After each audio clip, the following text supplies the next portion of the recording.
It's going to be your second year on the CDL. All right, chat, we're live. How do you feel Let's with the team? Which is the secret? Because you're involved in so much. Thank you. Yeah, I mean, I feel like we have a really good environment. Like, we vibe with each other a lot. We go out after practice. It's not all about, like, how we playing. doing, chat? How it's we also doing? the things outside that we do.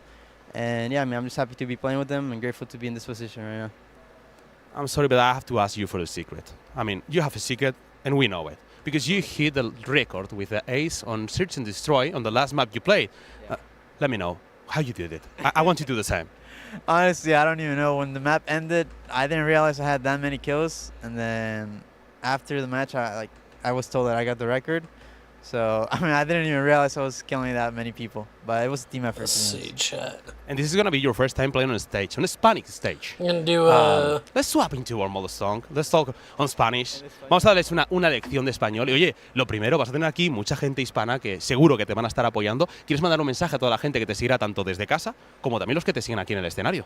Sí, no, claro. Es un honor poder estar aquí en Madrid con mucha gente que pues apoya Heretics, pero pues también he visto que algunos me apoyan a mí, entonces pues les agradezco mucho. Can you guys hear me all right? Mic check 1 2, mic check 1 2. Sí podemos ganar, llegar lejos y los aprecio mucho. Les mando un saludo a mi familia que está en México viendo, Monterrey, los quiero mucho. No estaría aquí sin ustedes y pues muchas gracias. Esperemos darles un buen espectáculo y una victoria.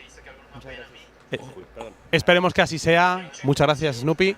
Un placer. Right, you guys can hear me.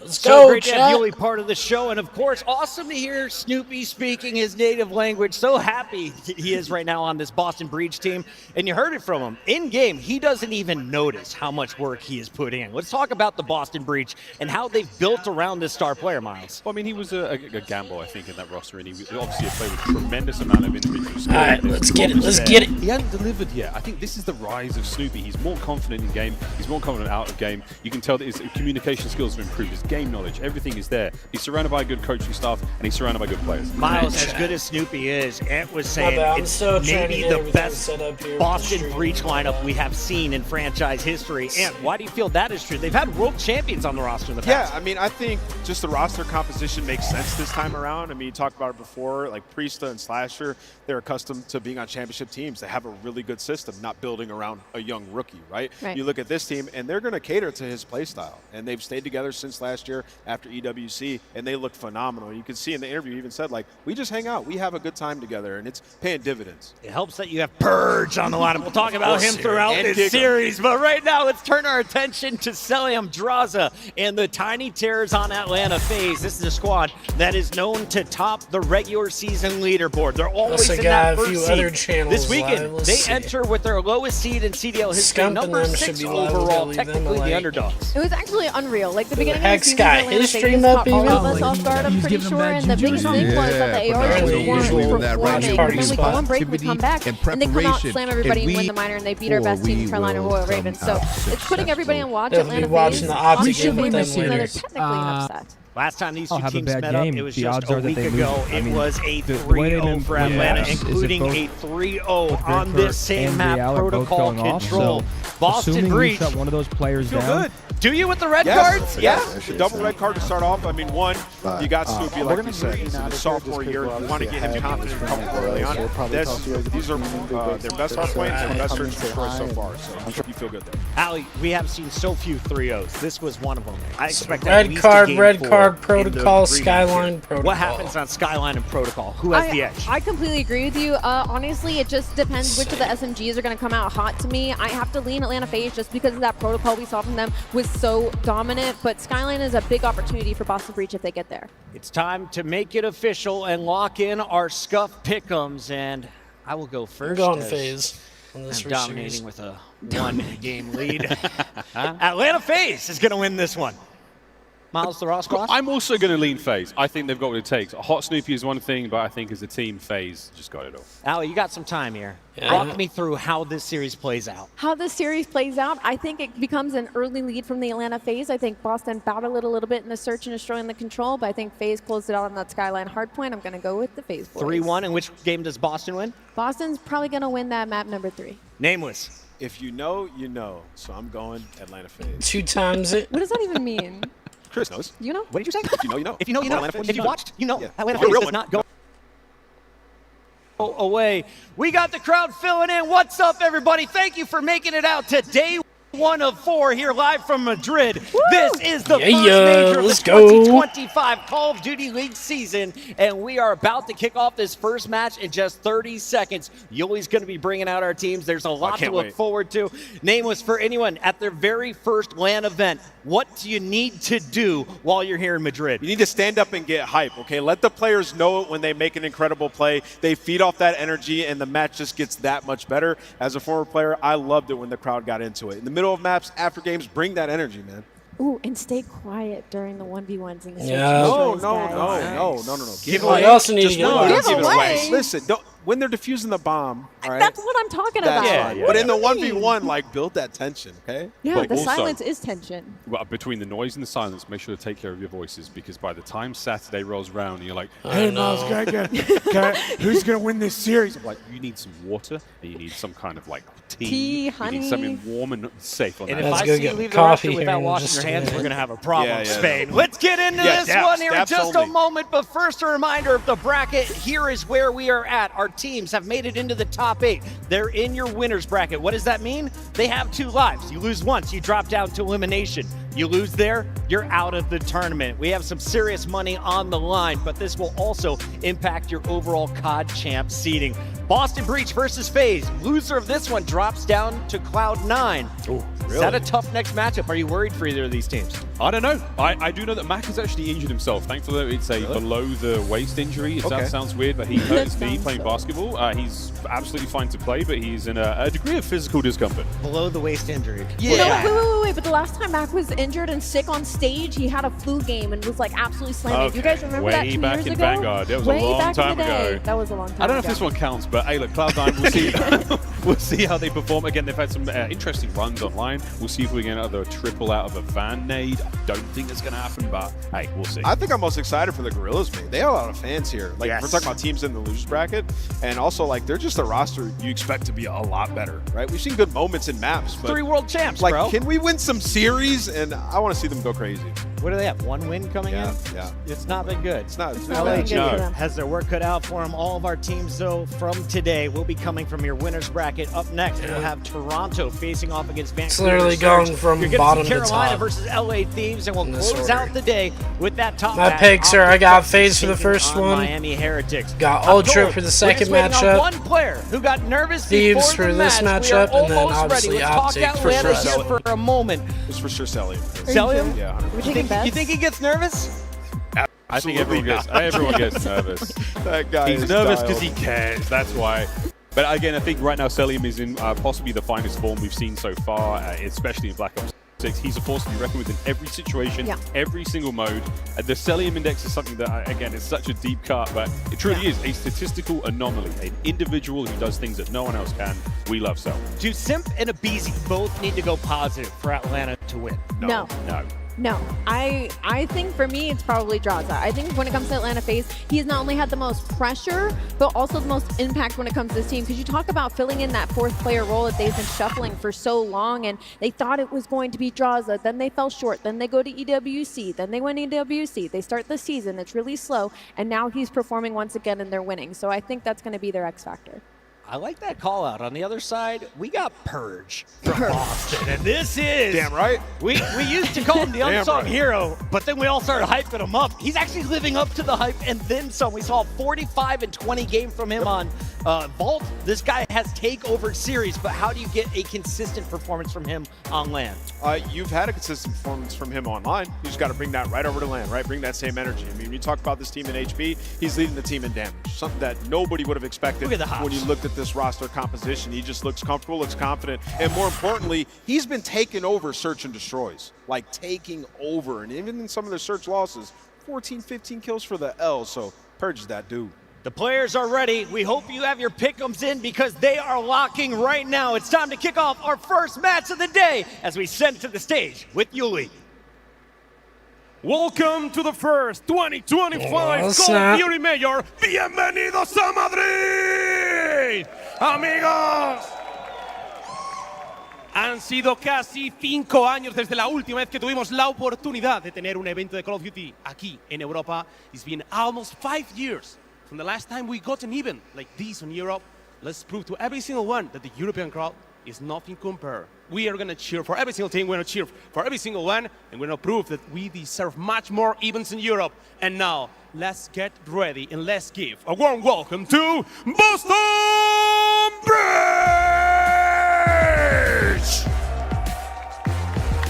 Oh shit. With Tommy, awakening, Boston. Burst, y nuestro mexicano favorito, Snoopy! It is the best Boston Breach has looked in a very, very long time. They are almost at the point of wins that they got in total last year. Looking like a top team to cause an upset, Boston Breach. All eyes are going to be on Snoopy and what he's able to do here on the main stage in Spain with his native language as well. He's ready to light it up on main stage. It's time to bring out the other team, Ulysses. And ready to face them, put your hands together for Atlanta FaZe! Hey, let's go. ABC, Cillian, Drosa, and Sim! People were telling them to blow it up last year, and then in the beginning of this year, they win our first minor. They look unbelievable, but they still come in with the 6th seed, so they have a chip on their shoulder. They're going up against the Boston Breach, who have been frying lately. A tough round 1. Let's kick this off, Ulysses. The players are ready. Now it's time to enjoy the game. Let's go with Maven and Mer. Thank you. Let's get it going, bro. I'm telling you, I don't know what it is, but when FaZe come out and get booed, I think it's the funniest thing in the world. Because they're just like, I don't know, they just look like nice kids. They just come up and round booing them. I just say hello. It's hysterical to me. But now we're ready to get going. Welcome to Major 1. We're looking to have some fun and excited for this one, even though we just casted that and it was lopsided, right? FaZe get the 3-0 over Boston. It's weird to me because like, if you take that match away, like Boston was kind of insane. Like you take the win over Carolina, which is impressive. Then you get the win over Thieves. Like you take that FaZe series out, and I'm like, this is a top 4 type squad. Unfortunately, that series did exist, and they kind of got bopped. Yeah, they did. I think and it's just sort of that. Obviously, when you talk about the minor, right, FaZe just kind of dominated. That's when they got back into form. They sort of said, hey, we're back. We're here. We figured things out. Their search and destroy got a lot better. Right, FaZe finally, especially Stellium. they finally stepped it up when they won the minor tournament, so we'll see. No, it certainly is. And we knew We'll see how they fare here on LAN. LAN. Slow start. Someone was going to have to deal Especially with it against a better Boston Boston team. Breach, they're going to have to do it. But when we talk about this best of 5 series, I would like to see Boston, you know, upset FaZe a little bit, the but red cards. I just think FaZe look a little bit better as of We recently. said at that time, like Boston needed to get to those red cards. Both teams, I wouldn't be surprised if Boston win either. This series at all for you, or not? Let me just say I mean, that. it does. I think these are stronger maps for Boston when you talk about the red cards compared to the protocols. But I mean, FaZe, what we talk about is sort of their map pool, right? I think there's a lot of teams this weekend who you're really going to be looking at their map pool and just how much did they practice, because Vito's are going to come in, right? And you're going to get target banned very early on, right from the get-go. It's just tough to do that versus FaZe. Like if their red card looks good here versus this Boston team, it's going to be very tough to take this team down. Well, because sometimes, especially unless you're battling for a spot and it's real important to you, we'll see like teams like FaZe or other teams will kind of work on some of their maps over the course of the online qualifiers. Like you'll see them go to a game 5 because they're playing something maybe they're not as comfortable with. Here, you're going to be target banning and going for just the 3-0 dub. Like you're not going to have the experimentation you saw online. So it'll be far more cutthroat here, and we'll expect to see some changes. You see how it's broken down. I mean, the hard point, even when FaZe were struggling, the best they've looked really over the past 5 years in that particular mode. They've had their inconsistencies. So far at Hardpoint, they've been solid. Yeah, you can see just all time.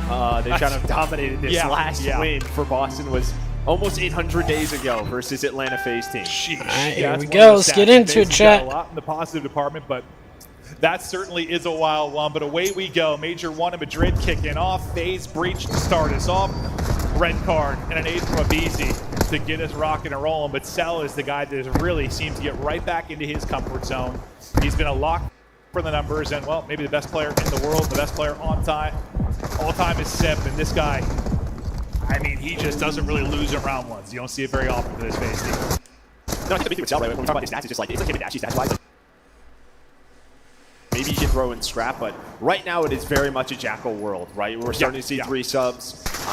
It's probably going to be even stronger on LAN. So it's just, can they keep this up here in this winners round 1 when you talk about players like Cell and Dross? mean, that was the big question mark early. We'll see how it'll play out for him, but a strong map for either teams here. Awakening with a double and a guy that we're looking to really step it up. I mean, yeah, ARs have been struggling, as you said, but Wake, a guy that can just pop off at any moment. But you say, oh boy, because it's a chance here to stretch this together. If you are Atlanta FaZe, they get some key kills in sequence. As they set up for the P2, they'll be locked inside of the hard point. Is now the pressure to breach, spawning bottom and trying to break in. Yeah, I mean, I think that was just a huge 2 kills there from Draza with that pistol to set this up. Now you're going to have 3 dead. The last player alive going to be Awakening. You have them spawning where you want to. You can see number 2 and Sim trying to block spawn so they can rotate. That was the last player from that first initial push, but already great time here at P2. Yeah, it has been some comfort time here early on. Sim with that win on the bench, now trying to wrap it back. Great eyes in the sky there from Draza to get the player above them. The little stretch from Simp then will end. But still, this has been perfect. I mean, you have not had a single contested second inside of this P2. And with 10 seconds remaining, you get this perfect 60. You're feeling real great. At least you've got the spawn topside now if you're Boston Breach. You'll have a chance to answer back and some kills at the time just to make sure you can't really get out, spread the map, layer towards the next point for FaZe. Yeah, so the big thing here is that Simp actually spawns up. Yeah, he spawns garage side. Is Purge going to read this? I don't know. He spawns as soon as that hill comes up, so he's able to spawn right next to it now. He's able to find that kill. You do go 1 for 1, but this time Draza is going to be here. This is what can make P3 so difficult, are those close garage spawns. Get really messy, but Snoopy again with a nice double to try to slow things down here for Boston and get them time. No, it looks insane on the minimap, but it's just one you got to be ready for on this particular hard point. You deal with it great if you're a Boston Breach. 3 dead on the feed. So far, so good. Abizi, though, might flip it on its head, and that triple kind of silences the stretch from Breach for a moment. And just those kills, I think he's able to spawn his 2 teammates close because he does pop off in that moment. You'll keep it scrappy here, but for the most part, Breach have dealt with a couple insane scenarios pretty well. Yeah, but I mean, you're just hoping to maybe find a little bit more time with how good that rotation was. And now you can see behind Abizi's triple, Simp was able to get out, Celium now able to get out, and they're setting up for this P4. So already going to have Draza on the hill, and this is where you can find a lot of time if you are Atlanta FaZe. And you get a lot of time here. Yeah, you're pushing open a significant lead in the map 1 of this series, so you're really relying on a big break. You have 2 spawning out. You got a chance to collapse on this. 2 big kills as well for Breach. Here they go. It's going to be Draws to the point by himself. Trophy going to eat the 1 nade. He's trying to buy time for the reinforcements to come in. He's not able to get the first. That's Snoopy that actually is coming through with all the kills.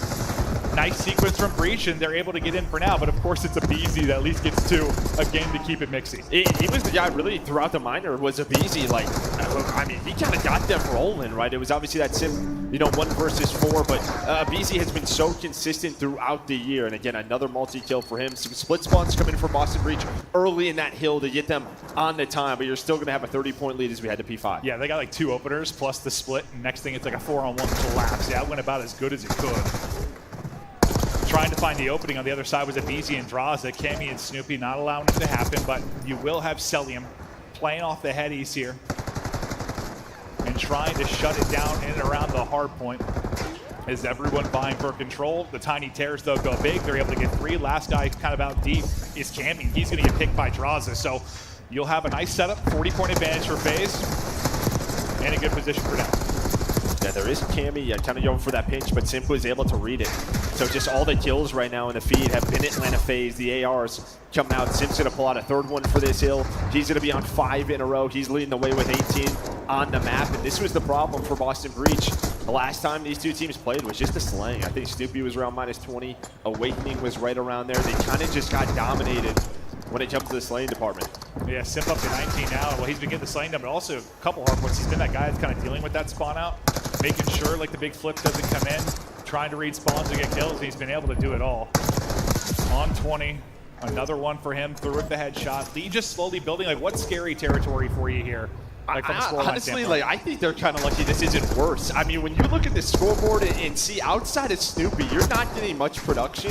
Like only being down 60 or 70 points, I think you're very much still in this if you're Boston Breach, but you have to start to pick it up right now because it always feels like that second rotation gets a little bit cleaner for that team who's sort of dominating. But I mean, yeah, this could be worse if you are Boston Breach. Well, the fact that 2 players flirt with double negatives for quite a while, yeah. It certainly could be, but no, you're right. It seems like a team kicks it into another gear in the second set of rotations and really gets a firm control on the map. We'll see if FaZe are able to do it here, but FaZe so far, so good. What, about an 80-point advantage? You've been in the driver's seat really from the opening spawn. Let's hear the comps from Atlanta FaZe here at Major 1. Take it. He's on time. Make sure you're fresh. I'm going stage. Here, I'm weakening their hedge, okay? One more top close. Their hedge. One's right stage on me. There's one stage in the back. One's their hedge. I can't really get hill right here. No, one's on hedge. Hey, what's this one behind you, I think? Stay down. Make low. Oh my god! Stay low.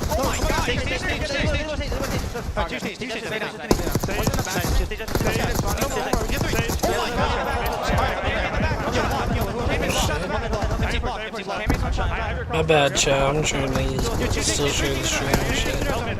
I'm trying. Cammy, their side. Top right. Their side. Cammy, their side. This guy's so fucking nice. Holy fuck, you guys. Yeah, it's fine. Yeah. I'm trying Kevin. Yeah, I'm just showing my car. Holy fuck, open the land, boys. Yep. I'm nading over. Middle me. I need on the side. What's close? Watch out the glass. The glass. I'm nading to their side. They're all nading. Yep, I saw it. We're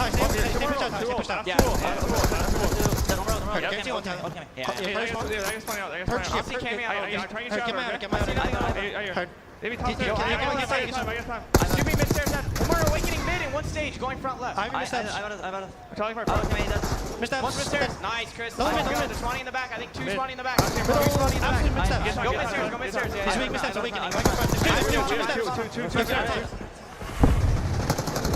Well, it was getting scary at the beginning to listen in, and it's just gotten scarier. Atlanta FaZe taking over a Breach at risk of being 100-point club unless they can hold on to control here, but draw some of this pop-off moments. Simp with some big plays. FaZe continue to click, and if we thought maybe the red cards were going to help out Breach, it's not looking that way so far. Yeah, this is what I'm kind of worried about. I mean, if FaZe's red card is going to be this good this weekend, right, they're a team that's going to auto-veto Vault for the most part versus most teams. You're going to have to play them on red card or protocol, in which protocol they dominated the minor. That was their map. Yeah. It is going to be so difficult to beat this team this weekend. Well, and that's, I mean, if you talk over the years why they've been such a good squad, a lot of, yes, you have all the talent in the world, don't get me wrong, but it's just, yeah, the map pool has usually been one of the widest just year in and year out, and they're trying to do that here at Major 1. BZ, I thought getting the opening, but not going to happen. Cammy hits the slide, hits the shots, but is that going to be enough to mount what would be the most insane comeback on the year? You at least were able to eclipse 100 points. Cammy's shot, I thought a little bit shaky at first, but no assist. He'll connect at the tail end of that. Yeah, Bush messed with his aim assist, but just 22 needed for the win. And Breach, if you're finally starting to get something going, some momentum, it's just one of those situations where it's probably a little bit too late in the map. Yeah, I guess what we kind of always talk about when you're down this much, but the game starts to shift your way. Can you carry some of this momentum into like the search and destroy, into that game too?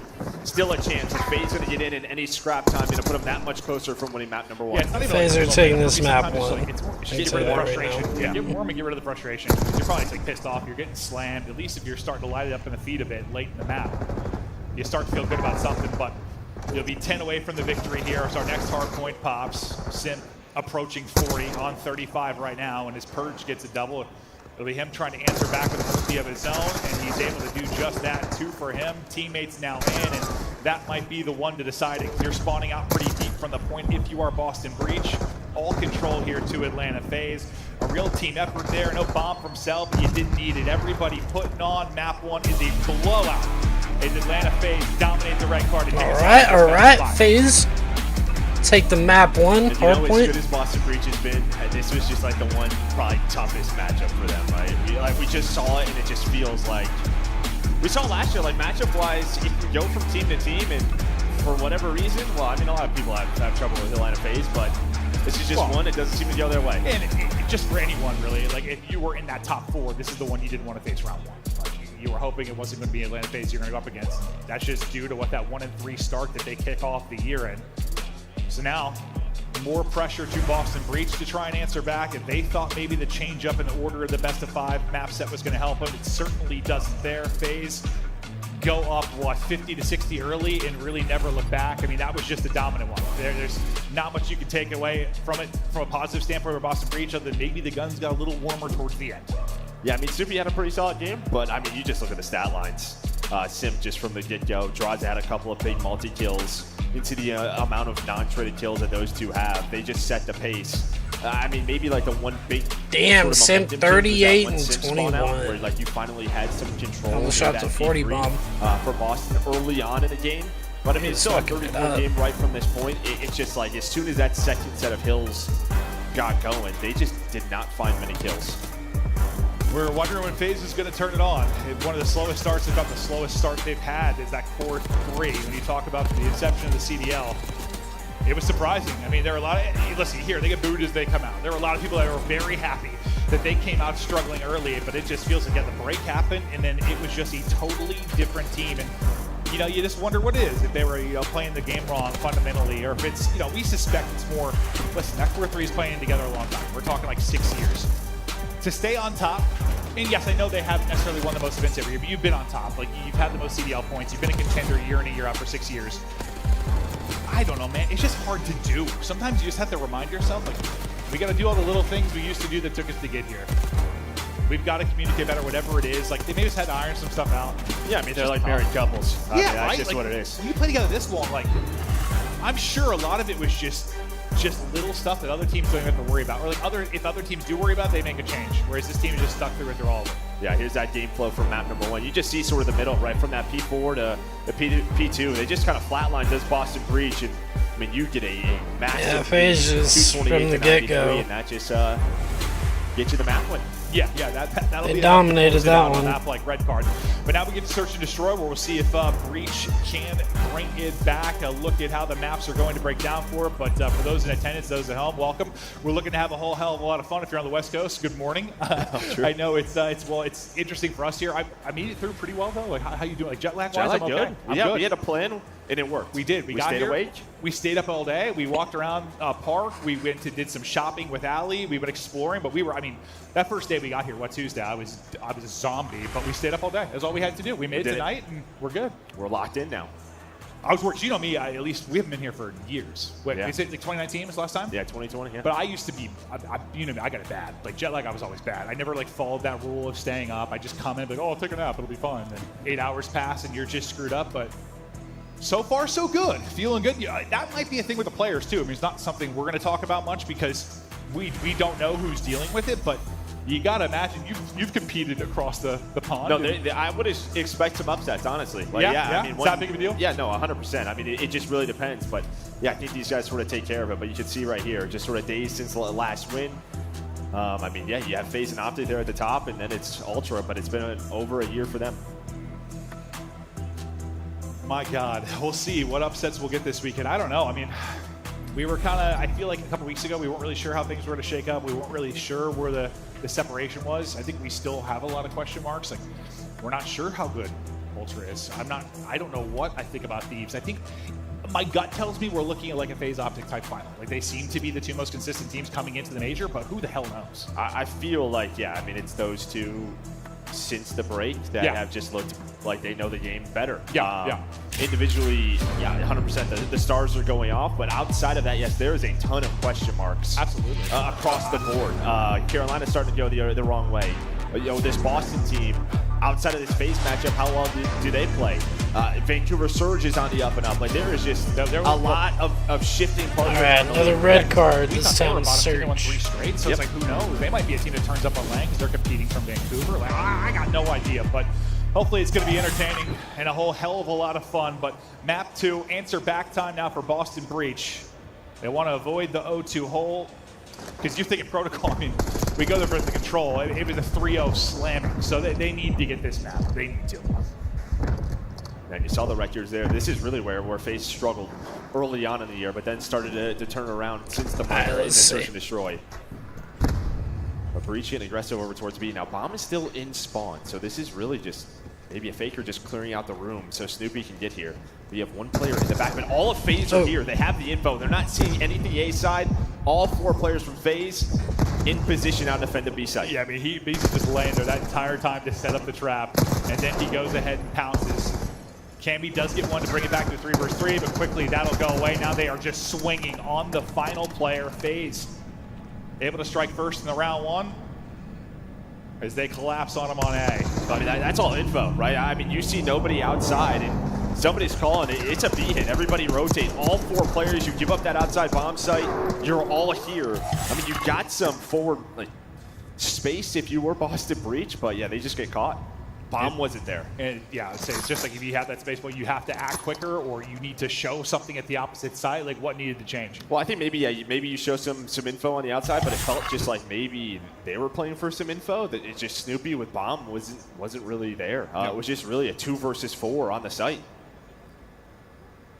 And I will see what FaZe opt to do offensively. It looks like we're Let's see, they're pushing up A side heavy here. mounting up towards A. Simp gonna get hit with the nade early, so he's just trying to stay up. He's got Purge right. Oh, he's not gonna see him. With the shoulder, gonna Oh, get that was with the huge. opener. A BZ there. BZ got the trade. There for the trade. You don't allow Purge to get 2, and Gonna back up a little bit, play the bomb. BZ back picks in it hand up. for Atlanta FaZe, and it looks like they're backing it up for now. And you know, a lot of players like to get it back. They might wrap around to B. On this map, so they're going to try to take their time. Clear out Definitely their going side. back to their spawn. You have one player in Draza just sort of watching that rotation, showing some presence over towards the A site. But yeah, for right now, It's a the other 2 3v3. going towards B. Cammy's reading it. Here? Let's see if Cammy can get a good timing here. Back. There's all these doors to clear. Yep. Tries to get across. Not going to happen. Cammy not going to get traded. Nice Cell gonna get 2-piece. put down. What a play there from Cammy. He's so weak though. The There's hitbox from Draza. Draws at least able to finally get the kill. But you got 20 seconds to go. You got 1 to the left, 1 to the right. He wins that, gets safe. Maybe a chance. All to right, push that Boston. 2 versus 1. But it Looking doesn't good on happen. the They're able search. to stall them out at A with the opening blood from Purge. And yeah, maybe you're just hoping you wrap this back and you catch somebody working the flank, but that doesn't happen. Yeah, it's just tough. I mean, when you start to rotate sites on this map, there is just so much to clear, right? It's just not quick. It's not quick. It's not quick at all. So when you start to wrap, and then the opponents at A are like, I'm not seeing nothing. It's a very quick rotation to B for the defense, and they're able to get in position. Man, it's like if you try to just be reckless and just hit it and not clear stuff, you're just still slamming through doors, like giving away audio cues that you're on the wrap. Oh, they got the controller A little more success. so you can see what buttons are hitting. Nearly able to catch him easy. Last time we saw him basically just laying prone the entire time until the call was to Chow. Cellium this time gets the opener. Purge taken out of it. So you'll have numbers in the 4v3 on defense, and now this push just becomes so much more difficult for the offense. I mean, this is just such a strong position from Draws, right? Just he's watching that cross towards stage. So again, this is your info towards A. I'm not seeing anything. So what does that mean? Cell and Simp can go and lock down B with a BZ. So they pretty much have all the info in the world right now. Snoopy. Here moves the route, just seeing if he can get eyes and just block 1. Damage in, and there's the kill. Nice little jump, gets the headshot. Big opener from Snoopy. Now this is down to a 3 versus 3. Draws kind of out of it for now, but so is Cammy, who's trying to get back into it. So the timing from Cammy and Draw is going to be big. Will they pick up Draws? Number 4 on the map starting to work in. Awakening able to win a big fight. Right. He can't do it from his back. The pre-fire from Cell not going to do it either. Yeah. Draws doesn't get there in time. He'll now be last alive in a 1 versus 3. Great patience there from Boston Breach. And Boston shutting it down, dude, on the search. Honestly, I mean, Draws is just hoping that his teammates find one and just buy him a little bit of time. He's just trying to work the flank, but again, not easy, not quick to do. You had Cammy lurking on the other side. They're not able Boston to is a scary search team this year. That's for damn shots sure. there after that first blood from Cellium to even things up. And then, yeah, it's just sort of the timing's on the flank, and well, that time it paid off for Breach. Yeah, before he's able to realize like where he's getting shot from, like go prone. He just gets caught. Like I thought he was just going to go prone, hopefully stay up, but just enough time for Snoopy to get that kill. In the corner and just pitch you back up. Yeah, right. All right, let's see. But no, big 3v4 there from Boston Breach. His Purge is only got 1, but he was that first blood last time they were on defense. And he looks to be in a pretty similar position, at least in an aggressive spot out towards A. And a lot of time he's going to be involved in their early action. He'll be the point man, so that's going to be the first line that FaZe is going to have to deal with. But for now, we're just kind of seeing the spots from a BZ as he looks for information working up towards B. And the deeper he gets, he's like, all right, boys, start bringing bomb. Let's start to work this. Yeah, so really Purge is just working off Awakening. Awakening was very close to him. He's putting some shots into Draza. Awakening is now backing up. This is the setup of Purge play so that he can activate if they go towards A. The problem is, though, all of FaZe starting to rotate towards B, so Cammy and Snoopy going to have to just stay alive, wait for their teammates. And Purge is going now. So similar to what we saw Draws doing, will Purge get there in time? First blood for Abizi. Working up but picked up. And number 1 in Celium seems to be watching the flank. So he should have a fight here soon with Purge. He does. So he's able to pick up Purge. Awakening does get 1, but suddenly it's the last player. 3v1. And Wake, he's on 3 in a row, but best of luck with this. That's something we're going to keep an eye on. When it's this B play, that 4th player that's going to be trying to collapse on it, does it get picked up? Are they able to get there in time to make a play? Did the other 3 or 2 stay up long enough? No. Just buy them They're just playing headies but and still shit, have that dude. lockdown. Oh my God. It just feels like it just doesn't work. Yeah. Oh, so what would you do differently? I mean, you can try to just like stack it together. Yeah, from the stack front it side. together if you want. You know, use stun and nades to retake from your side.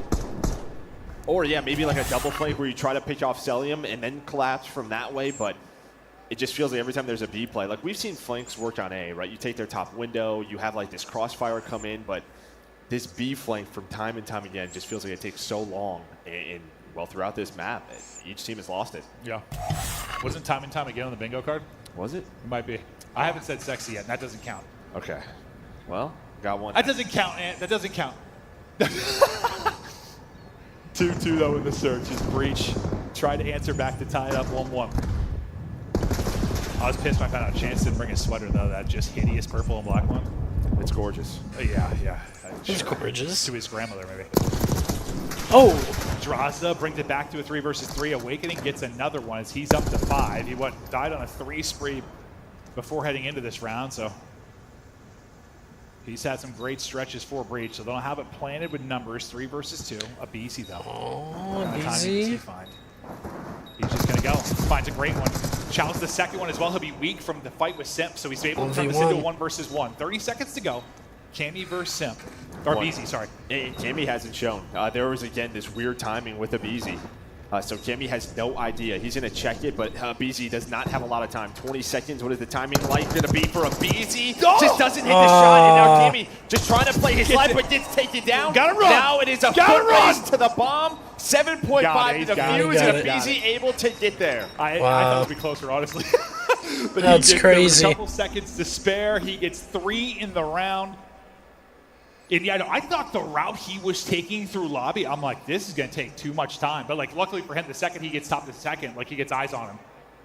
And just gets him so weak. I mean, Cammy's option is just to lay there and hope it buys enough time. I mean, or he just hopes he reach out and catches him mid-sprint and YY and fries him. I don't know. And again, we've been talking about sort of these flame plays, and that time Cammy was trying to watch it on defense, but Abizi was able to get on through. So, well, it turns in a 3-on-2 to a 2-on-2 near the bomb site, and then comes down to that 1v1 for Abizi. And I was like, dude, the timing too is like Awakening turning, like, dude, right as he gets through. But big sequence there from Abizi. They want to get right back to work over at B. Can he get across this time? This time he's able to at least get through. Spots one on the corner. Stun. Aid. Not doing too much damage. Well, never mind. He hits.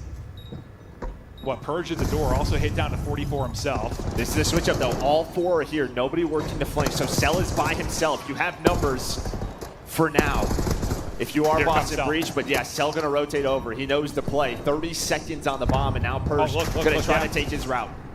They give up the flank. He tries to hit it now, but look, Cell has turned, so he's got it picked up. Gets damage into Purge, sees that's not open. Time is dwindling. Simp with the multi, picking him up hard. Nearly gets it done with the melee as well, but up damage through to finish it off. So you change the retake there if you are Boston Breach. Unfortunately, still not able to get it done, but maybe a better chance there. Yeah, I mean, obviously the team kill comes through, so that makes it tough, but you had the right idea. You're trying to switch it up. They would have had the 4-on-3, and then Purge just tries to take a route, but Cell just so smart, knows the timing. Is he using a long barrel on that? They know what they're giving up and what they're giving them. Or a reinforced barrel. Plan every time, they're going to take it. Oh, yeah, I don't know if or a game twist. Back, but I swear, like, once I what the fuck barrel is he using on that? Like the re-wrap up, I was like, hold up, this might the be aim should have the reinforced barrel. Locking it down, irons up, ready to do it. Left side, I don't know. 2-round advantage now for FaZe.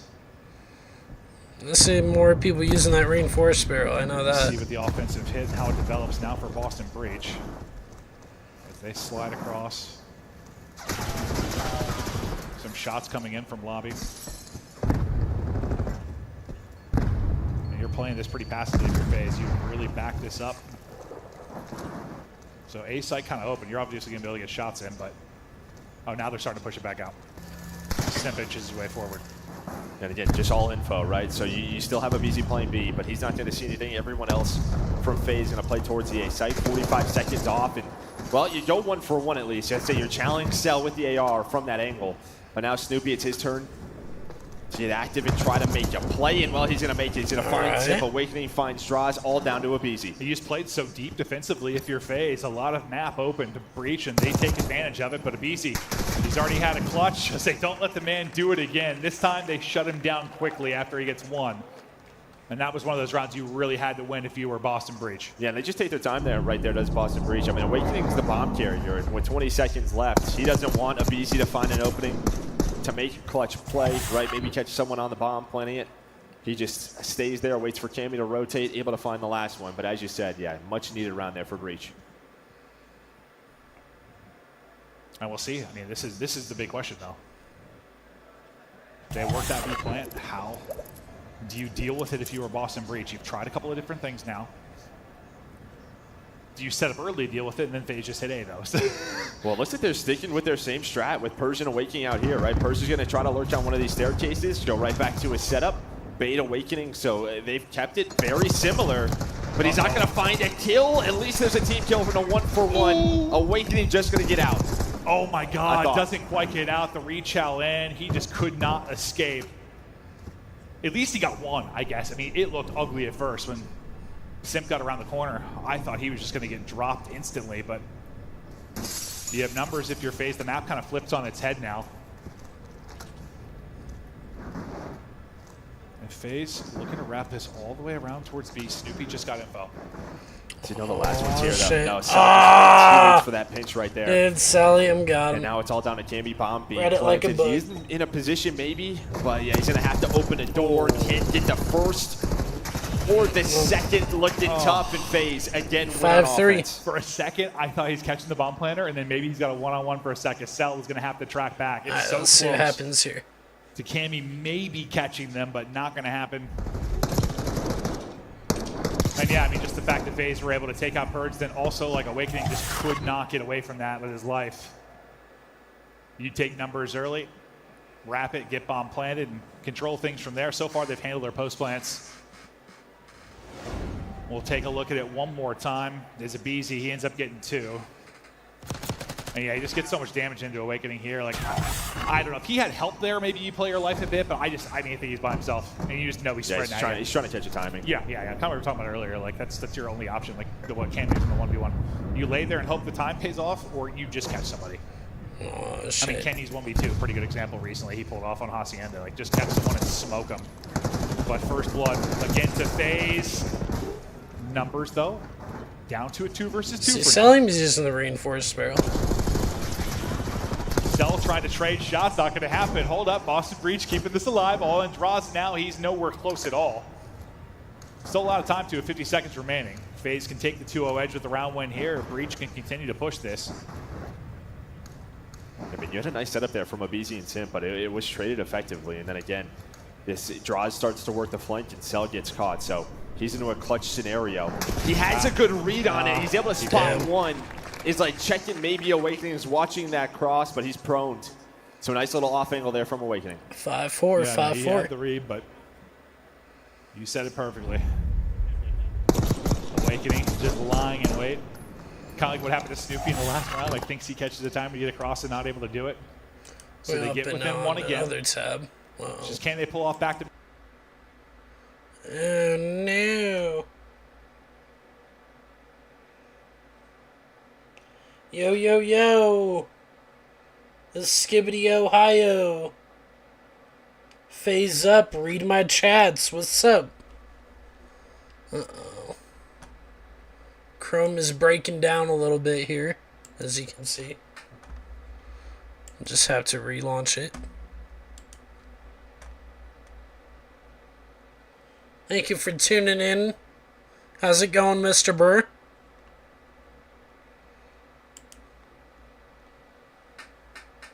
Lag, I know. Big lag. It's almost like FaZe is kind of Alright, we're back in. Maybe like an all-out rush through mid or something. the way they're kind of playing it, they show something towards A, maybe throw some nades, but now it is a fast wrap to B. Abizi's going to be the point man as he normally is. Going to throw the stun, wait for his teammates. The stun connects onto Snoopy, and Simpson draws it behind the kills. Okay, they just pick them apart here. Damage into a third as well. Purge will drop, and Awakening best of luck in this. 1 versus 4. Their defense has just never had the answer. FaZe dominated through the offense. They've got a 2-0 edge. Now we're halfway from...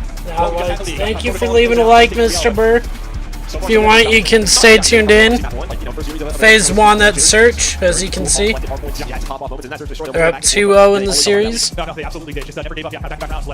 Nice! Good stay home, chill.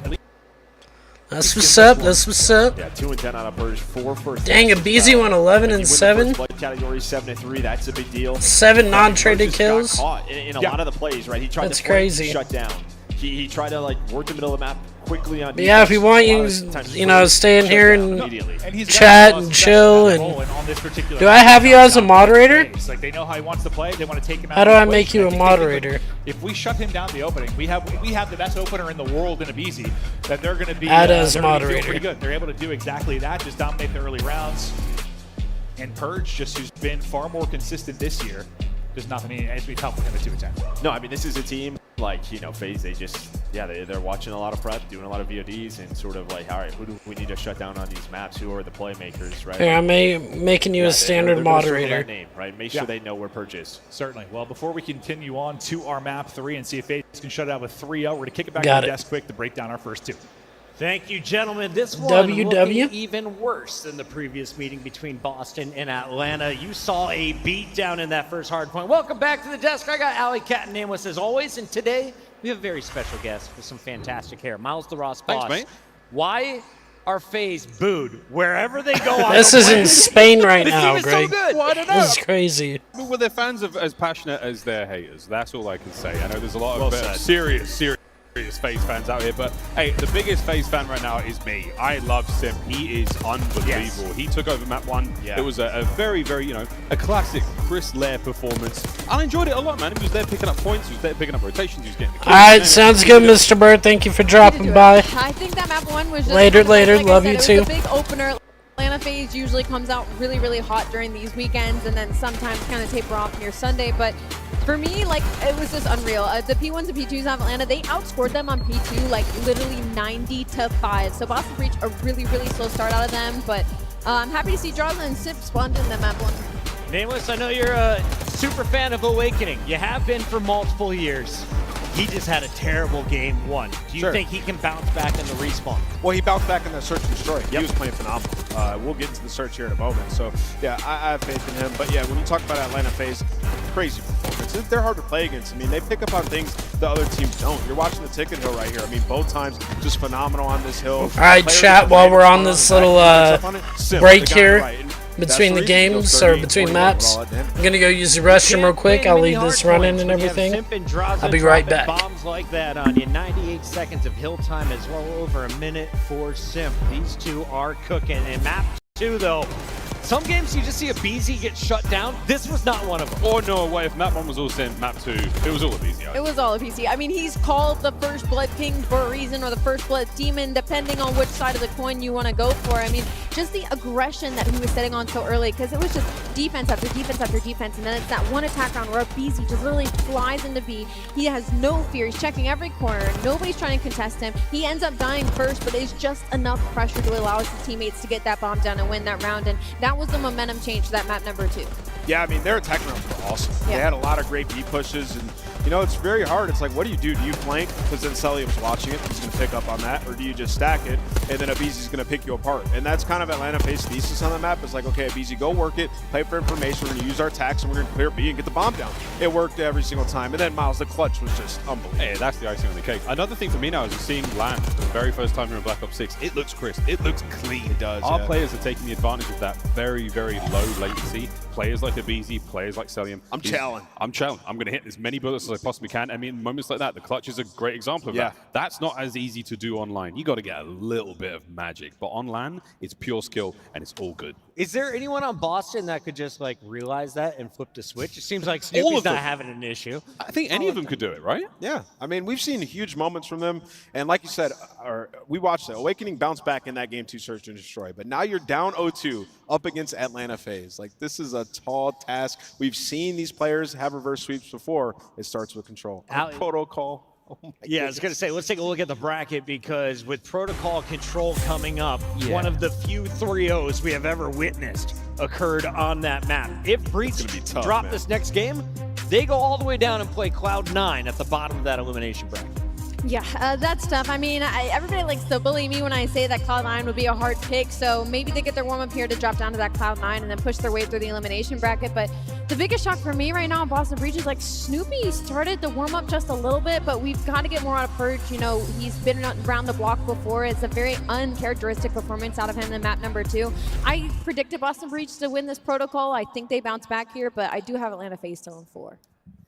Anything to add? Give me the Boston hope, Ann. I know there's a storyline somewhere we can draw and pull in to Madrid. Honestly, when I look at this series, the red cards were kind of their path to victory, right? You take games 1 and 2, catch FaZe off guard, and get to that game 5 and close it out. As it stands right now, if you're Boston Breach, you are in a very tough spot going into this protocol. You just got cooked by them a week ago. Young roster, but they're known to pull off some upsets. Can they pull off the reverse sweep? Let's find out as we go to a game 3. Merc, Maven, take it away. Thank you. Thank you for the breakdown, guys. Yeah, we'll see. I don't know. Last time we casted this, it was a 3-0, 3-0. The protocol, just trying to remember, like I remember like you had some pretty good opening breaks from Boston Breach. You know, you would get numbers early, you get some map position, then from that point forward, they would struggle. Like they I think it was that round when they had a really strong defensive start, and then they gave it up. Like then they lost that first defensive round. And that kind of, was the momentum shift for Atlanta FaZe. So one of those, you played good defense until, remember, it was like 10 seconds left on the clock. It got down to like a 0.9 or something like that, if I remember right. Like, it's just, they should have probably had a defense win, and then it just unravels. And again, sort of the minor victory path for FaZe was, it was a lot of protocol. They're one of the few teams that sort of switched it up, got away from that vault that, a lot of teams dominated early on and said, you know what, we're just going to force teams. We have Hacienda in now. We're going to start to switch up this veto system. And now you have this opportunity again to close out the series on protocol. Yeah, I thought maybe we'd see Hossie just based on how the protocol went, but maybe you're thinking of your Boston Breach. We're a couple little situations away from fixing this, but we take a look at the control defense this season. You've been solid there. If you are FaZe, it must be the offensive struggles then for them, considering one of the poorer control starts they've had on a season, but they've started turning around as of late. Yeah, no, 100%. You can see right here, just sort of defense they have been dominating. 7-7, it's all right for Boston Breach, but 10th in the league right now. A lot of improvement there. Yeah, that's not good enough. If you're going to want to fight to a top 4, that's not going to be good enough. We'll see. Maybe the improvements start here. The good thing for them, you just played this, right? Just a week ago, you had this exact matchup. You can go back and look at the VOD, see where you screwed up. It felt like it was just these little moments that got away from them. How do you clean those up? Cell this month, we're talking about since he got back from the break, a 1.3 in control, starting to put up Cell-like numbers as his individual play and his team have improved. But to the map 3 protocol we go. FaZe looking to shut this down with the swiftness and get moving on to Saturday for them. But Boston Breach want to give it their best and at least Purge maybe get started here early as he struggled a bit so far. Yeah, I mean, if you're Boston Breach, you kind of want to do what FaZe did to you in the online matchup. You started on defense, and they were able to take round 1 here. Can you do that now, right? And then go up quickly 2-0. We'll see what happens there. And I mean, you had some changes to protocol. We don't have that quite yet. With that B point moving, just excited for that once we get back home. But yeah, we know that B zone can be so difficult to take. Well, this is a particular map because we talk a lot about those flankers kind of getting in behind enemy lines. And one thing that stood out the last time they played, like BZ was kind of the lone guy doing it at times in that and doing a really good job staying alive, doing a really good job continuing to be a threat. Like Snoopy and Purge were kind of trading off, but they just weren't finding success. Like FaZe were doing such a good job just making sure there weren't players behind them, dealing with that before they moved up the map. We'll see if Breach can maybe find more success in that category this time around. Yeah, already a minute off the clock. Nice little spawn trap there from FaZe, but you do get out. The timing, though, not going to go Purge's way. So top 3 over to 7. All right, chat, I'm back.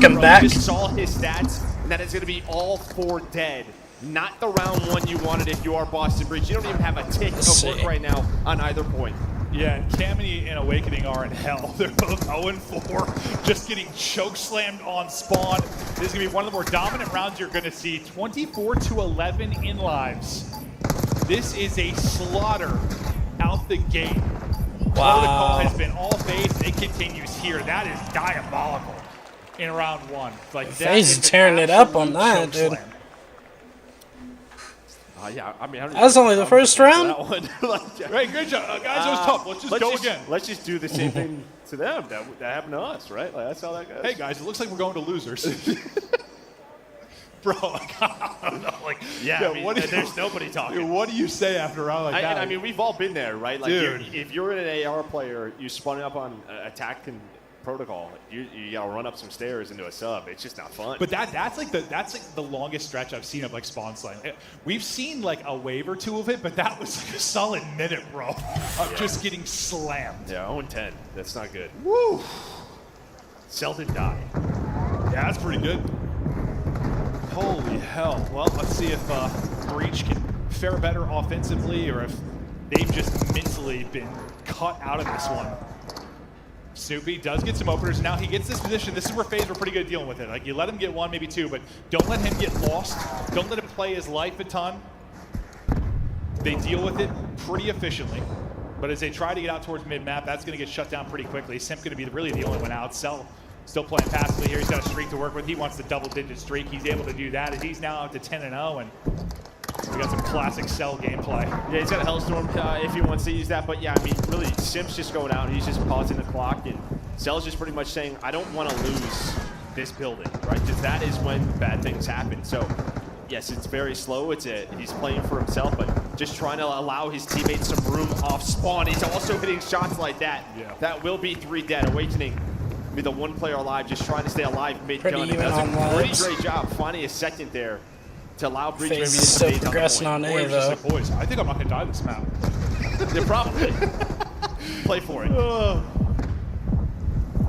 You got, what, a tick and a half thus far. Selling draws with the AR, though, cutting them down now, and this should develop into some progress here onto A with 37 seconds remaining. Once again, the AR is doing a nice job over that stretch now at BZ. Key's getting involved in the mix. Just a little two-man game, but Abizi, he's been their one guy that really will sort of work the flank. I mean, last time we didn't see Simp doing a whole lot of it. It was really just the Abizi show, and he was doing such a good job playing his timings, playing his life, just being a nuisance for extended periods of time, and he's looking to get right back to that, and he's doing exactly that. Now the death's coming at a time where this is going to be interesting. You gotta hope 5 and 8, at least in Perch and Snoopy, are able to get some damage on the other side of this, because if they don't, this transition on over to B for FaZe. It looks like they've kept bodies up, so now you're sending this weird 2-2 split right now for your FaZe and see how you want to play it. Oh shit, we want to make sure I'm getting the rewards right for Abizi. Awakening was able to get on through. Cell's still alive though. He's on another streak. He's 16-1. Yeah, he's going to have some insane control stats to start this tournament. Keep this up so you can see the maps. Awakening able to shut him down though. Time's starting to become a factor. You know, FaZe will often want to play this down to that battle of attrition into the lives department. Viewership rewards. We see Perch hit the grapple, and as he gets up top, we'll see. So should already have an hour double XP. They want to use the streak. They want to go for the offensive round win and get it done now. Play for info, play for map control. Well, I think the call right there is they're going to play bottom middle, right? You say Simp and Abizi. You always want to make sure you're getting these rewards. Top mid with the Hellstorm, but all of Boston pretty much. That way it knows it's tracking your progress. But now it's starting to get a little bit scary. A couple of players near B. Abizi and Draza in that area. Cammy's just looking, and again, just trying to pause the clock, bait some players out. Again, force it to come down to lives. Breach doing everything they can to make sure it comes down to so top. my hour double XP token should went up from not going to get away from that 105 to 106. 106. It's a big win right here. Try to pre-fire, not able to do it. Everybody falling. Only 2 people up with no respawns remaining. They've got a body on the point with 6.8 seconds so left. We got our first reward already. Purge and Cammy have got to be absolute heroes. Now it is all on Cammy to get it done. First tick will now be done. 1 versus 4. Cammy has had some insane highlight reels over the course of his career, but no chance to get one done here. FaZe get exactly what they want. I imagine Cammy actually some nightmares about this team. I mean, throughout his career, these guys, he'd have an hour and a half. No, probably you tried weapon very, sticker. Very true. But yeah, I mean, body language obviously not going to be great right now for Boston Breach. There's that smirk. Yeah, that smirk, it's so annoying. Hey, bros, I've died twice. So at 9:13, I should have the next pretty damn good with how it's going. Sorry, he's 19-4. That's my bad. Not died twice. I honestly stopped paying attention. Yeah, he's probably like, I can't believe I died 4 times that round. Yeah. But this will be very similar to what we saw last time they played then. I mean, 3-0 in the series, 3-0 on the protocol. BZ's getting kills through stuns, somehow picking up 2 out the double positive in 4 in a row. They're going to be just right back into this trap. Bro, they know that they don't have to fight over here, right? I mean, just right back into it. BZ's just running at people off spawn. Yeah, I wouldn't be paying a lot of respect either right now. Boom. Yeah, I don't think they are. Now BZ goes, Sip though, just tries to get both of them. Cell's going to fly on through. So you finally get out of your base for now. Phaser just out fucking slaying him He right got out now, of base for dude. about 15 seconds. These kills are definitely going their See way. if we can double that up.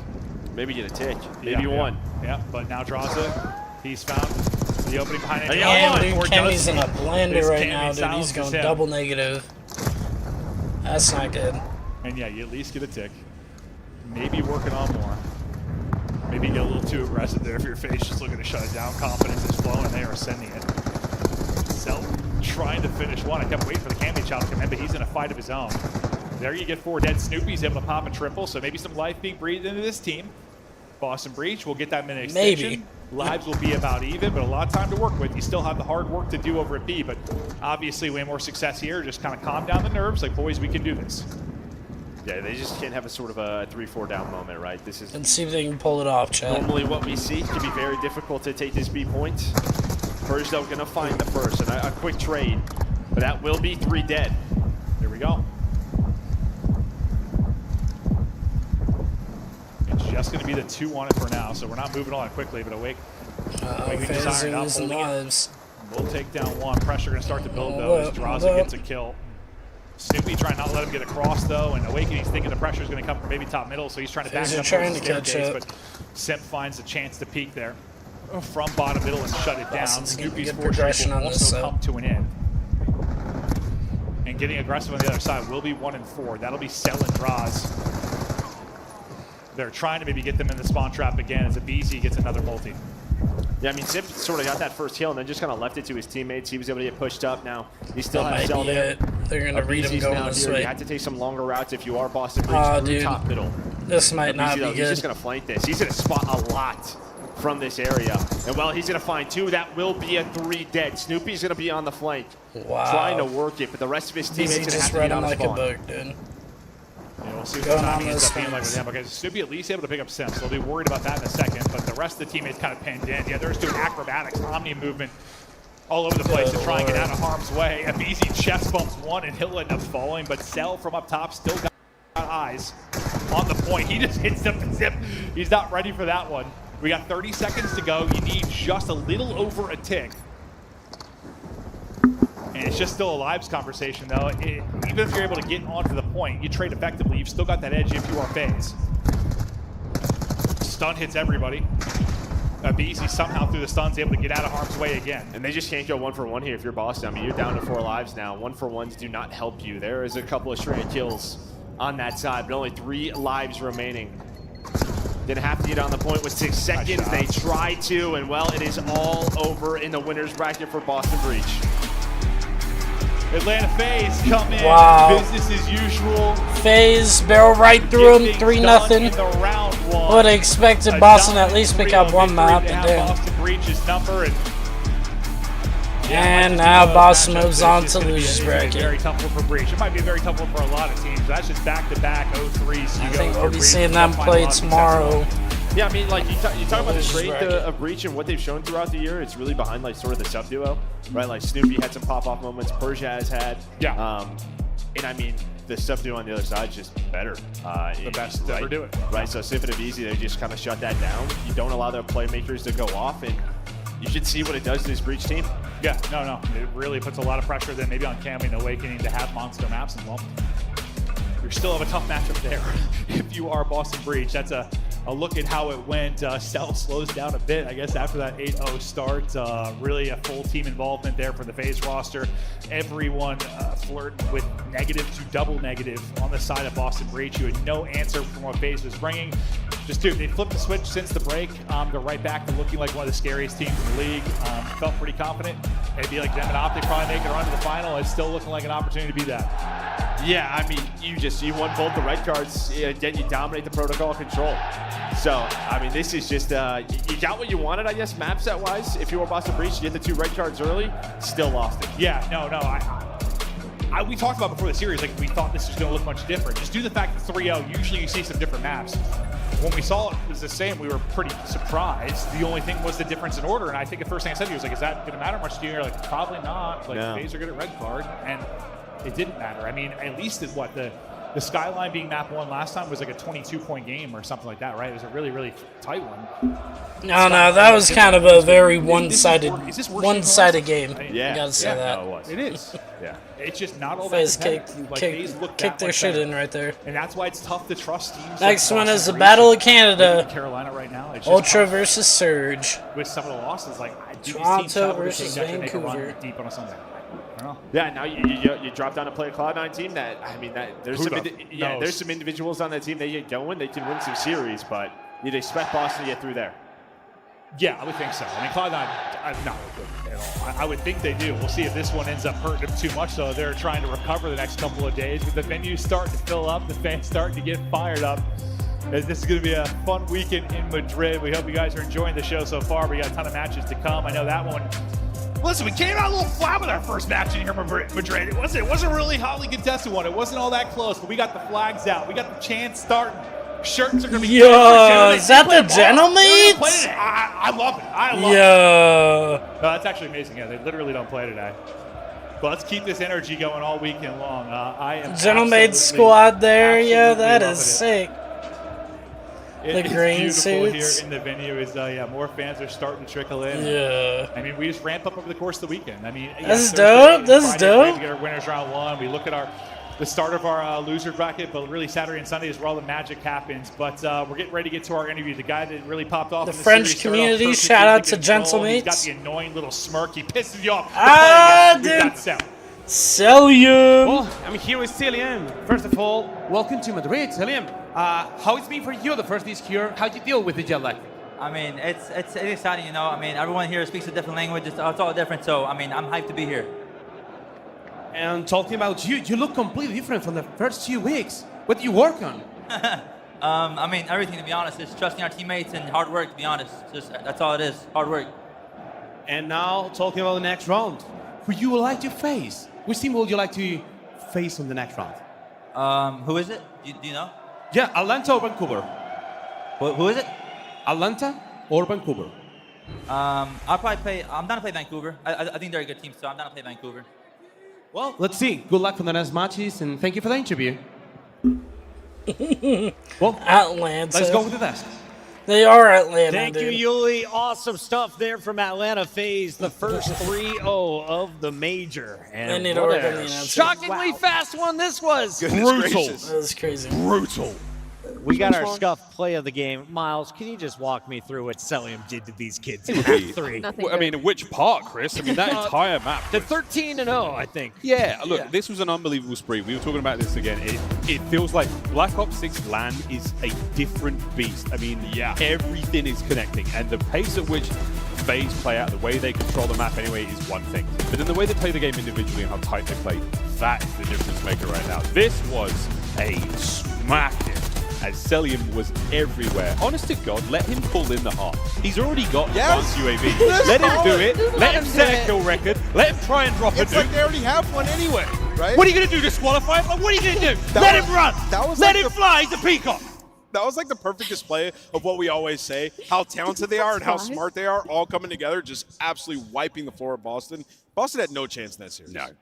Yikes. That was tough. That Atlanta was bad. is here, and after that performance, maybe the team to beat in the tournament. You saw the bracket earlier. We've got it updated for you, and now we know Cloud9 will officially be playing Boston Breach tomorrow. Yo, listen, you guys were haters with the Boston Breach I just saw on main stage. That could be interesting. I've ever seen one. I'm Boston just being versus honest. New York. But listen, Boston, they got 3-0 by That'd be a Atlanta good in the matchup. online league as well. So it could just be a matchup thing. But I don't think I can shake what I just saw, man. Atlanta just looks so scary. Like what you said, Miles, they are melting. Match number 2 is loading up. We got Vancouver Surge versus Toronto in front of the epic Madrid crowd when we come back.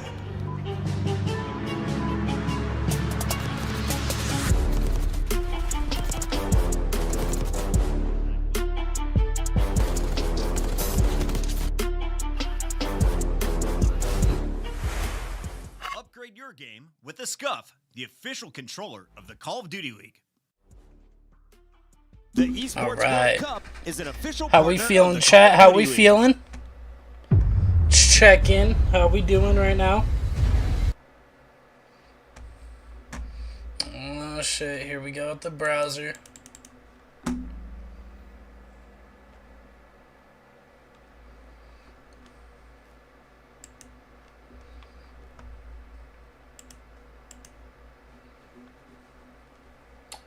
Well, now we play the waiting game with this one.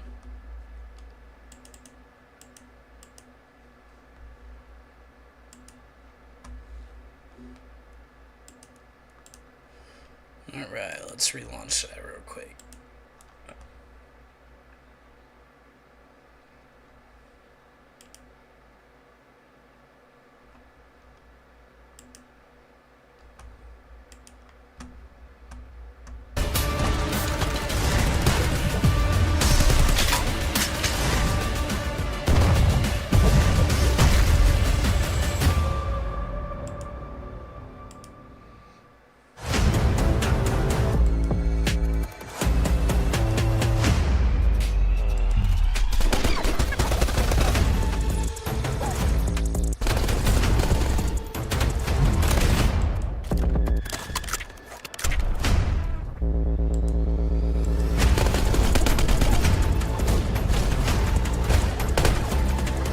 That was crazy though.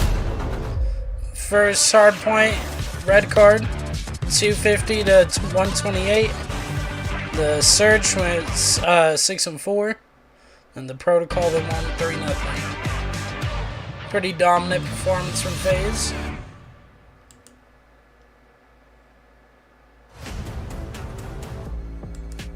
Viewership rewards. Be getting this one soon.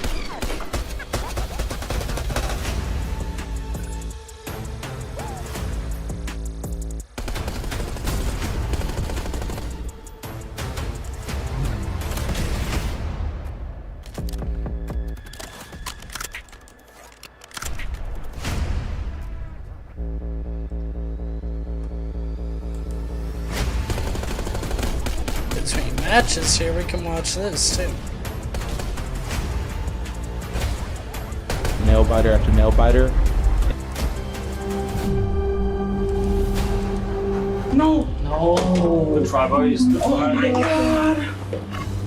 Major one of the 2025 season continues right now as we are live from Madrid. An excellent crowd showing up, taking the day off on Thursday to watch our favorite sport. It's Call of Duty League featuring Merc here at the desk, and you just got a chance to cast probably the fastest series we're going to see in Madrid. Yeah, Boston put me to sleep. A little bit. The jet lag's hitting now. Atlanta doing work, and of course, we have already checked off 2 boxes of our bingo card. Can you believe this, Merc? The team killed that happened right away, and it's Celium, the 10+ streak in that game 3. That's already done. Maven said sexy. Now, But it didn't count. It didn't unofficial. count, unofficial. That 100% counts. Nah, that didn't One- count.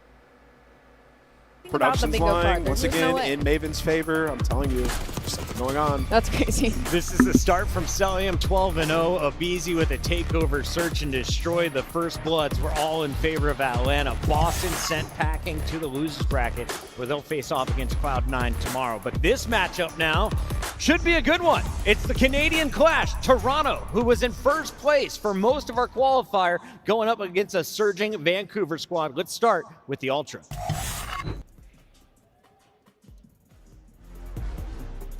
The Ultra 6-0 start finally fell to Optic in that 7th game, I should say. Yep. Allie, what have you seen from this team? I mean, they're still the best S&D team in the game right now. It's just been a little bit weird in their past couple of series. I mean, they're really strong when it's the beginning and the end, but the middle is where it gets a little wonky.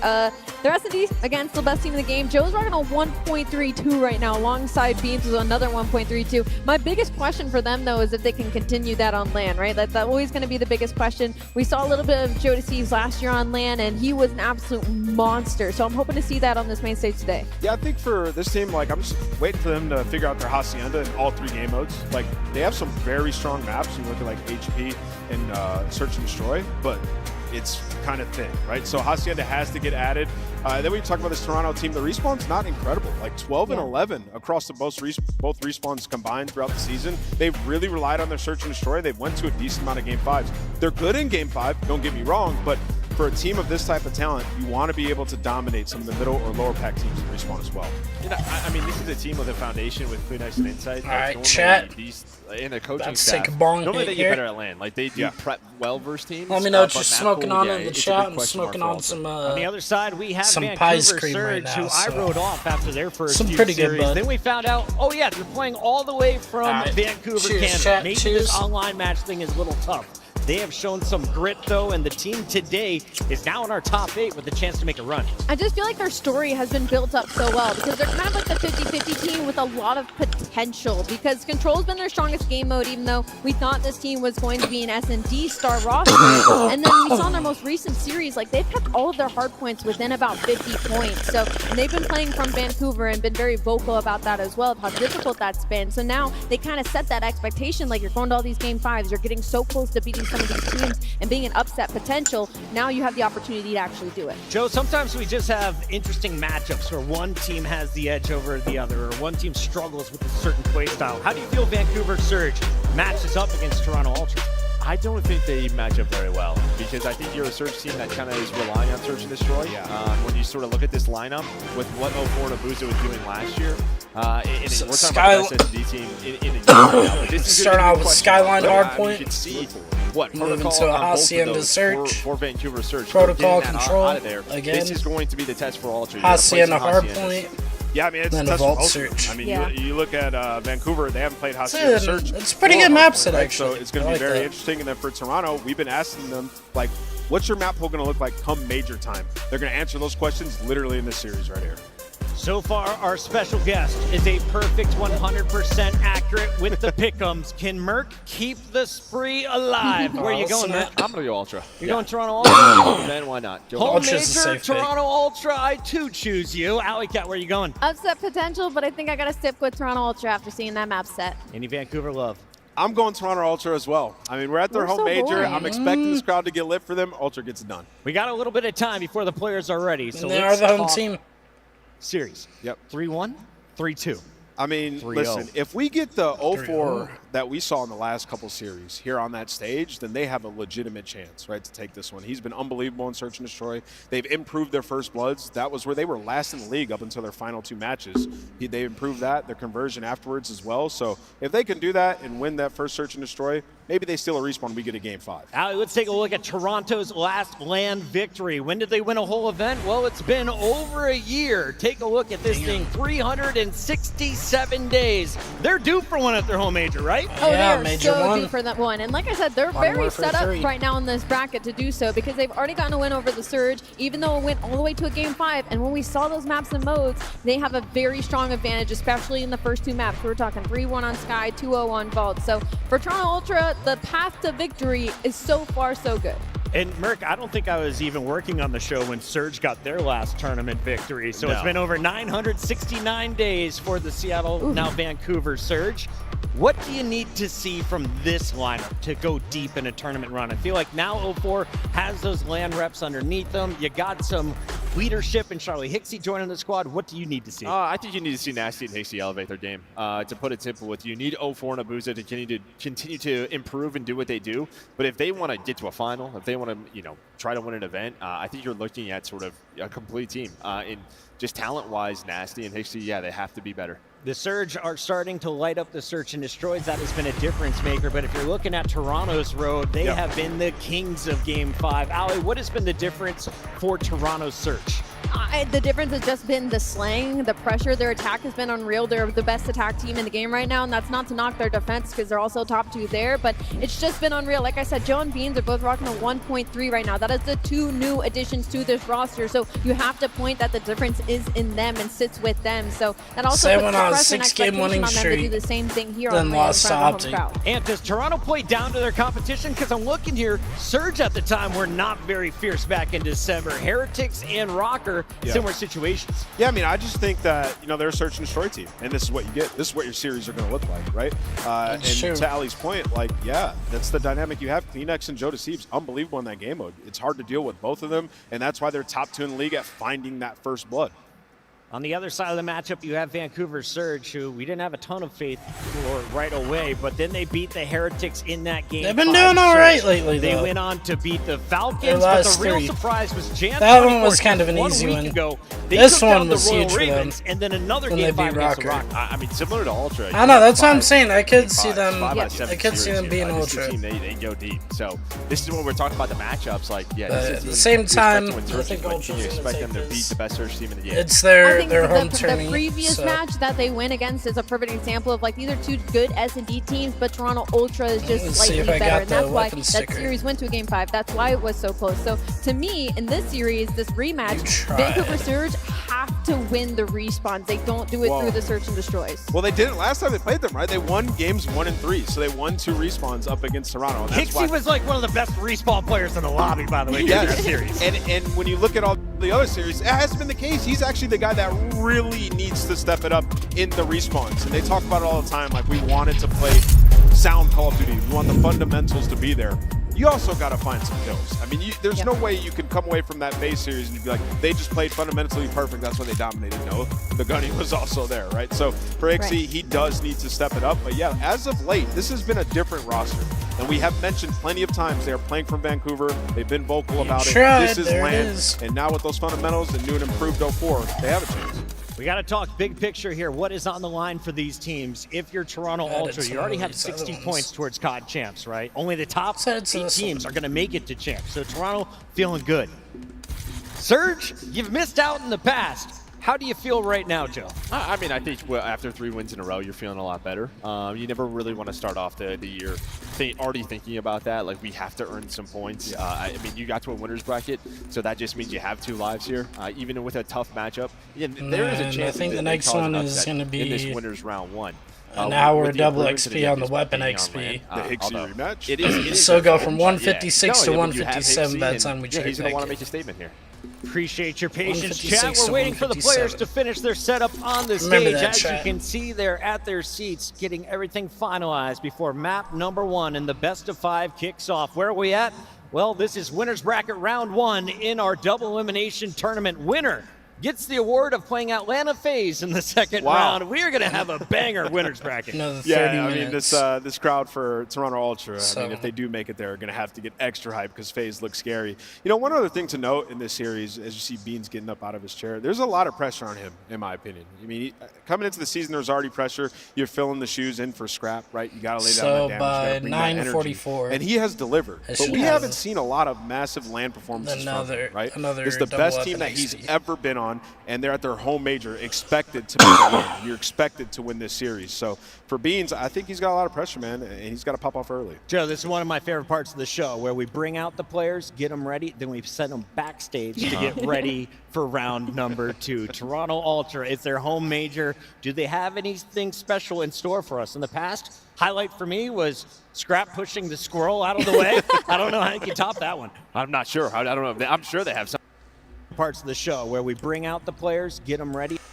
The show where we bring out the players, get them ready, then we send them backstage to get ready for round number 2. Toronto Ultra, it's their home major. Do they have anything special in store for us? In the past, highlight for me was Scrap pushing the squirrel out of the way. I don't know how you can top that one. I'm not sure. I don't know. I'm sure they have something planned. I would hope so, right? This being their event. But yeah, I mean, this is an Ultra team. Yeah, they're always doing a lot for the community, running events, so we appreciate that. I mean, they're the reason why we're in Madrid. Big shout out to Koi as well. If you haven't followed any other esports, Koi is known for throwing some amazing events with some incredible fans. So if you are a European local, please make some noise in the venue.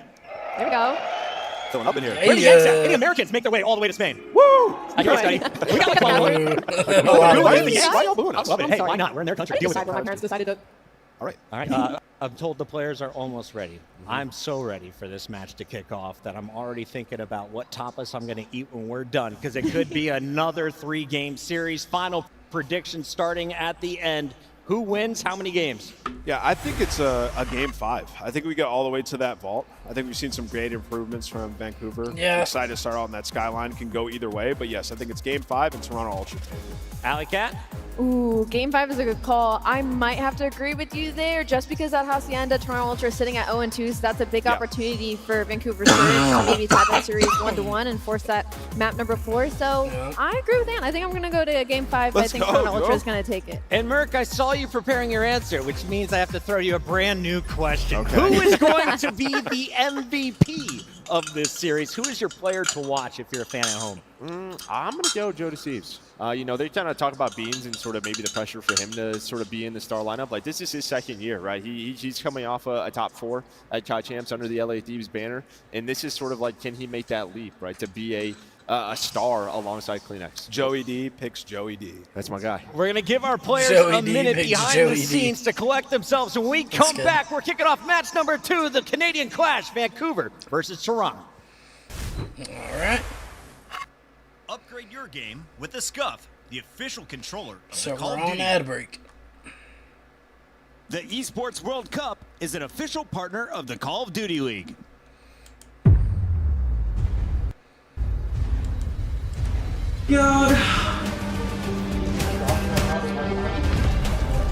Naturally frustrated. The record doesn't show how good we've shown, but I'm very frustrated in hindsight in the preparation. I mean, 2 map 5s, it's just been nail biter after nail biter after nail biter. If we could just somehow get over that hump and stop looking at this mountain as it's so super high and just try to like overcome these like small steps, you know, no minimal start shit in our day. So, But there's some bread and butter routine situations that we just were misplays, and that's the most frustrating thing for me. We are back live in Madrid. Welcome to Spain for Major 1 of the 2025 Call of Duty League season. Today we kick off our winners bracket with Atlanta Phase already moving around. Find out who joined them. Toronto Ultra, the number 2 seed, taking on Vancouver Surge at number 7. Welcome back to the desk. We got Merc, we've got Ali. On n'a jamais vu une tablette aussi grande. C'est tout simplement un ordi qui se déplie pas, quoi. So they say. Merc, final thoughts on this showdown. It's great to have you on the desk. Oh, well, I appreciate it. No, always a good time being up here. I mean, listen, like, this is a matchup that I don't like wait all day for something to be built. I gotta fight right now. I gotta fight my own base. Yeah, I gotta fight my own base. What is their map goal at this major? Both very good coaching staff, so it should be a great match. Toronto has gone up 2-0 against teams and then been reverse swept. That, of course, happened in the minor against Minnesota. How you feeling about stop that from happening ever again? I think it's just from the side of Jamie Insight has never played outside the top 4 to make one tournament, so I feel like he's just, that's just that No, the French fan base is crazy. I can't wait for the announcement. They put a lot of effort into the announcement, so like, it's going to be cool just to see like what they've done to the video. There were high expectations. I'm excited for fan base. That's why I say immense pressure in front of your home crowd. They have to deliver, and this walkout's about to. Madrid, make some noise. It's time to get the party started. Let's send it down to the stage. He wants something. Whoa. We already had our first match. I told Twitch and I can ensure that this crowd is ready for the next one. Hold on. I hope you have enough energy because it's going to be a long day with amazing matches. And now, I think it's a good moment to embark with the Port City. Let's see it. Vancouver Surge. The Battle of Canada right here.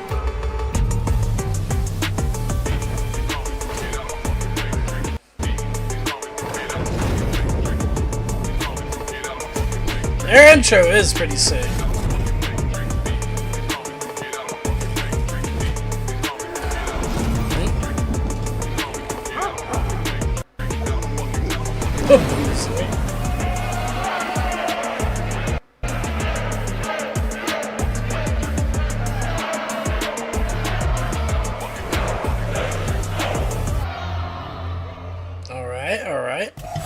Get ready to rumble with Vancouver, Surge!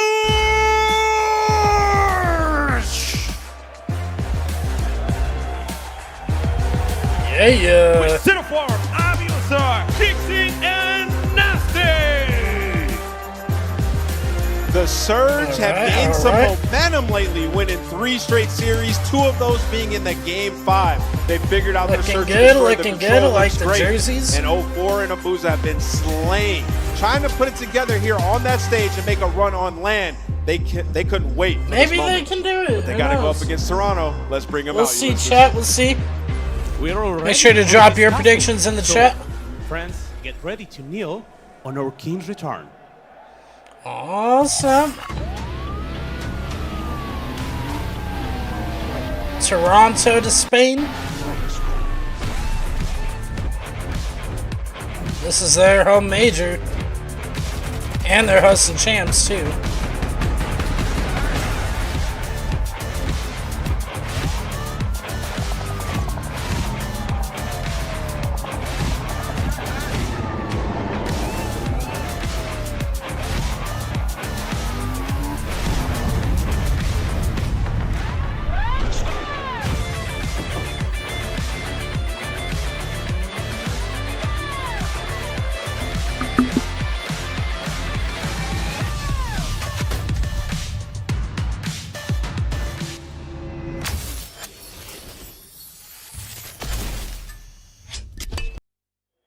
Amigos, mírate en todas direcciones. ¡Que vienen, es el regreso de los Reyes! Démosle la bienvenida. Give a warm welcome to Toronto Ultra!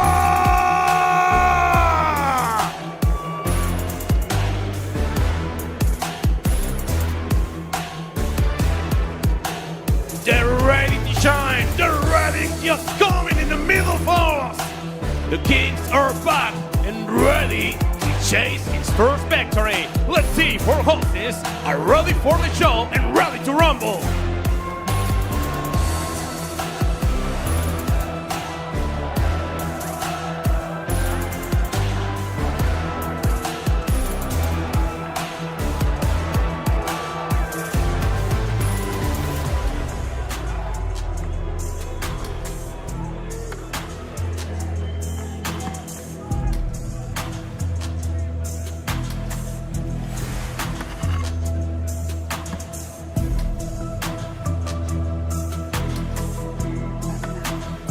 The teams are ready. Sword, shift, and study.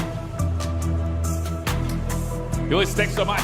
What's up, Madrid? Wow, we've got ourselves a banger here. Yeah. Match number 2 in. The Canadian clash is pucking us, but it's the second time we've seen these two teams. But a little bit of like a reverse stock situation. Vancouver trending up, Toronto trying to bounce back after the beatdown versus Ottawa. Hey, Vancouver on the right foot, man. They end off the qualifiers with 3 match victories in a row. Some of them being pushed all the way to that game number 5. They had the icing opens, and at least for Toronto, they did fall short.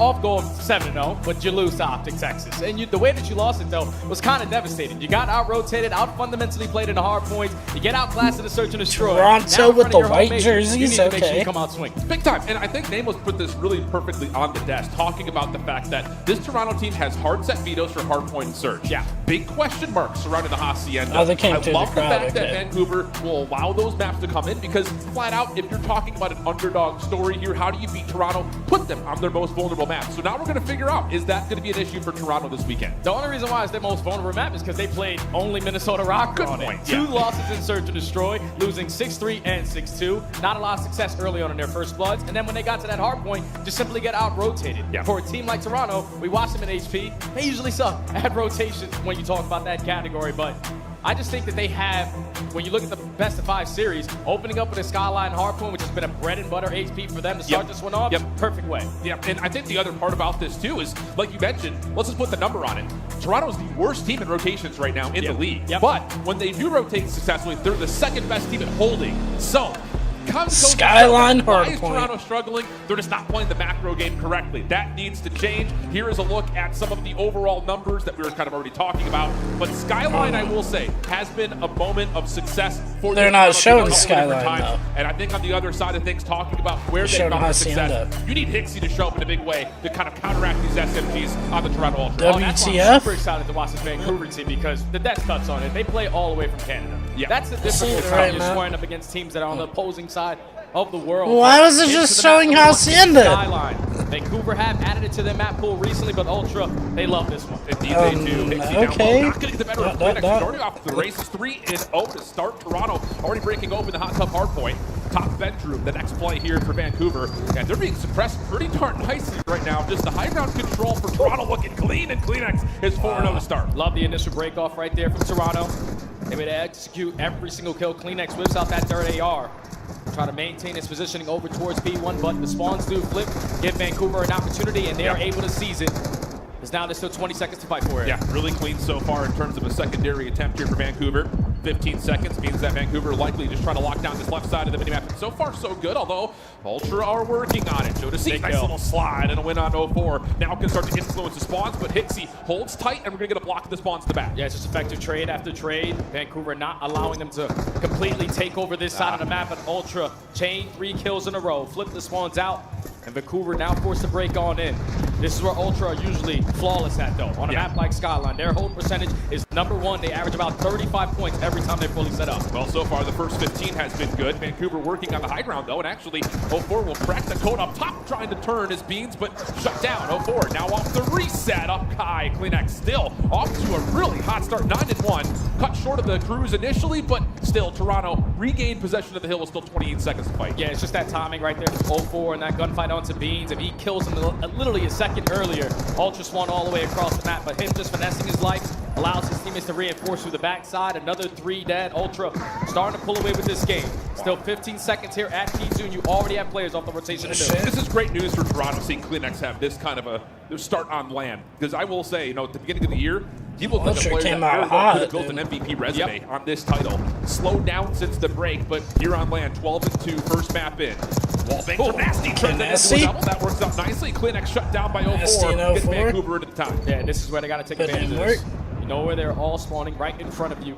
Don't allow anyone to slip on by, and Ultra might decide to hit a couple routes with the lead that they currently have. A couple players working their way through underground. Inside finds a double through mid. Clean 4 dead, leads to the early break. It's just Vancouver's getting flat out dominated in the kill tournament right now. Yeah. I mean, Hixie just 3-9, Abuza 4-9. Those are the 2 players that we really haven't seen showcase the abilities that we need to. Abuza, after his really kind of record-breaking back half of the year last year, is just not getting it going in this title at the moment. 4-10, another clean kill feed for Toronto. Abuza 04 and Hixie, dude. Abuza's still staying alive on this side.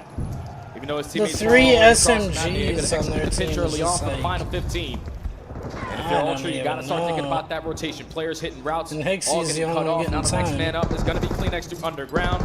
His positioning is known. He's still trying to finesse his life, and he manages to get a kill. So now the last players from Surge have to iron up because you're going to spawn out next step. Yeah, and Abuza, good win. Backside of the patio, followed up by Joe DeCease, trying to track down, and he will find Nasty deep. That will move the spawns, and now Vancouver is coming in one by one. Everyone on Vancouver is positive. Follow-up from Beans is good, and Vancouver are looking miserable here to P4. Yeah, the crazy thing is Ultra are the best at holding down these hard points, but also the second best at breaking into them. Kleenex 16-5, Joe DeCease 16-9. The SMGs taking over so far. Yeah, this is just making it more difficult for Vancouver to even have a clean attempt at a break. They're going one by one. Not their game right here. The exact same thing. We saw that from Hixie in his previous light, hitting from lower bedroom, not waiting for 04. 04 is the next one in, and well, finally, Abuza is able to turn the tides inside the hard point. Scrap time about 10 seconds to go the way of the Surge. You also have number 8 Hixie trying to play through New, but no, he's going to get shut down up top, and that's going to leave Vancouver trying to fight for their lives out of P4. Yeah, but you have to have a stand here at some point in one of these hard points, because fighting for the final 15 to 20 seconds with the lead that Ultra already have, just continuously trying to play catch up. As we go back over towards the Mixie P1, Vancouver combined for 3 kills in a row, make it all 4. Spawn secured. This is where you soak up time. Abuza on 6 in the hard point. Could be building towards an early Hellstorm here for Vancouver. And boy, if they can find it, they would gladly take it. One more elimination needed. There we go. He's going to earn it off just the passive score from the objective. So Hellstorm earned out for Vancouver, bringing this back to within 60 points. A little bit of a mixed fight here, just above the pool towards top bedroom, and inside Kleenex, a long-standing duo able to find 2, leaving Abuza by himself. He'll drop, and now Hixie has to hold his ground, but gets absolutely deleted completed top balcony. And now the last two players are on this side of the map have to clutch up in these fights because you already have the other two spawning all the way across the map. Toronto still in towards this P1. Abuza from the back end again is able to find 3. Last player you got to take care of is Beans, but he finds the kills. Teammate spawn right next to him. Ultra win the rotation again. Dangerous moment here for Vancouver. Stun out to 04's direction, who's also kind of not been a factor so far. Just 9 and 16 with only 7 seconds on the hill. But maybe an entry here. Yeah, sure does. Him and Nasty working together. That could be huge for Vancouver right there. Remember inside the hard point. That's if they could do something with it. But Joe deceives. Oh! Oh, that was nasty. He starts to bark and the player That's all 4 dead. And that's a 2v4 right there. That's all it comes down to. We kill these guys, they spawn all the way across the map. Easy hold for us. And Joe deceives again, having his moment. Another clean 4 dead for Ultra. Vancouver all the way across the map. By the time they even get it, they can only fight. This is belt 2 ass right here. Ultra just can do no wrong. What is that, like a 12-team sweep? Let me tell you. Finally, Clean X drops. And that's what it kind of felt like for Vancouver. It's like one player able to get onto a 5-6 spree and then Toronto, man, they're coming diffy. Now growing their lead to 100 plus on points this one. with the scrap time remaining. Over to P3B go. Vancouver will be here first, and a nice shutdown up top, plus a follow from Nasty down low. We'll give them some comfort. And well, at the moment, Ultra looking to break. We'll see how they're calming as we jump into Toronto. Ultra listening. I'm waiting for you. Pitch right. And then pitch down. Close one on top. Here with their common. Yeah, they're on top. Up and deeper, okay? Give me a hand step. No, what's that? On top of you. I don't see it, Joey. Could be Yo, shift. Nice 2 boys.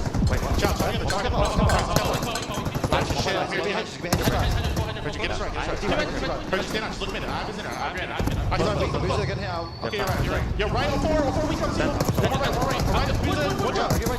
That's great, Charlie. Take him out. What? Hold this time.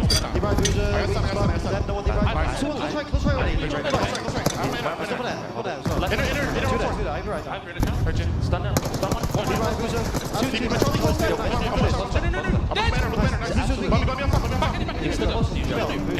Give me a forward dead. Keep it rolling. One shot. Shoot. They want behind the ghost. Take your time. Hold on. I'm stop right. Wait, team table. I'm back. Head just go. He's back right. Headshot left, bro, and one top, okay? He could one challenge. Keep holding. Okay, top. Absolute dead. Yo, back top. Shoot. Hit table. Hit so. Yo, top. Really weak. Hit me back down. Nice shot. He's in the ball. I spawned down. Spawn you. Open head. Yo, hold your dead. Bar in dead. Low rush. Help. I'm pitch rocks. Still rush. Stop holding you. He's dead. Good time. I'm on top. Listen, I did rush. Listen, look at time. He on that. I'm gonna need under. Yo, one front rush to me. I think the biggest point here is the coordination is just on point right now for Toronto. Vancouver just receiving a lot of these hits in reactionary form, and it's just not working out for the Surge. Yeah, it just seems like Surge right now are just playing like a 2-2 different type of gameplay. Yeah. Where the SMGs way too aggressive, the ARs are playing a little bit slower, trying to guarantee those spawns, but they're just getting overwhelmed by the numbers on the side of Ultra. Now only needing 24 points as we get back over towards P1. You have them trapped in towards the backside of P4 at bedroom. Just got to put someone in a hard point. Yep, and the Hellstorm is kind of a moot point at this rate, especially for the consideration of the Toronto Ultra, who just need 20 seconds with the time. Nice moment here, though, for Vancouver. Full clean feed allows them a chance to get some free time on P1. So Deceives tested and still deletes one. Oh, almost taken down Nasty for the second. But Hixie's been in a little bit of a blunder so far in this game. That continues to be the case as Ultra now have the numbers trying to play onto the hard point itself. Yeah, 3 dead. Last player to account for is 0-4, but it's easily going to be traded. You still close the game out here at P1. Get your trophies down. Watch over your teammate on the point. Yeah. As Joe now with the AR is able to line up a couple kills. Give me the 3. No, a little bit of assistance there from Ultra, but this is Mat 1 locked. No, it should be just the SMG difference right now. 3, 2, Joe Deceives 34-25. Cleanix at 35. That's a win for Ultra. Oh my goodness. That is a major response for the Toronto Ultra. Looking as clean as we saw them at the beginning of the game. Wow, chat. Fantastic map for them on hard point, and they show it why there. Great in their hold percentage when they don't Ultra on it. Rotation, they're easily finding breaks. And Vancouver were just getting picked apart one that by one. Was Ultra, and then not really having the numbers advantage in a lot of these team fights. As Ultra came out. Let's see how, I don't know, let's see how the search goes, You know, we were kind of talking about Vancouver, there's a level of search. this is where now, Vancouver even compared can to probably what we saw shine. online when they were starting, especially in the last 3 matches, really start to lock in. 0-4 in particular, big last 2 series for him. It just didn't look like they had the same coordination. We were talking like 0-4 and Hixie. But if it's anywhere near that one, something together. Yeah, this might be a 3-0. Here comes 0-4. It's just that's not something that we expect to see from a team with this much veterancy. Yeah, as a former pro player, wow. sometimes when you're flying all the way across the world to play, dude, Abuza was the only one that went not even. being prepared or warmed up. So it Everyone like else went was just negative. A little bit too antsy. Like 2 players too aggressive, 2 players too It's slow, no one on like- the same page. Look You at cannot these have that numbers. going forward because 0-4, he has been Compared to these on this numbers. 3-game win streak that you've been able to find at the end of Like the what? qualifiers. Just when things aren't going your way, especially on a map like Scotland, they can tend to get out of hand pretty quickly. No, absolutely. And I think just, you know, the other macro point, if you want to try to evaluate the Toronto Ultra after their loss to Optic at the end of the qualifying stage, rotations were always our focus. Yep. You know, when it came to the last Alright, couple chat, of I'll be games, right back. I'm okay, gonna go they're get a doing great refill on search my and destroy, coffee real bailing them quick. out in a handful of series, considering that they did avoid a lot of the top 3 teams in their qualifier schedule. I think it was very revealing. Their loss to Minnesota in the minor, but looking at the rotations here, much better. Yeah. Much more controlled. Getting one player through. Can we let him live by himself? Can we find ways to assist on rotation? And Joe was the one really kind of the catalyst for a lot of those motions. Oh yeah, especially at the peak too. It was also what? 2 times when they basically held it for a full 60. Vancouver able to work their way through the front door, but not find Olo kills to spawn all of Ultra all the way across the map. They just kept it mixing and held down that hard point to the T.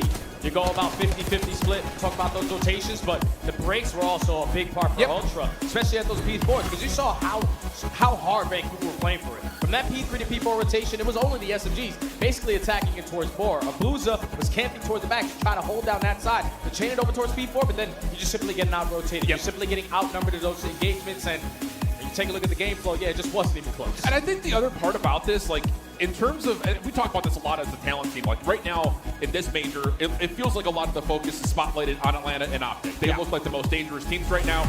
And we get to this point of how do we establish a dominant 3rd team in the mix? Because Carolina's been falling out, LA Thieves has been kind of up and down. Yeah. This Toronto team had a great qualifier, but legitimately it didn't really feel like there was a signature win outside of the Atlanta week 1. And I think the thing about their hard point is, like, if you just rotate better, your hold stats, your break stats are great. So just rotate better, and you're going to be a top 3 team. It's as simple as that, man. It's just tough when you're going up against these other teams who have that fundamental stuff in play, like the Optic Texas, like the Atlanta FaZe recently. And I think you can say LAT, even though they have been struggling recently. But Ultra, at least they got that S&D that they can bank on, because all you really need is one respawn. Thankfully, they got the protocol control, which has been their bread and butter since the beginning of the season in that map number 3. But if you can start to win a couple hard points, it's definitely one of those teams that can contest for a championship. Now, this is interesting because, for my mind, the series almost starts now. Yeah. The Hacienda Search and Destroy, you know, again, talking about this Toronto Ultra team. They have a hard set veto in hardpoint. They have a hard set veto in search. Hacienda has not been good for them. So if you're Vancouver, you look at that and say, we have to play these guys on Hacienda. So they better be prepared. And I think the thing about that, talking about 0-4 in particular, is lately he has been great, especially when it comes to the map 2 and the map 5. We heard him in interviews saying that he's been getting more reps in on Money Search and Destroys to make sure he has those reps to understand what he likes to do with his playstyle. And at least off the last week of qualifiers, he has been taking over in this mode. Over 1.2 KD in every single one of those categories. Most likely he's going to find a lot of success in those opening dual win percentages, where Toronto Ultra need to make sure that they figure it out, because they're good on every other map but Hasi. And the only thing is, they're not playing against Minnesota, so they might have a different strategy. Yeah, top 2 in opening dual win percentage on both sides of the bomb, except for Hacienda, where they're 10. So there is a level of, like, what is happening on Hacienda for these guys? And I think, you know, kind of to tell the picture on the other side, you know, if you're attacking Toronto, you want to try to focus on this vulnerability of Hacienda. Whereas I think if you're Toronto, you're sitting here saying, hey, if we just fix Hacienda, we've got a possible pathway to get to a grand finals this weekend. Without question, man. If you can add Hacienda to your S&D map pool, it basically is going to put them undefeated on every search and destroy. Because you even saw it in the vetoes, they got rid of red card, Which because teams have watched them recently, and you just lost it to Optic Texas. The way that you did it, though, was like just being slow, not really taking the map away, not playing to your play style. So hopefully going into this Hacienda on their third opportunity here, not versus Minnesota. I'm looking at Kleenex and Hixie to really set the tone with those SMGs. All right, chat. I'm back. I'm back. To kind of one-dimensionalize this. You talk Let's about get it. Let's get it. Rotate better. Yep. You talk about the search and destroy on Hacienda. You got to be better in first blood. Yep. So those are the pictures to take a look at. Here is your overall search and destroy breakdown. Again, the opening goal win percentage, I think, is going to be the big key demographic that we need to look at here. As we jump on into a Hacienda search and destroy. Have not seen it. That's not Hacienda. Why does it keep doing this?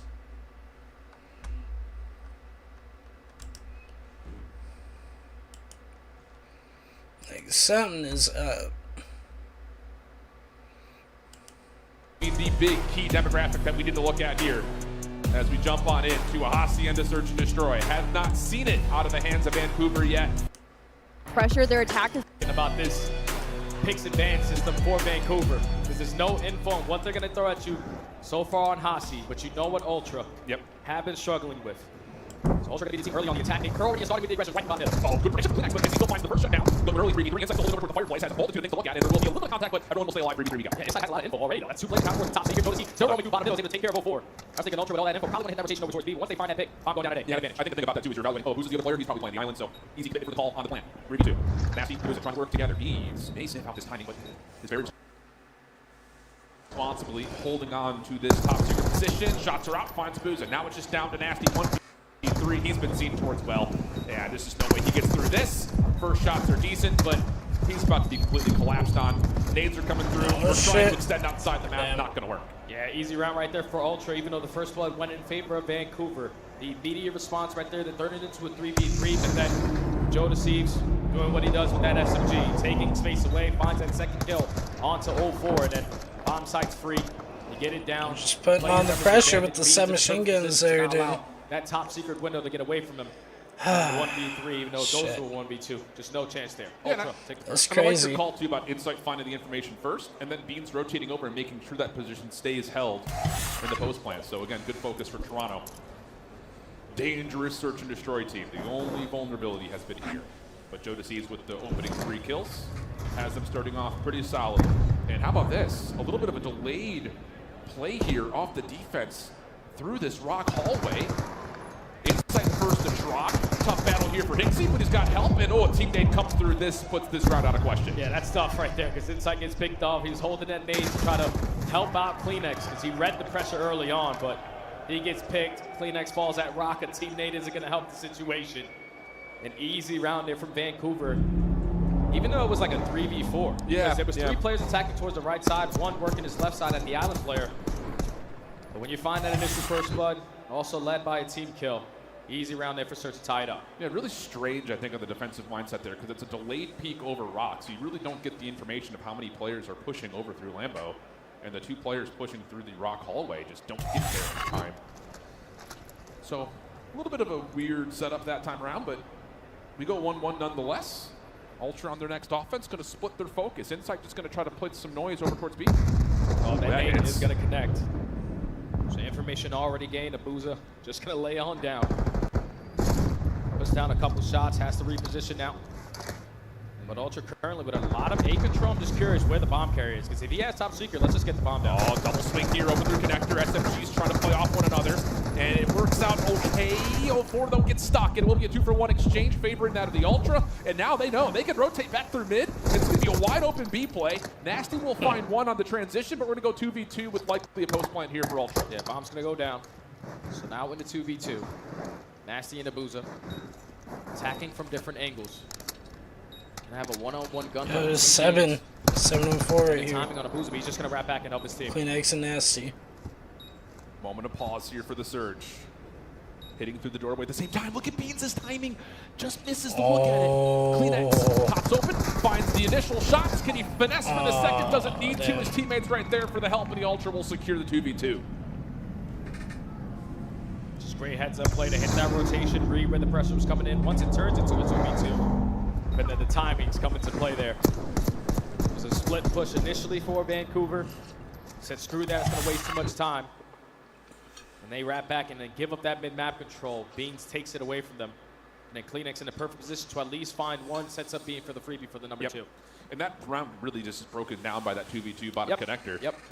It's, you know, for trying to work it together doesn't really work out. And that was due to the fact that Ultra had so much control over towards that A side. So Vancouver thinking, all right, they have that much. We don't have anyone towards top secret. We got to try to contest it.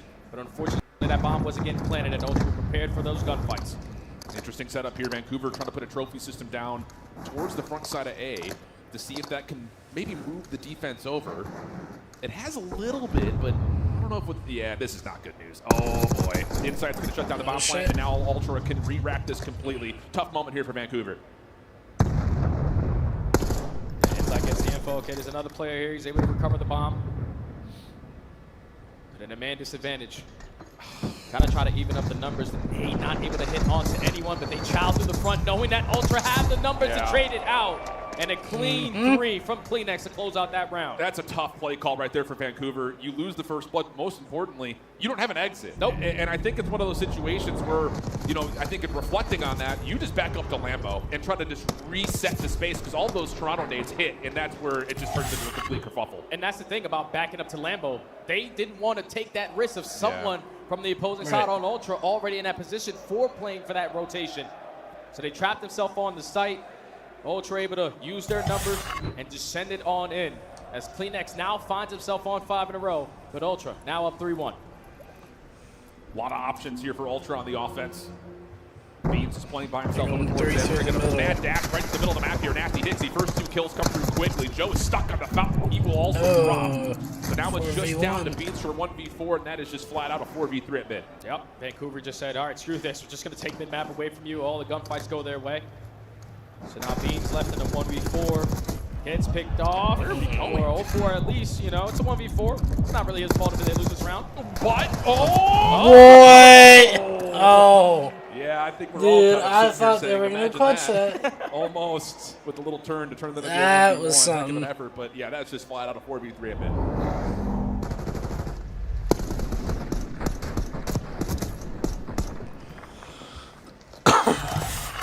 So now if you're Vancouver, you need to try to figure it out on your attacks. You found success early on, but then slow play over towards B.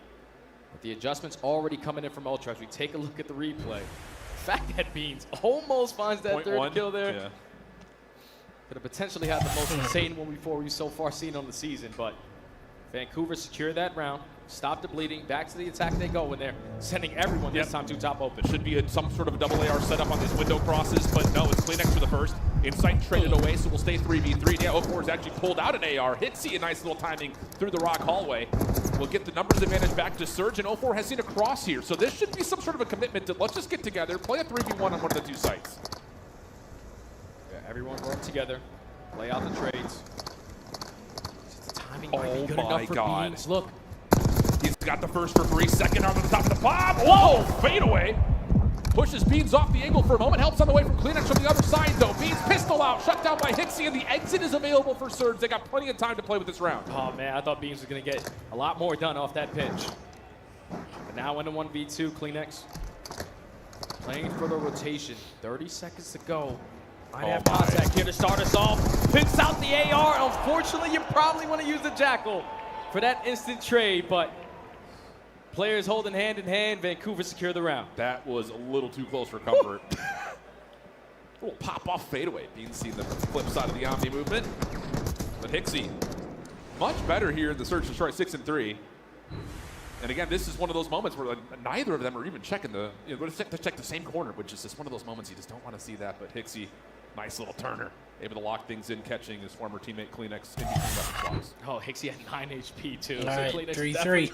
Thinking in the back of his mind, I should have just stayed with the sub. That was an easy double. But now all tied up at 3. Ultra back on the attack.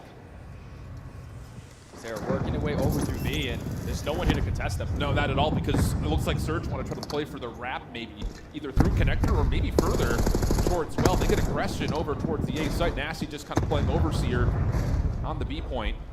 No focus for Ultra on the commitment for the plant yet. Vancouver won't know this, though, and it looks like they want to try to contest. Yeah, Ultra trying to get them to invest a couple stuns and nades. Don't also want to get caught off that, unguardable angle through the bottom side of the door, but 0-4 and Hixie, they just send it on in. They find the initial 2 kills, man advantage, Vancouver. Yeah. Timing was great on that retake. Nades over the top, allowing an opportunity. Insight seen bottom bar. looking to see where the secondary challenge is coming from, but does not expect to boost him right above him. Joe stuck, gets the first. He's got an opportunity to reset this. He's got 30 seconds, so a lot of time to work with. Potentially for Surge. So think that you're hitting that rotation over towards A, but they clear out this B site. It's only a matter of time before they say, all right, he's not here. Let's go over to the other side. Yep, and that's exactly what's going to occur. Hixie will be the first one here, most likely. And gives him a chance at it. Time is going to run out here, though, on the opportunity to plant, and yep, just throws shoulders. Hixie on 5 in a row, trying to get his 6th, and he will. Hipfire will work out for him, and the Surge have pulled this thing back. All right, all right. 3 rounds in a row now for Surge. Haven't had a rep so far in the season on Hasi at S&D, but the adjustments are starting to come in. Right there for Ultra, though, they had all control of that B site. Yeah. They just did nothing with it. You're realizing that, okay, Nasty's putting out wall bank from top office. They most likely don't have a player to contest this bomb plant, but they just wait and wait too long because Ultra hit the rotation, worked them with their numbers for the initial kill gunfights. I think there's a level of Ultra being a little bit antsy about planting the bomb because they didn't have anyone up top at the windows. Beans was flying over towards Archway, so you're thinking, okay, well, we don't know where Vancouver is. Maybe they're going to try to contest us through Rock. I don't know. But regardless of the decision, Vancouver have been stringing together a couple of rounds nicely. Ultra showing some aggression here towards the A side of the map. Vancouver stacked heavily over towards the secret staircase, and they're going to wait to see if they can catch someone off guard. Yeah, they're going to catch at least a couple players from Ultra bailing on their stack setup over towards A. Slow and steady. He's currently winning the race, but now Search going to send it on in the timing. Good enough for Joe to see to find the first. Should be a trade, and there is. 04 up top of the window will take down Joe. Hixie still on 6 in a row. His stun will not land backside bricks. And Kleenex is wiggling his way. Oh my goodness. Timing. This could get interesting. A little shot over the top. Nade will go his way. Nasty does get a connection, but there's no immediate follow. Keep your eye on 04. The off shut down. Top patio by Insight. And now you just have to wrap this and hope that you can find an entry somewhere else. Yeah, we knew that we can't plant that bomb there at A, so we got to get on out. Insight with the shoulder. Wow. Only 48 HP, able to stay alive. B's back into the play, picks up the pinch. Now makes it a 1v2. Hixie still confirms the information that Insight's playing above him. Doesn't like the idea of pushing through office sides and tries to re-wrap this back over towards A. He'll get there. The question is, does he choose to get this plant down or play for a kill first? He's going to commit, and that will be where he meets his maker. 4-4 we go, Ultra right back into the bench. Yeah, that was Jodeci starting off with the first blood, but then Kleenex taking that positioning. Ultra bounce right back. If you're Vancouver, okay, he's there. Oh, we can't plant this bomb at A. So someone tries to make the play. 04 gets caught on the pitch, and then in the 3v2, just not enough time for Hixie to even think about that objective. I would like to see him. He was on 7 in a row. Yep. You already knew you basically were going to lose that round. Just probably play your life there to play for the Hellstorm. An option. On chat, I'll be right back. Just give me a few minutes. The defense has been the more successful of the two sides to this point, though, for both these two teams. So what can Surge do to try to keep this defensive edge and maybe find themselves on that point? 3-1 split. RC's out. Hixie using this. Oh, he may connect. Yeah, he does, but not enough for an elimination. Still confirms the intel, though, that Ultra are playing pretty heavy-handedly over towards A. He'll drop a trophy as he is the, again, pretty much solo defender here with a little bit of help now from 04 above him. Yeah, they got all the info, so if you are Surge, potentially starts taking the map away from the Ultra players. You already have a Boozer working his way up through top hallway, trying to come behind towards top secret, but look at the timing again from Kleenex. Yep. It's just they're on different floors from each other right now. Kleenex must be down low. Yeah, Boost is up top. So they've, I mean, for really all intents and purposes, Surge have Toronto relatively trapped here. But that seems to be okay for Toronto. There's no trying to commit to this A site. 04 right on the staircase from patio. We'll throw a couple of shots out. They exchange from Abuza up top. He'll find the bomb planter. Now trouble for Ultra. Kleenex trying to make up for it. At least finds a kill onto Nasty. 3v3, bomb down on A. Yeah. With only 20 seconds to go. You have players like Insight potentially setting up the pinch, but the bomb's going down. So if we're going to be able to check, he sure will. Shots will come through. He finds the kill. Hixie will also take care of Kleenex up top. Just down to Insight. Not a lot of time to make this play happen. And 04 is just going to dance with them a little bit. How about that? Really good defensive transition from Surge, just taking over the map. And now they find themselves on map 2 point. Just like if you're Ultra, again, you realize you get the trophy down. We have outer fence. We have mid connector. But we can't plant the bomb unless we have top secret hallway. Yep. It's just you have one player playing for the full pinch. And Abuza getting active, taking that map control away, pushes his way through rock, flanks the top middle hallway. And all he needed was 1 kill to basically secure the round there. For Ultra, and we're going to go over towards that A site, we need Top Secret to even think about that bomb plant. But first blood in favor of Vancouver. They're currently leading that category by 1. Yep. Now they're at point game. What's the call? Lots of focus up towards Spiral and towards Fire Hallway. This is the more orthodox default setup. Nades going the direction of Joe sees, but he stays alive. So it's just the exchange up top that leads us to an early 3v3. Follow-up stun from Hixie. Not sure if that even lands on a Joe in that tight corner. So now you got to rewrap this back over to B and see if you can get a plan off. Yeah, and it's going to be free too.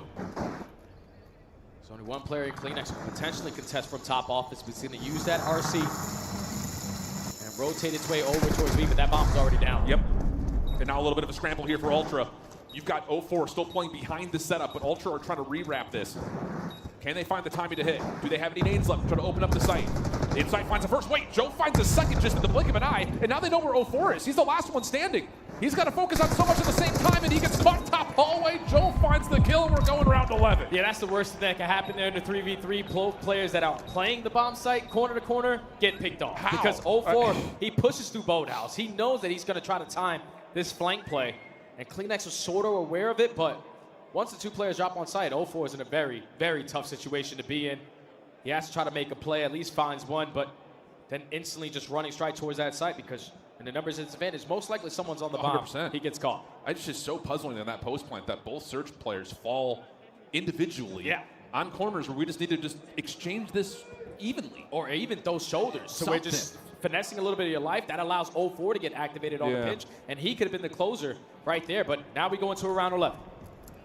It'll be Ultra on the offense. They've had a lot of focus in the last handful of attacks over towards this A site. That looks to be the case once again. Nades quickly over the top. Trophy system to keep them safe, and they're going quickly. And this, I love this tempo change from Ultra. You know, no one's been playing all that far forward for Vancouver. Why not try to get the site, maybe get a quick plant? The thing is, again, no one contesting from top secret hallway. So many angles that they have to account for. And now they're forcing that rotation to come from Surge. Insight, the player behind this offensive push for Toronto. Joe trying to plant, but no one's even looking at the window at all. Kleenex is just sliding back and forth. He never really had an eye on it. That's a free first blood. And now Kleenex is going to try to play for the plan. 04's like, I can see you. Just hoping now that Insight on this pinch has to can get something done. You know that 04 is roaming through top secret. Insight gonna go all the way around. He's gonna be led with a gunfight and wins it versus Abuza. 30 seconds. Massive win that now rechanges the focus on what's happening on the site.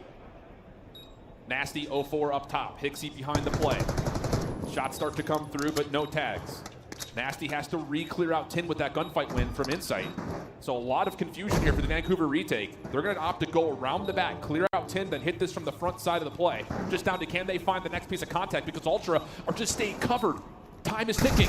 First shot's good from Kleenex. Activated now with Beans around the back. Doesn't need to come through. Ultra clean things up to the blink of an eye. They take the round 11. They'll go up 2-0 in the series. Woo! Wasn't easy. Take that search and destroy there. Even in the 3v4, strategy not good enough to avoid the initial A bomb plan, but once Insight finds that one-on-one versus Abuza, you see what it does right there to the Surge. They waste so much time trying to locate that player. Once they realize, okay, we haven't been able to find them, we have to try to gunfight these players on the site, just not enough time because Insight was able to reposition himself and force Vancouver to try to locate where he was. Ultra make the adjustments. Obviously, they need to make another one if they're going to be thinking about that A bomb plan going forward, but they're up 2-0. They finally get a victory on Hasi S&D. And I will say, you know, just to kind of, again, take this as a moment to give some evaluation to both these two teams for, you know, again, a map that neither of them have really felt comfortable on or played for that matter. I will say, like, the macro game plan for Toronto does look pretty solid. A couple of weird timing things that's just a byproduct of Hacienda being Hacienda. But for Vancouver, there are just a lot of inexcusable moments that it's just like, guys, like, we're in a 3v2. We've got a post plant. We can't be getting our 2 members on the bomb picked through the walls, through the one entry point that Toronto can hit from. And I think, you know, you point to a couple of those moments for Vancouver, and you're going to have a woulda, coulda, shoulda kind of labeled over the top of this map, too. Yeah, it's a tough S&D to lose right there, man, because now you're going into a protocol control, which has been the best controlled map for Ultra. The same thing could be said a little bit for Vancouver, because they are sitting at 1-0. Both teams are great on the defensive side, but you really needed that search and destroy to try to keep yourself into this series, in my opinion. Yeah, it's one of those things that it feels like the reverse sweep doesn't feel that possible, let alone the fact that if this were to have gone to 5, it does feel like trying to hold an edge when we eventually get there. So we'll see what happens. We've got a protocol control coming up, followed by potentially a Hacienda Hardpoint. Our second match here in Madrid and our Major 1 event here at Black Ops 6 in the 2025 year. Canadian Clash has been all Toronto. We'll see if that stays the case when we come back after the break.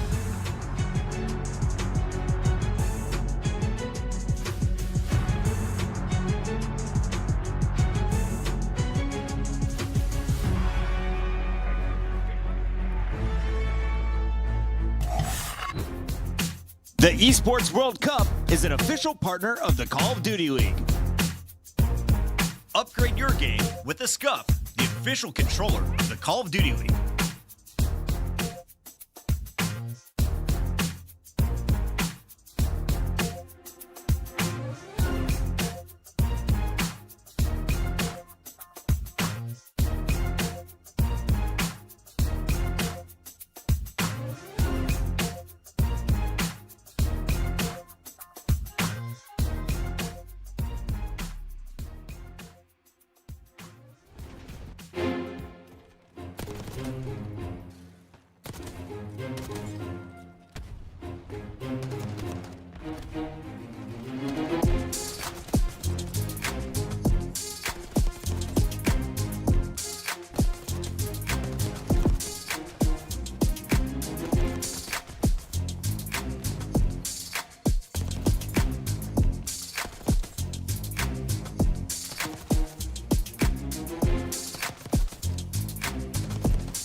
Welcome back, everybody, to Madrid and our second series from Major 1 here in the winner's bracket. It's a Canadian Clash that has been dominated to this point by the Toronto Ultra. Vancouver fighting in the search and destroy, but coming up short gets us now to a map 3 protocol control.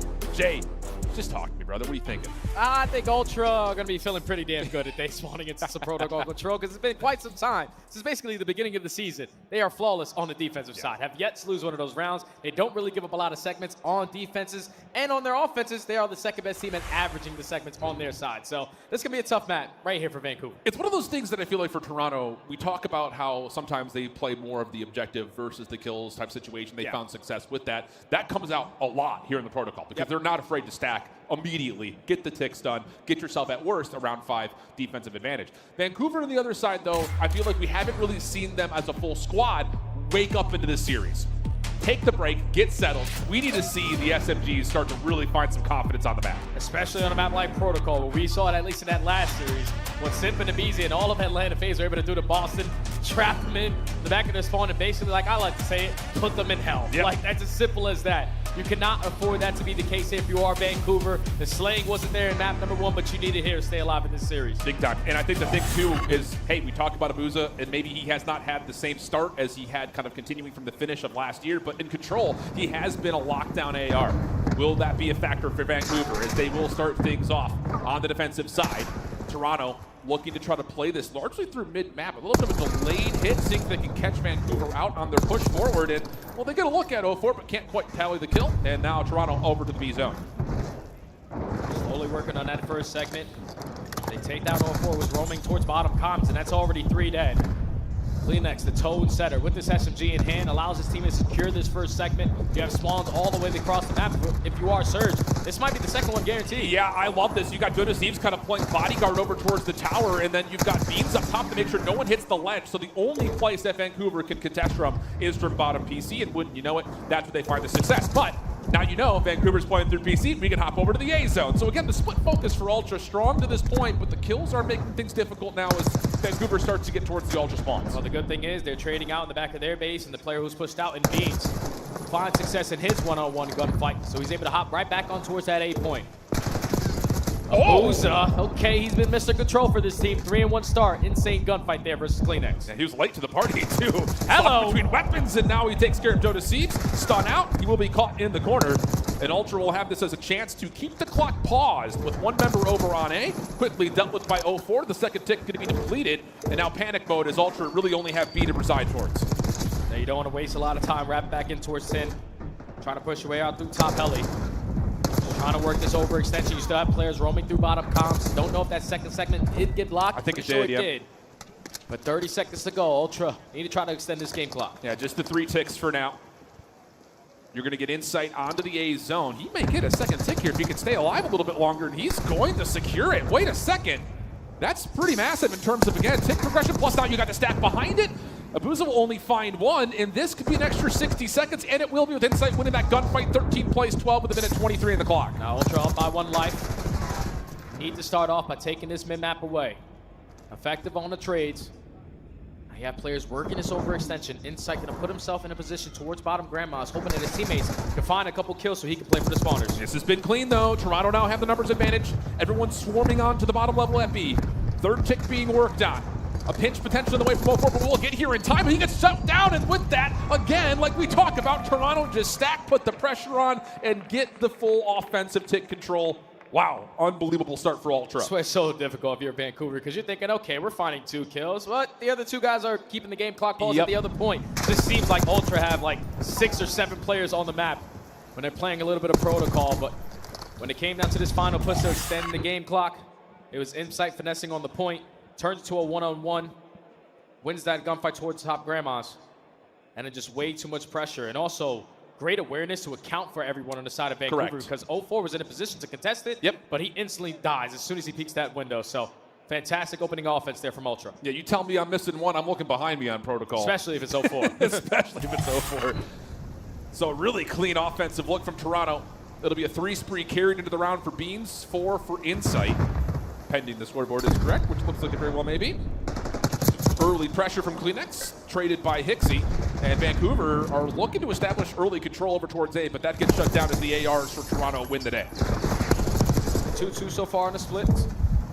You have 0-4 trying to take a little bit of space away, working over towards B, but that's already 3 dead. Abuza, you got to get a couple kills to allow your teammates to get on out. Yep. At least finds first on the Joe. Off the regen as well, an opportunity to get some high ground control here at 10. His teammates flooding on over. But look at the patience from Ultra on this flank, saying, nope, we're not in your base. We'll just come up behind you when you get out of the zone. Beans now behind the play. Even exchange over the top of the site at B. Hixie the last one remaining. And that's just an angle that Beans is never going to lose. So the trades come out, and with that, Toronto will keep the clock ticking. But right now, if you're Hixie, or at least Abuza, you've been on a 4 spree sitting in top trips the entire time where your teammates are just getting slayed out. Yeah. Probably want to jump out and potentially try to assist your teammates on this map control. because Ultra are just always in your grill. Now here we go, though. Vancouver find the exit off the spawn, out to the B zone. Block paused, first tick of progress locked. Joe Deceives up top at ledge. Free angle for him. Nasty's trying to get here to assist, but he's not really in a position to do so from top window, and now Joe's behind the play. Easy follow-up in Ultra. Well, now you're in the position of control. You got Vancouver spawning in front of you. In 18 seconds, they have to go A. Joe Deceives is just trying to time this flank. Phoenix able to find one, but Nasty off the respawn takes care of Joe, so an opportunity here to extend the game clock. Just need these other gunfights to go your way. Beans on 22 HP is able to line that one up with the AR, but first segment in. Second on the way. Joe caught from behind. Here we go. Vancouver's got some presence over towards the Ultra spawns while still hanging onto the zone itself. Second tick's going to get locked. Kleenex in trouble, just trying to get away. Down to 2 HP. Somehow slips by some of the defenders around the outside of the zone, but still the focus for Vancouver is successful on the 8 point. Extra 60 added. Now you just need these kills after you execute this extra time to go your way, because it leads to a clean 3 dead.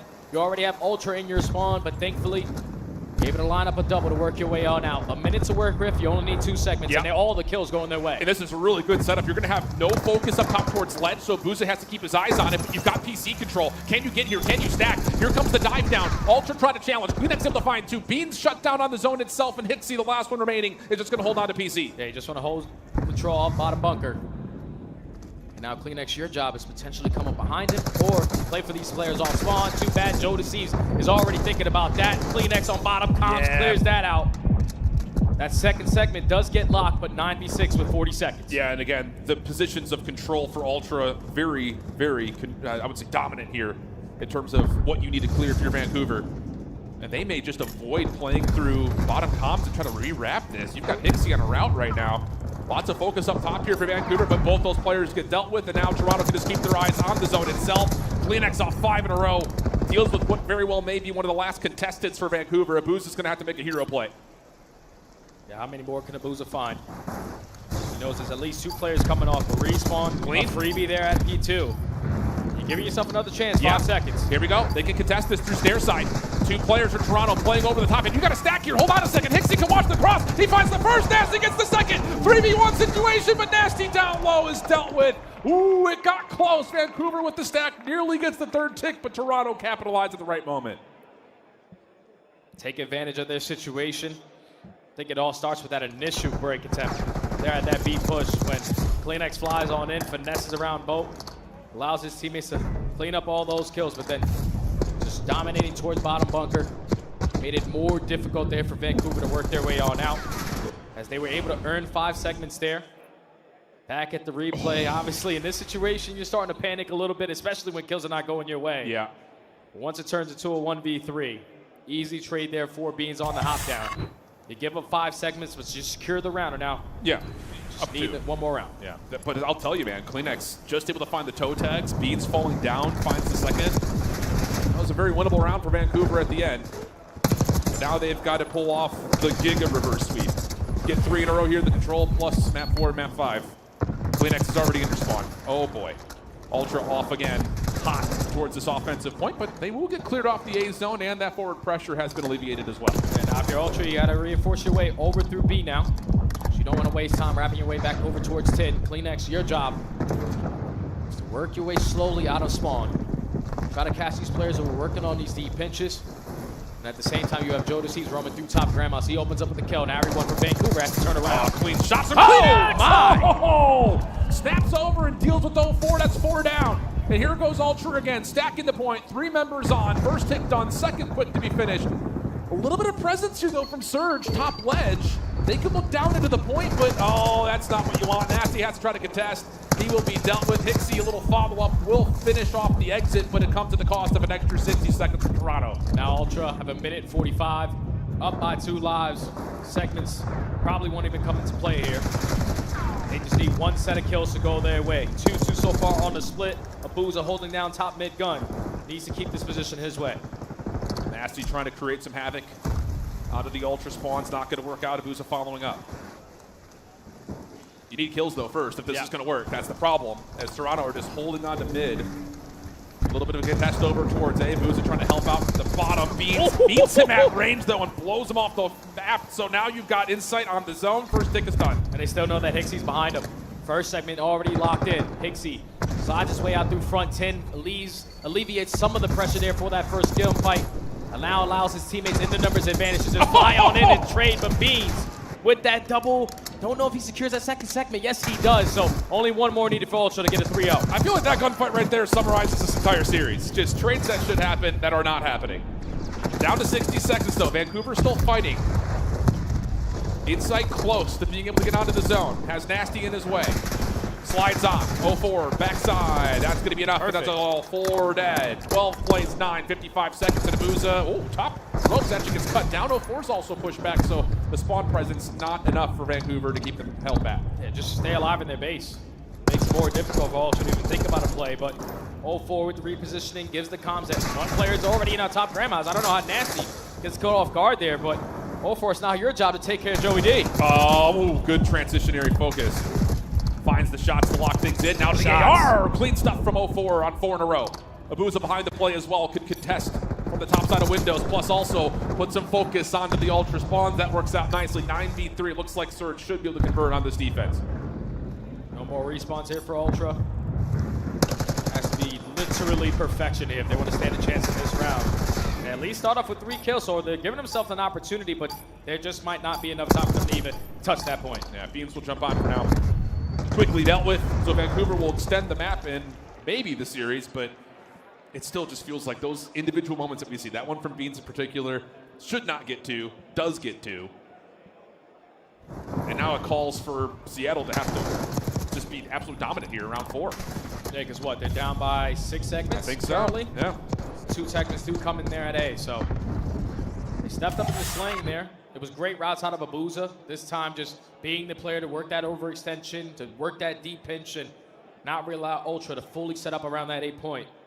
He was just being a nuisance, but now on the attacking side, you just can't give Ultra an opportunity to get 2 to 3 dead, because it makes it more difficult for you to work out of your spawn. Off the break, Vancouver, heavy focus over towards A. They've got Beans on the zone, freebie there.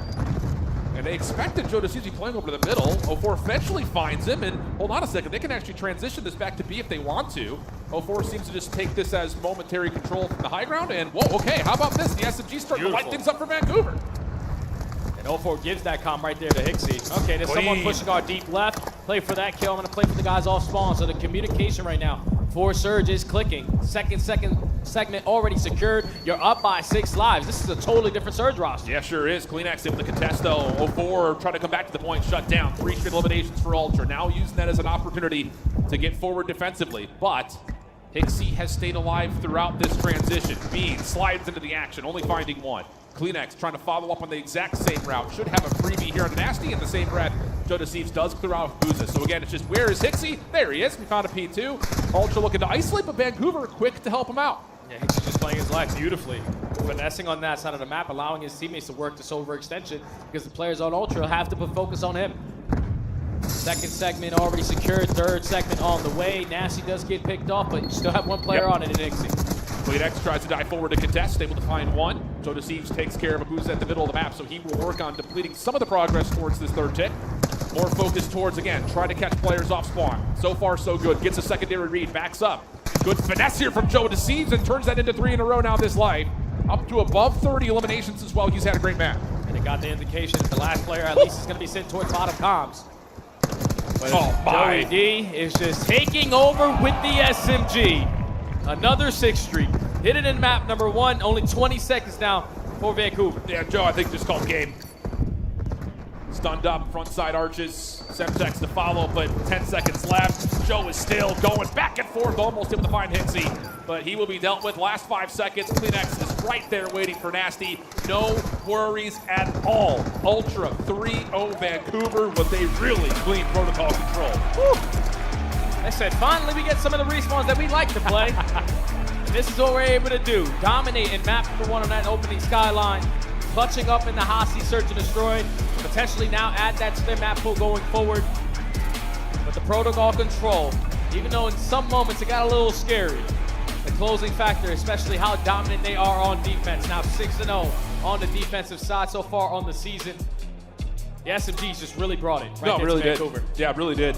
And that's good news for Toronto, I think, especially considering how the series went versus Optic at the last qualifier. They were just getting worked tempo-wise. So a good reestablishment there for Toronto. For Vancouver, though, 3-0. You had a winnable map, too. You had some moments in the control where you're, again, fractions away from winning your first offense. There is worlds where you can look at it and say maybe, but just flat out, they were just getting outplayed from start to finish.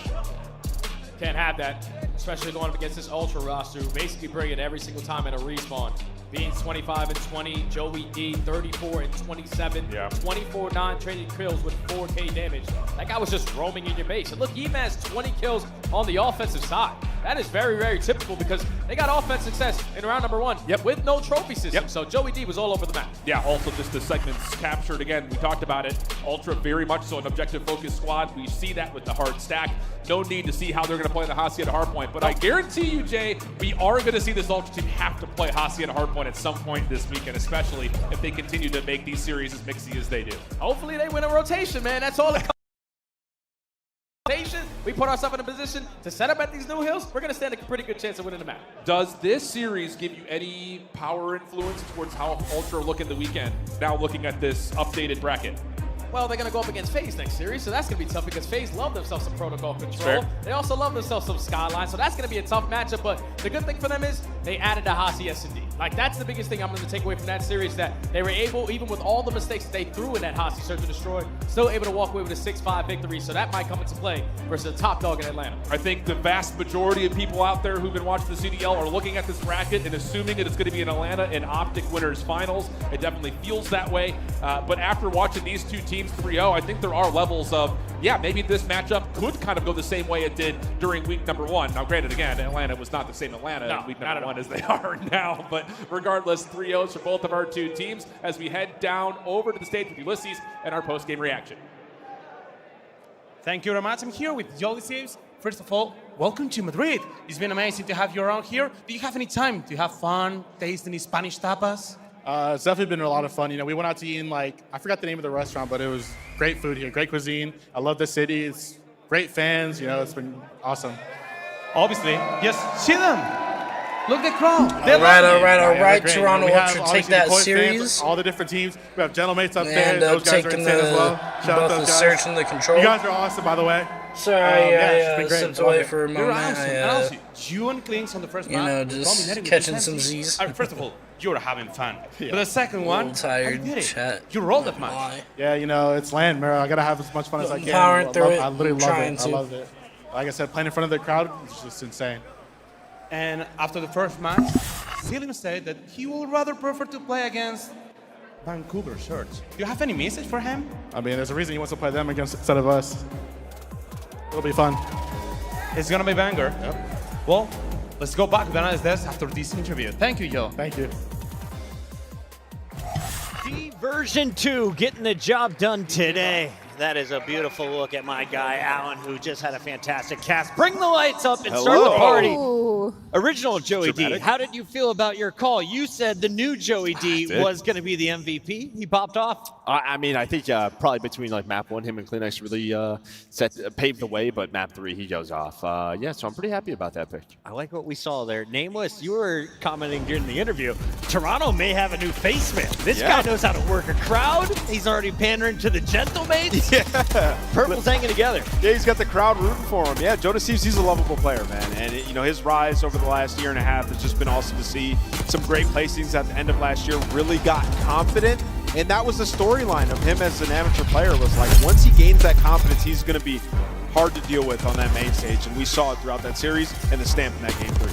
Ali, I wanted to ask you a little bit about protocol, because on other maps we see 3-2 scoreboards. Right. This is another 3-0 in control. What's happening here? This is a very big momentum swing map. Like, when you're playing protocol, like, if you're feeling the vibes, especially your SMGs and the way that Joe and Kleenex were in this series, it is really, really hard to stop because Protocol, it's so easy to get stuck in this insane spawn trap. You're literally seeing it on your screen now, and it's hard to pick that momentum back up when one team is feeling the flow on Protocol. And that's why I hate that I made it into this series, because this is the weakest mode for Toronto Ultra, and I feel like Vancouver Surge kind of hand it to them on a platter by allowing this to be map number 3 instead of trying to test their luck on Hossie or Vault. And they also like Skyline map 1, they let that in, and that's literally Toronto's best map. And play of the game right here. It's map 1. Queenex's hot start, Nameless. And if we want to talk about the true MVP of the series, Joe, it's this guy coming out 35 and 19, then 11 in the Search and Destroy. He is Hold on a sec, chat.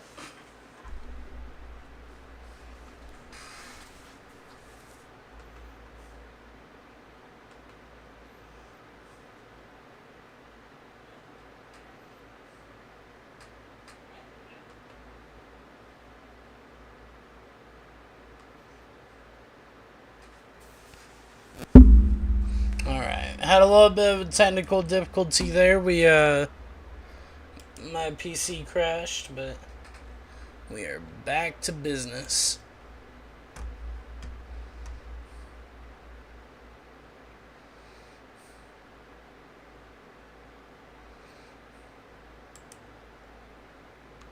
Let's see.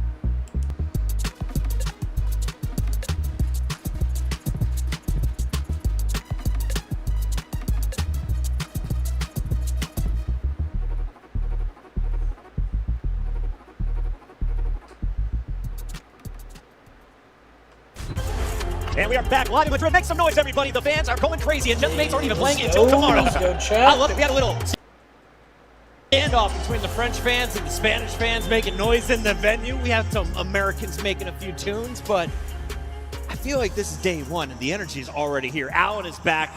Shift, let's kick things off. This is match number 3. Will we see another 3-0? I don't think so, but we very well may, because this LA Thieves team could just show up on land and just destroy everybody. They've been prone to do that before. I think there's definitely a world where they could do that, Chris. Ali, let's introduce our rosters and talk about this LA Thieves squad, because in between seasons, all Twitter was saying is this is now the team to beat. They will be the God Squad in Black Ops 6. I mean, I gotta say, this team was kind of built for LAN. Like, I look at Hydra, you think about the absolute menace that he has been every single event. You talk about Scrap, he gets better on LAN as well. And then you got a world champion in Envoy, and then you got Dan Ghost, you had to fill in for Optic Texas in his first year, and he stood up and performed. So very high expectations for this LA Thieves team. Their hardpoint has needed some serious work recently. That might be where they get caught slipping versus a team like Carolina Royal Ravens. But again, I mean, this is the LA Thieves that we're talking about. I think the French fans are getting hyped for Hydra taking the stage right now, because yes, the guy is an absolute phenom, and he just hasn't been the typical Paco throughout this year. Like, Search and Destroy is his worst game mode. We're used to him taking over searches, getting 1v3s, 1v4s going nuts. So taking that stage today, I'm expecting the new and improved. I need to see LAN Paco back out. I've always been excited to see how the crowd is going to affect Paco. Normally, he's going against the favorites. Tonight, he might be the favorite in the venue with LA Thieves going up against Carolina Royal Ravens. One of the favorites. When you were looking at LA, though, they're coming off a tough loss. You dropped that game 5. You gave up 5 straight rounds after being on match point. So what's the weakness of the Thieves squad right now? I've been saying that they are impacted the most by not having rewind in the map pool, and it's really affected their hard point a ton. But the interesting thing is, you look back over the course of their last 4 Search and Destroys, they've had 3 really embarrassing losses in the Search. So it really feels like they need to find some identity in their hard point map pool. That's all the day one getting back rewards. to what you saw them do in the early Search and Destroy, because their control has still been great. Yeah, I mean, this is wild to think about. Active maps in hardpoint, they're 6-6. I mean, they're like a top 8 hardpoint team. In the beginning of the year, they were 100-point clubbing people. And then you talk about Search and Destroy, they cannot get first bloods, and Hydra's like a 0.7. So, like, statistically, you look at this roster, anomalies sticking out everywhere. What is going on with LA Thieves?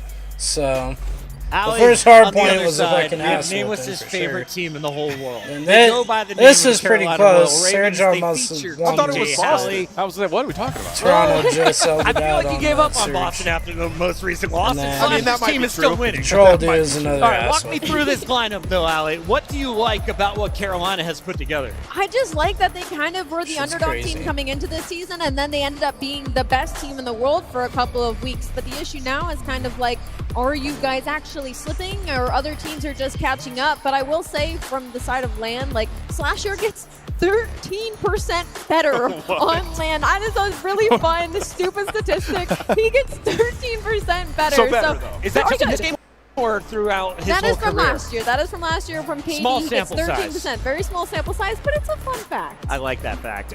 Slasher, though, is one of the few players who has played in Europe. He was part of those teams in 2020. Yep.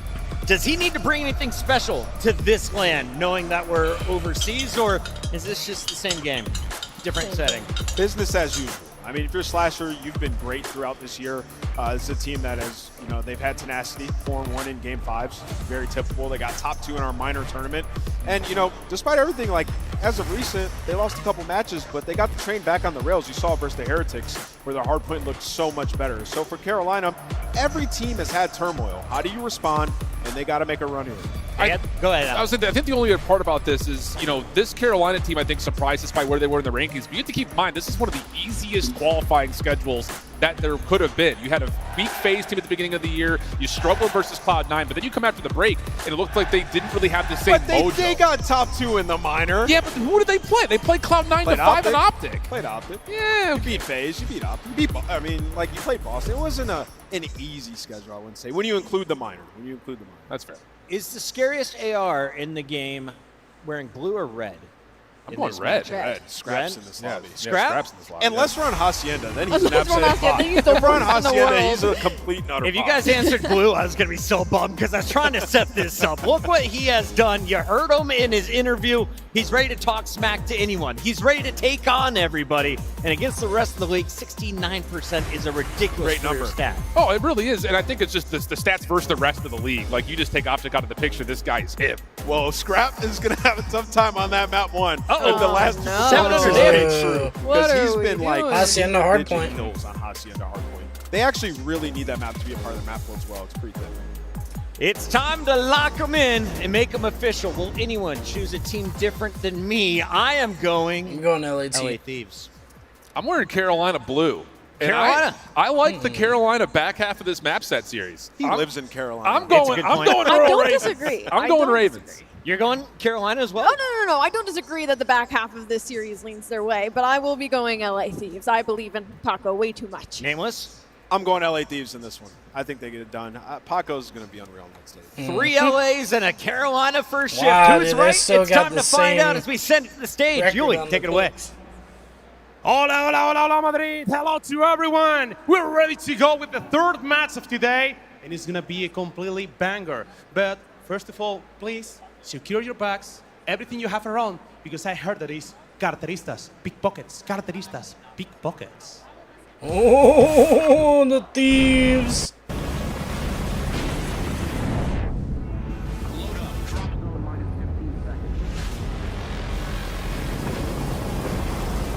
The LA teams are dropping in, bruh.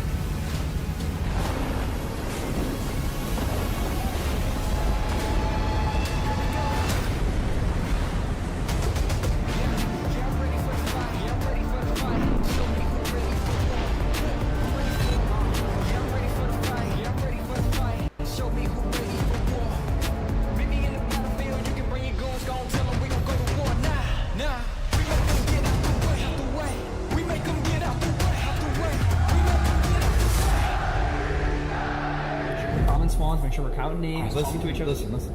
This time, we take everything.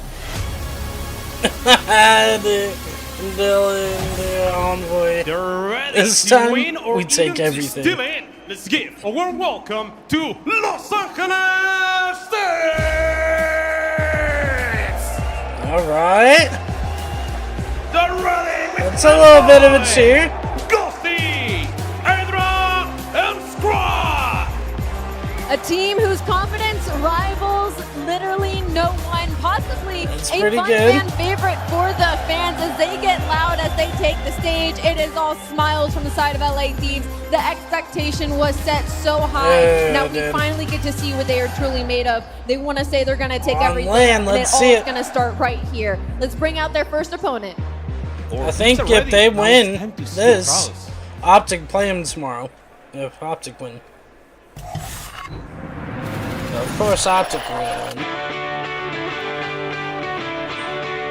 This intro. 90s sitcom vibes.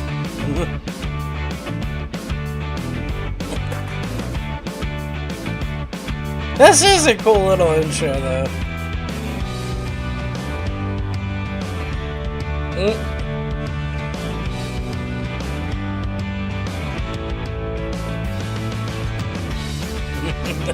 Wow, dude, that's great.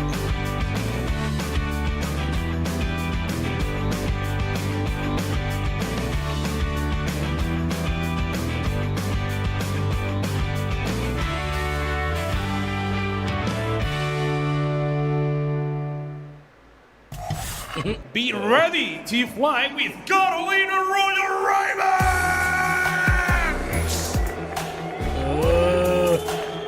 We're getting some booze out here. Slacker, DJ Halley, and Baby!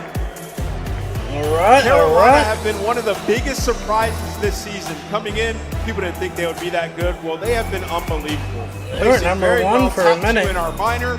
We expect them to make a run here at Major 1. Look at TJ Halley to pop off. He has been a demon on the map. And I know churls are readily available. Let's see what they can do against the Thieves. The teams are ready, and now it's time to rumble. So it's all yours, Miles and Chance.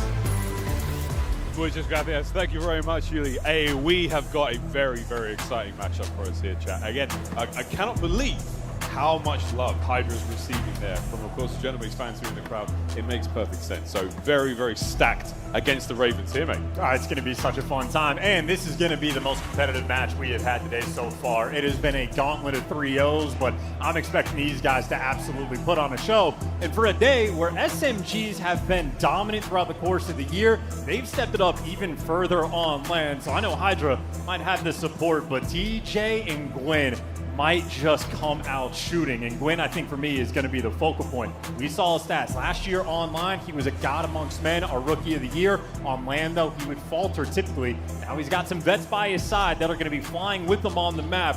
Will that be enough to take down the big buckets? The big buckets, indeed. Well, it's a big test for the Ravens. They've not looked as strong as they have done here on Black Ops 6 so far. Will they fall to the might of the Thieves? Will the Thieves find their rebound in time? This is two teams who are just gagging to get back into form. And what a matchup we've got to get going into here. Ravens taking on the Thieves. We start things off on Hacienda. Alright, here we go, chat. I'm loving the Hacienda right out of the gate. We get to discover if Scrap has a mental block on the map. Obviously, he put up the worst performance we have seen all year, the worst performance we have seen in CDL history. And of course, his follow-up on Hacienda is also mediocre. So we get to see if the ARs are going to perform, or if the SMGs truly will just exist in their grill the entire time. But we get to the SMG a little bit later on. Hacienda for a banger to kick things off. Map number 1, here we go. Alright, and we're off. Eyes on our submachine gun players. We'll see if the Phenom, the man of the moment, the man with the fans, can find some success here. First blood goes to the Thieves. First time, though, does go towards the Ravens. And yeah, if you can hear that at home, fans, it's going to be one of those matches. Yeah, and here we go. Oh my God, Slasher takes him down, but that is a beautiful start coming out of LA Thieves, who is Envoy that actually starts out with the aims. He's able to pick up a couple, and this is beautiful P1 time. Similar to Hydra, he just keeps taking the victory lap, knows they're spawning on the deep right side, but this is a full control to kick things off. If you're a Thieves fan, you're feeling good. Yeah, big rate, 26 now.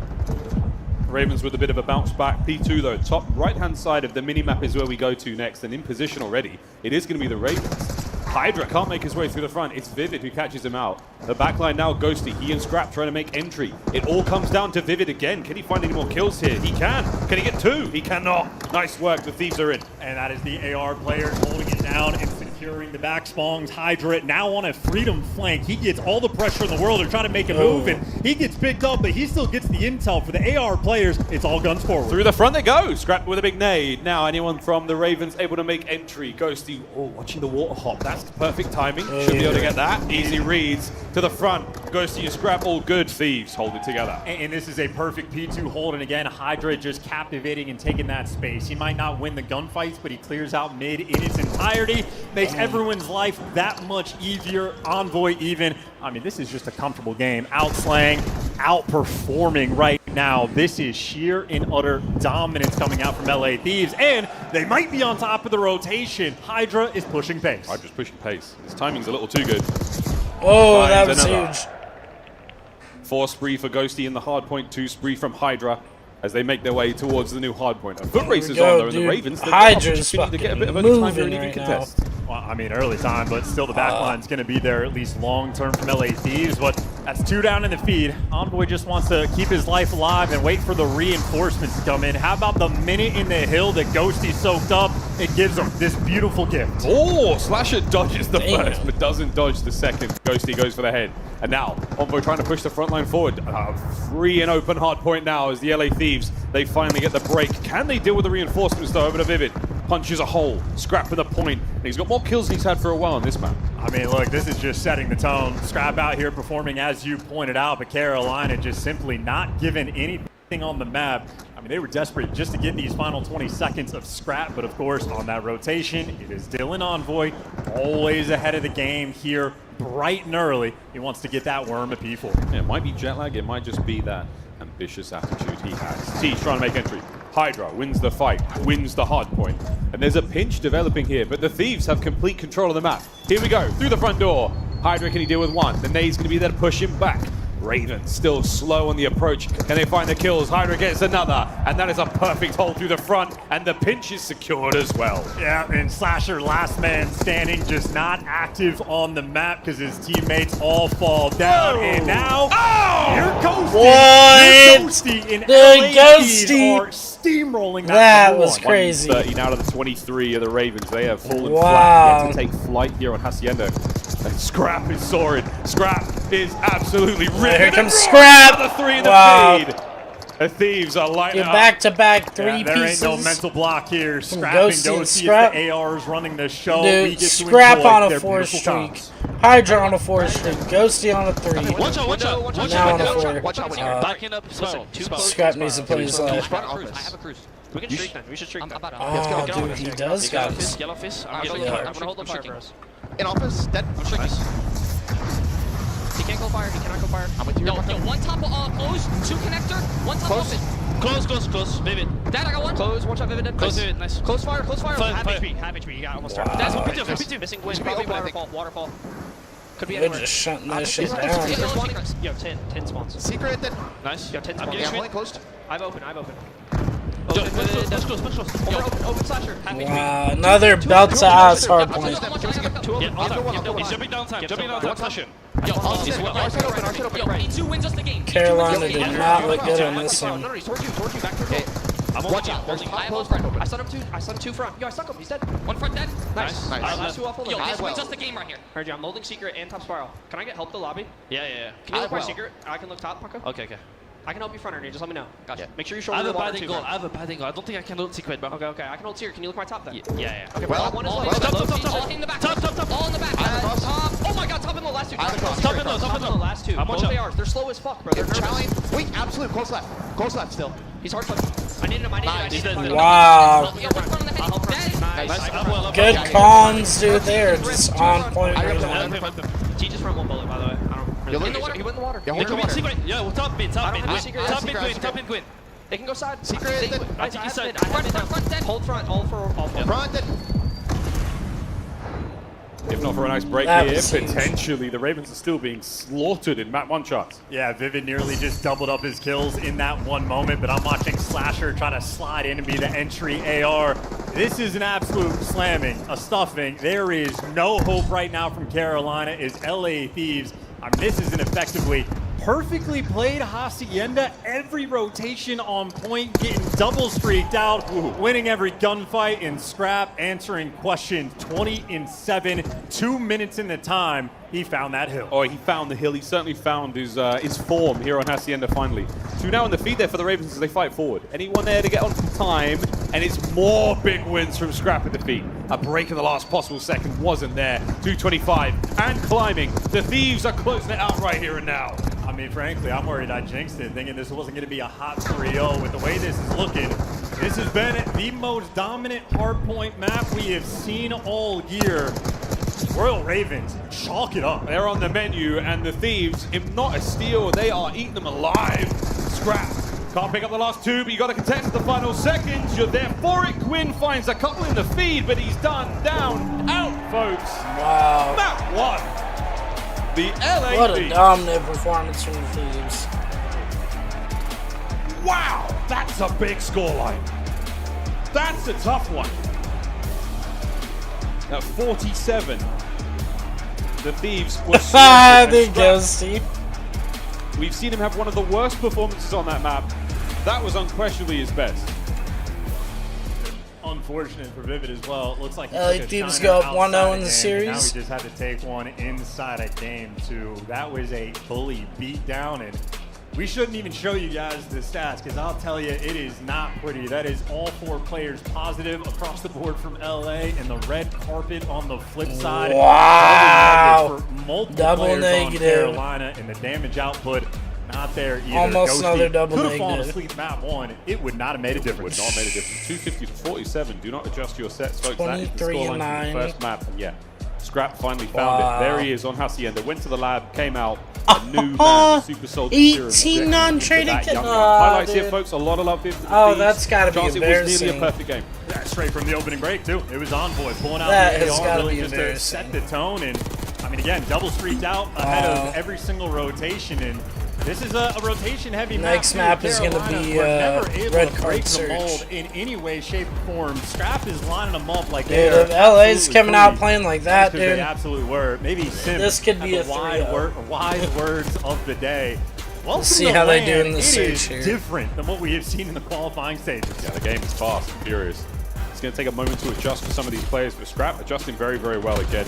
Seeing how quick you can take gunfights, seeing how quickly you can take care of opponents, we are seeing it all there. And we're giving a lot of love to the submachine gun players with good reason, but it has been, oh my god. That's the shortest one we've seen all It year. has been our AR players, but yeah, we only make it to P3 in the second set. The Thieves meant business, and that is a swift and violent execution there on Hacienda. We'll forget all about that one, folks. We're going to go straight to red card, S&D. Surely this one can't be as quick. I mean, I said that about map 1. Was wrong about that. I don't know if it's necessarily up to Carolina at this point, when so much so, even in the comms, they're just hearing, these guys are so slow. They want to break this P2. What are they even doing? So an incredibly quiet first map.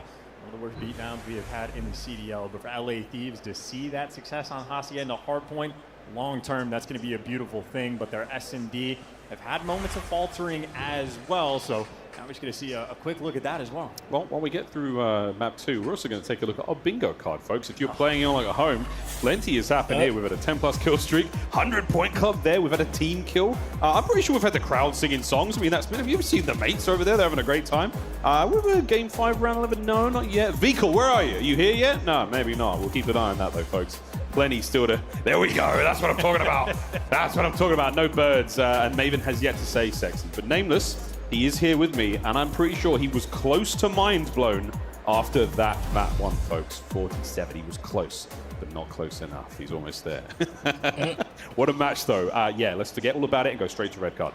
And it'd be an interesting one as well for the side of Carolina. They only played it a single time throughout the entire stage, so it's not like this is a map they've been grinding, but they played it in their most recent series, obviously doing prep work for this time. So you need the S&D to perform in a lot of statistical categories. Not ideal on the kills front. They haven't been main slayers, but the biggest success that we have seen from the S&D for Carolina has been their clutches. As a collective, they have just about the most in the league. So a lot of potential in one category, but you definitely need to pick it up on the opening duels. Everybody below 50% is not going to cut it.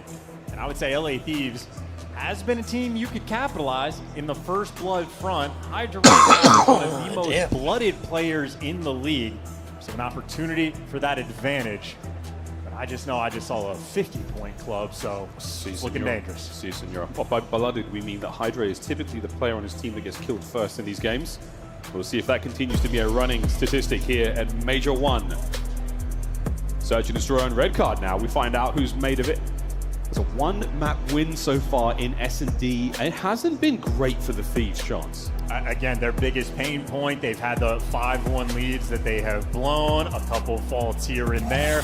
Their biggest shining light, frankly, has been Scrap in this game mode as well. He's been on top of things in the game mode. On a map like red card, he will love himself some long lines of sight. Right now, the lone defender of A, just going to be Vivid. Over to Vivid. And he is now surrounded. Many gunfights taken there. Scrap gets the final bullet in before he's dealt with. So now a 3v3 with a bomb being planted at here. So quick to take some space as well. Might run into the hungry hands of Slasher. Or maybe just too much finesse. Yeah, Scrap getting active. We got a 2v2. Puts the pistol now to work, so he has a full magazine of aims to work with. And he was going for it. Envoy turns it on 1v1. 25 seconds. He has an idea of where Gwyn's on the rack. And Envoy's trying to take some space, get away from the fight. Gwyn wants to get it close. And he's going for it, and there it is. Plenty of time to get the defuse. Gwyn clutches up. The stats chance were absolutely there.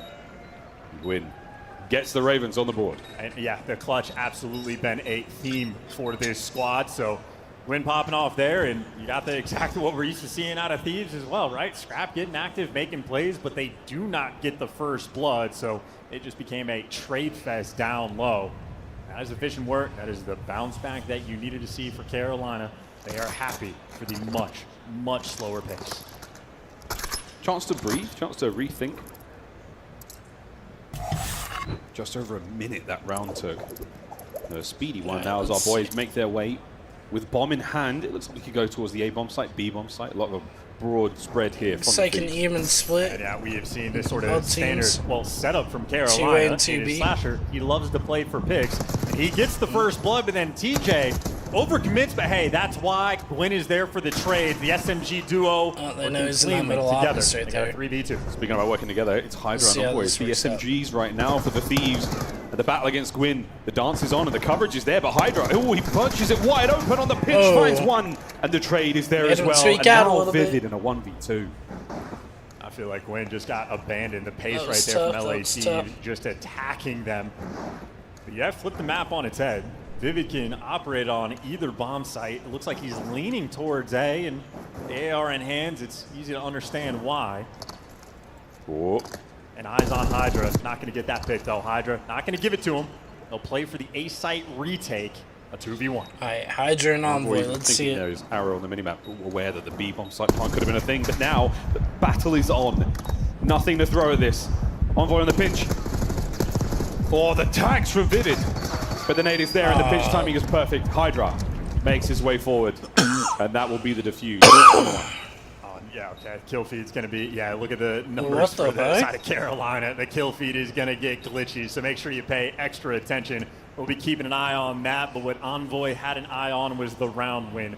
Perfectly executed in the 2v1. I was about to say, that was not Scrap who got the kill, even though the kill feed said Scrap. Tracking the entire way through, and the comms obviously it was weird as well. So no clutch there. Oh, shit. The fight continues. It's LA Thieves that are able to sort of bounce back after getting picked. Shit's broken. We even had a Semtex to finish that round out with as well.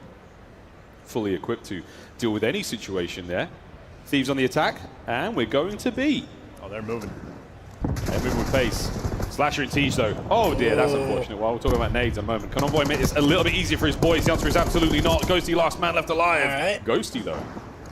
1v2 turns the situation to a much more manageable spot. 1v2. And I'll tell you, if Ghosty wins this round, we're going to be trying to figure out how Vivid managed to kill himself on the opposite side of the map with the nade. So awkwardness on one section, and Ghosty with plenty of time to work with, but doesn't get the pick. You always want the high ground. Slasher, he lives for it. Carolina up 2-1. Yeah, he puts him down. We can forget all about that one. Possibly a concussion nade sort of exploding situation. We've seen plenty of it here in Black Ops 6. Perfect centering, great shots there. from Slasher in that final round, and I do think we may have had, we have had a game crash. I know. The good news, though, we can pause it and get them back in. And maybe even better news, it was Vivid whose game crashed, so maybe that explains what happened with the nade. So if a weird situation like that happens and they still get the round dub, you'll be happy for it for Carolina. But unfortunate break. But I will say what we've seen from them so far, it is their classic style. Spread the map, play for picks, try to make sure your teamwork is on point. Good moments from the side of TJ and Gwyn, but you see the ideas from LA Thieves is they're willing to run it down. These guys are trying to push the pace, carry that momentum from the Hacienda. And I just got to figure out what happened to his eye. Hey, we can ask him after this one. Yeah, skill is being tested here from all our players. LAN is a very, very different beast. So far, it's fast.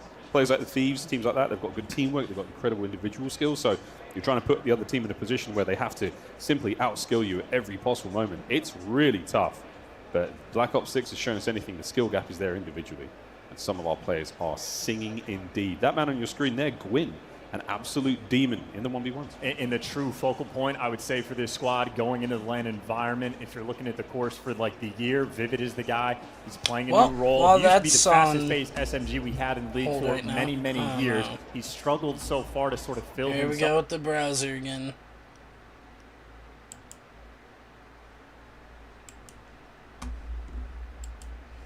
Ah, dude.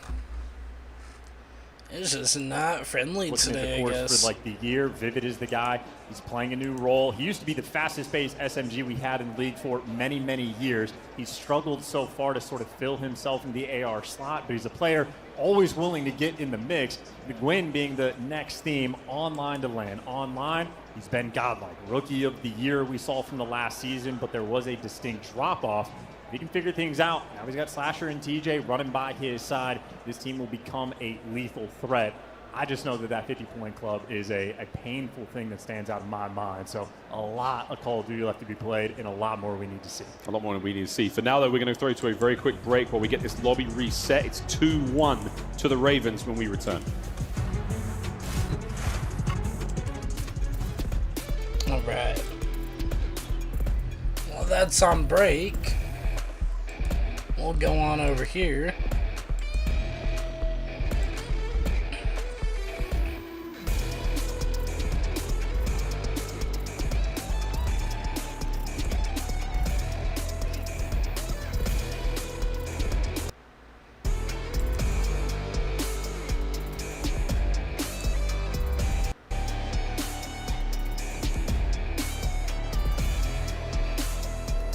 Here we go. Oh, Twitch.tv/guys, show me what you're about. I've heard stories. What's good, Mark? Holy shit. I just wanna, like, quickly just go. 50. Keynote. Do this. 14,000 viewers in 5 minutes. Yeah. Fuck your VOD. Dude, alright, fuck it. We'll get V4. Right, listen. I'm kidding. Javid. So you don't make it. Let's go. This jersey's so get clean. your fucking jersey on. Isn't the fucking map out after 2 maps? Oh my god! It's black. Oh, Mark, you're like, hey, it's Mark! It's the king! Oh my god, bro, he's a 30-year-old dog. Oh, look at them gains. Look at that. Look at that. Man. What are we announcing? Can you show me the jersey? Los Angeles Gorillas, mate. Or Genomates. How excited are you about that fan base? Oh, I'm excited. I heard they're massive and they're, I guess, almost as passionate as Optic fans. Bro, you got it.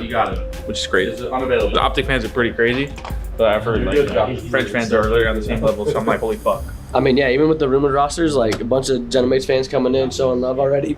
Oh my god, my throat. Yeah. They're showing love already. So excited to get the roster announced and see even more love in the chat. I'm excited for it. And I never thought I was gonna play for like French R in the CDM. So I just like, it's not even like released yet. So I don't even realize. Like it's not announced yet. It's gonna be, but definitely will. We have French fans. That's weird. Matt. Yo, Matt. What do you think about French fans? Huh? What do you think about French fans? Hold on, bro. I got Chick-fil-A. Oh, chill. Listen, I'll be all over camera. We're going right back into this one. It is Yeah, how many people are working on the stream? Ravens. 65,000 people are He asked me, not you. He asked me first. No, he asked me first. Right now. Right now. Maybe right now. He didn't capture the P. It's not good yet. Not yet. Well, we're going towards the A-bomb site here with the bomb. This is Tej watching The ultimate play for picks. I mean, this is, if you flank into that, you smash your controller. Yeah, there's no way you get that one. Over to Gwyn, who's enjoying the fresh air outdoors by the A-bomb site. Slasher is our bomb carrier now. Not Thank goodness they got that fixed right away. Making it work. Yeah, and again, really taking their time. You see TJ on the minimap getting a little bit active, so they were trying to play into the aggression from LA Thieves, and maybe Hydra has just found his place. He's made some moves. He's gotten into ticket. Vivid doesn't have eyes just yet, and there's first gunfight coming through, and there's Hydra for the first blood. That is a key for LA Thieves. One bullet difference there in the fight. Man advantage. Envoy. Back and forth he goes. Gwyn isn't able to make his way forward, but now Hydra on the flank. Hydra, will he time this right? Will he be able to catch a corner? Here. Vivid. Here we go. Yep. LA finds another. Perfect inputs there for the movement, and for Slasher, a 1 versus 4. He does have bomb, but he has a snowball's chance in hell, and gunned down by Ghosty. That is all you want to see if you're a Thieves fan, is Hydra finding those first bloods. A very patient round at the start. 2-2? He worked his way into ticket. He was able to go for the battle against TJ. He took him down with only 22 HP left. But if Hydra is picking up bloods, this team is going to be a force in the game. He picks up 2 perfect kills. The Teach kill was important. The Vivid kill was a nice sort of dance around the pillar. Perfect use of skill. A great, great spot to be in right now. Well, 2-2 is our score. Thieves now on attack. This might be just another full-on B hit, maybe working through the middle of the map, but they were aggressive their last go around, and this is their strat. This is what they're going for. Overwhelming force, or maybe a cheeky little belly crawl, trying to mess with the timing, just a touch. This is good. This is so All right, You're not going to see this until it's too late. They've seen Envoy, but they cannot account for the second man. Oh, the pickup on the outside. Slasher throws a shoulder. Envoy now in the back. First blood, and now onto the bomb site. That was a great little timing right there. I like that. Perfectly as well. Not giving the intel. Easy flanks to watch. Scrap says you can shoot me in the back if you're taking this route. It is just going to be way too slow. Bomb planted, a B site hold. So hard now to find. See, their teammate their teamwork overall is just like. Will Vivid be able to pinch from the outside? Hey, there from Scrap, and a perfect win from Envoy. Thieves take the lead. And again, it is calculated efforts. Thieves go up. For LA Thieves, you continue to be happier and happier with every progressing round. Nice little strat. Change up the pace, belly crawl to not give the intel, so instead of a stack from Carolina on defense, and that hard point, that first map was crazy. Slasher overwhelmed. So they're bringing out all the little stuff. Coaching staff maybe putting in that overtime coming into the major. With good reason. Attacking right now for Carolina. What will the Ravens now have to bring to the table? The B-bomb site hits have not been ideal. We haven't seen too many plants outside of the A side, so time to mix things up, hopefully avoid any self-nade situations, but we're going straight in the ticket with Gwyn. Oh, we were hoping for a first blood, but Scrap wins it. Yeah, that's revenge. They squared up for the exact same gunfight, and Scrap just got the best of them. Gwyn technically able to trade him out, but there's the round getting broken down. Gwyn needs an ace in a 1v3 clutch. And he is in a trap. And he is able to sort of slip the net and get through, but Ghosty's making the reads, and keep in mind, doesn't have bomb. He needs this kill. He really needs it, and now he's not going to get it. And now the pick up from behind. Timing is so good. The snapper, though, Gwyn was ready for the fight, but the Thieves played their man advantage. They play the numbers. And another strong round. Yeah, Ghosty out here handling him as well. You know it's an SMG up close. You just want to run away. And living up to his name, he disappears and finds himself in the perfect spot. 3-0 post reset now. And more importantly for LA Thieves, they have gotten every single first blood. Yep. Wicked work here. Out of the Thieves. Hydra not being blooded this game so far. And that was a big difference maker when it comes to the statistics. The retakes are not necessarily there. So 4-2. Thieves pushing pace. The Ravens, what have we got here, lads? On defense, 3-1 split. A lot of love towards A, and it's going to be a headbutt. Trophies are in position. Lethals and tacticals have been thrown. It's time to go to B. Yeah, they got blind countered, but they just reset so quickly, and now they're just going to capture the B site. Slasher gives it up. Going for B.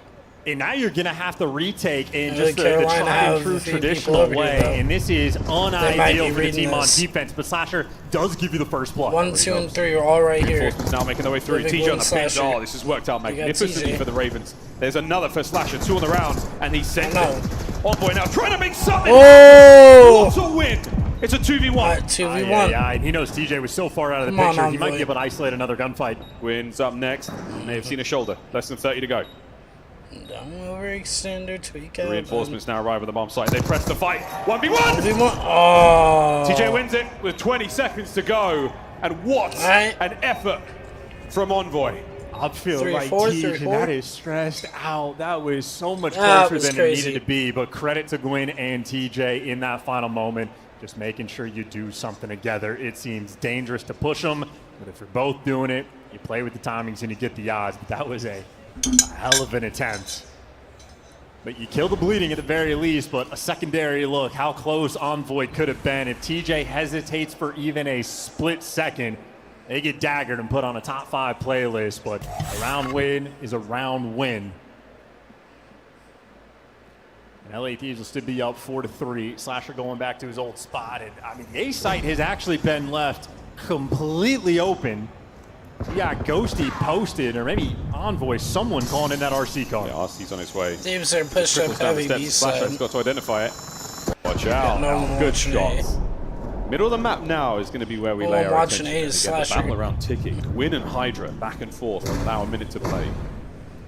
Jose, Ghosty's watching it. Clearly working the B site, but LA Thieves, they have this stack and Hydra. He's got the middle of the map, but he can also pinch Oh, they at gotta the wait blink for of an a eye. plan Doors for being Carolina. open, so that's the call. Players getting active. And Envoy doesn't get identified. The second stunt doesn't hit. The nade doesn't hit. He's still here. They've thrown everything, and Envoy has managed to dodge it all. Hydra on the pinch.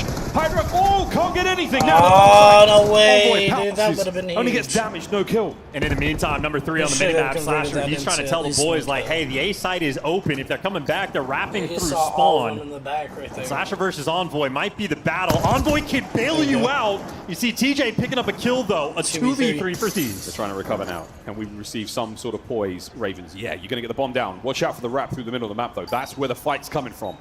Gwyn has completely been left unaware here. This could be an ugly retake. The Thieves are going to take the time. Well, it was TJ that gives you the huge gunfight in the round, and it's TJ that might be the man in the mix.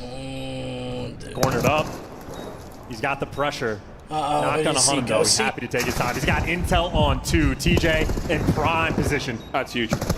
There we go. Gwyn finds a big win. Last man alive, Ghosty. And Vivid should have it. There it is. The Ravens pull it back 1 round at a time. It is now 4-4. And that's so clean, too. Slasher nearly sold, trying to get a little too aggressive. Envoy's able to get the pickup, but TJ is there for the bailout.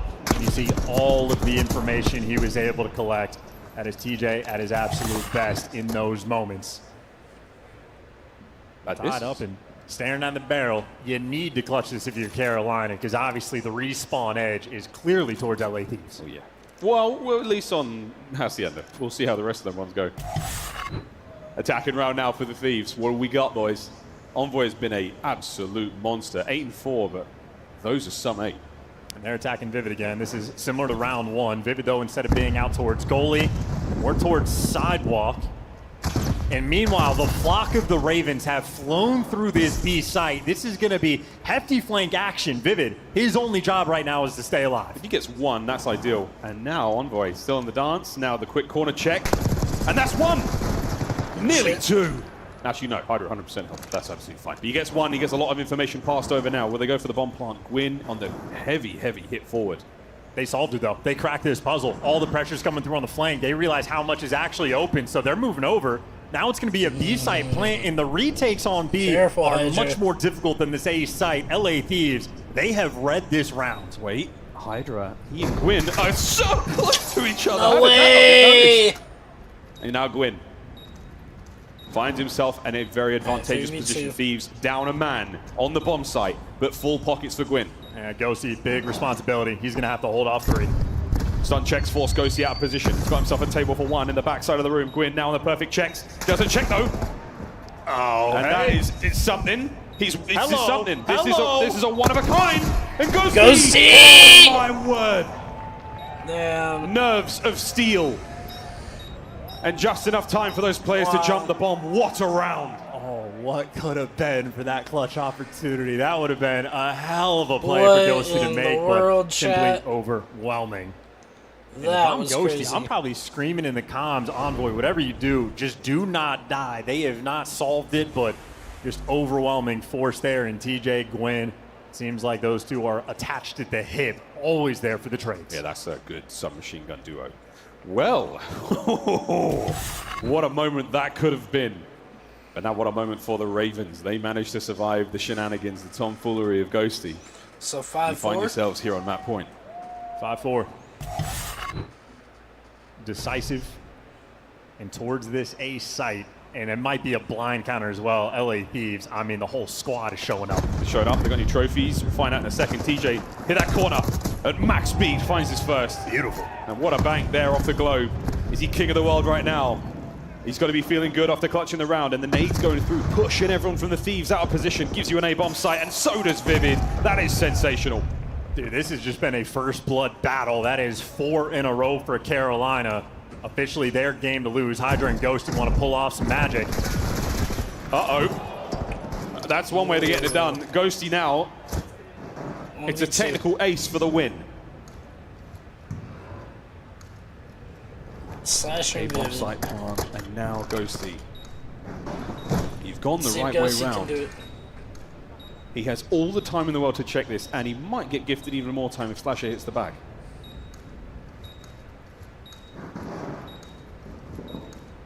Pressure. And a gift. Oh, good spot from Slasher. No exchange of gunfire just yet. Vivid with the tags. 20 seconds.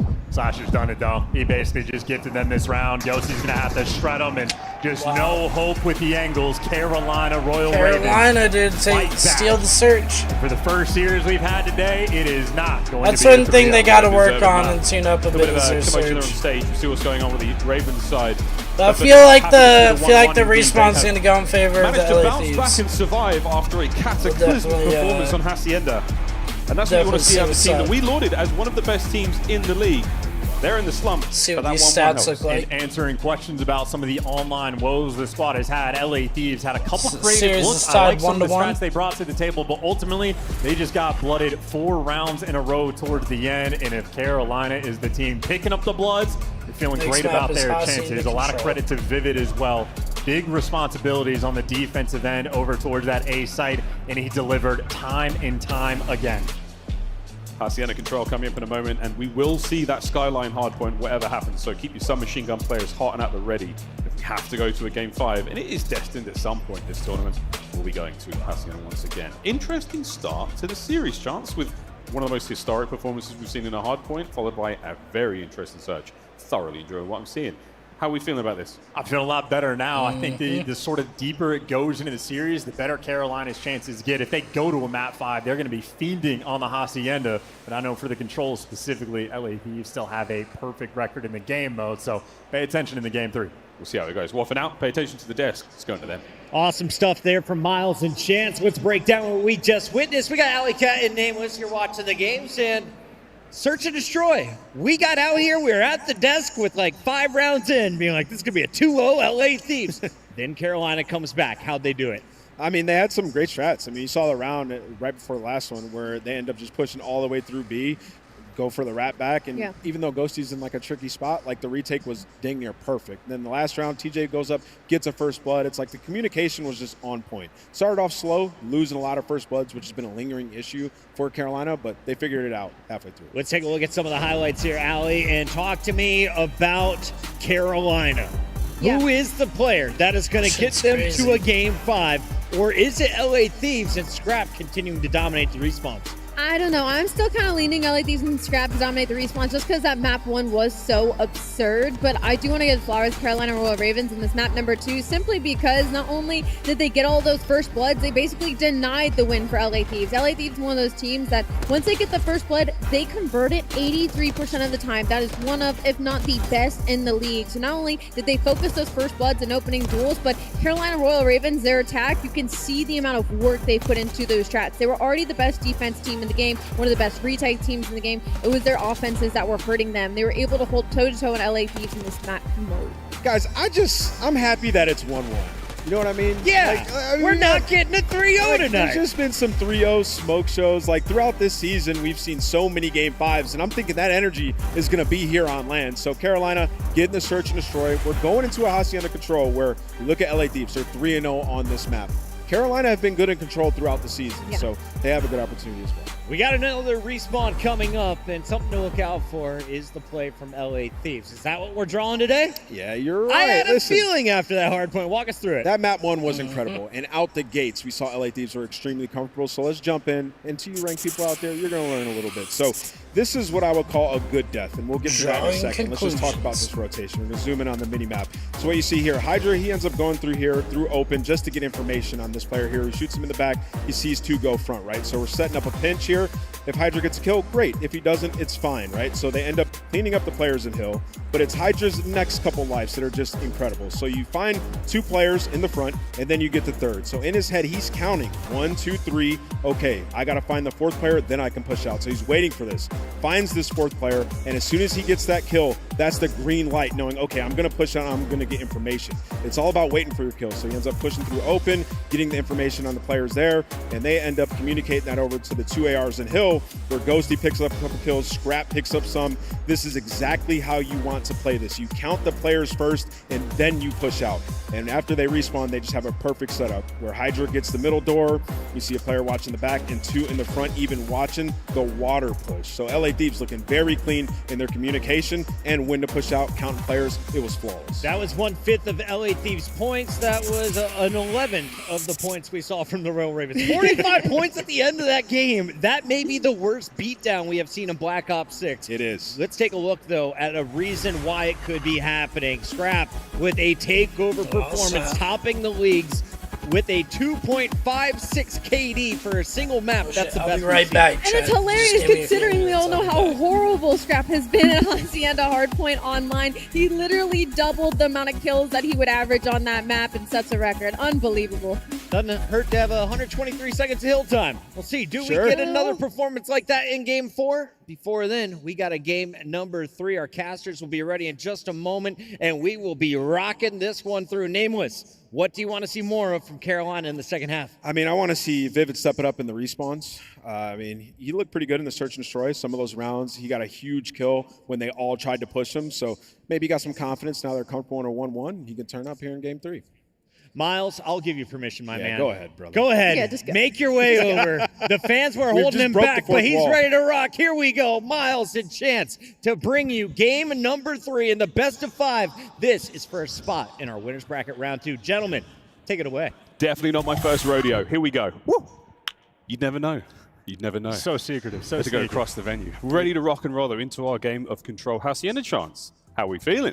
You're feeling good if you're a Thieves fan. It is a perfect record on the map, and on the flip side for Carolina, they have shown great fight on the defensive side of things. On offense, though, these guys have struggled. So there's a clear path forward for Carolina. They know what they need to work on to actually see success on this map. And I know on Hacienda Control specifically, the SMGs have been running the show. TJ and Gwyn got to step it up just like they did so on the map number 2. Got to carry that momentum through. Momentum is the name of the game here in the Call of Duty League, and we're going to be rocking and rolling in this one ASAP. With Omnisires be praised, the COD gods appeased. Here we go. So far, Control has been the name of the game for the Thieves. A 5-win streak in the mode. Scrap, a big reason why.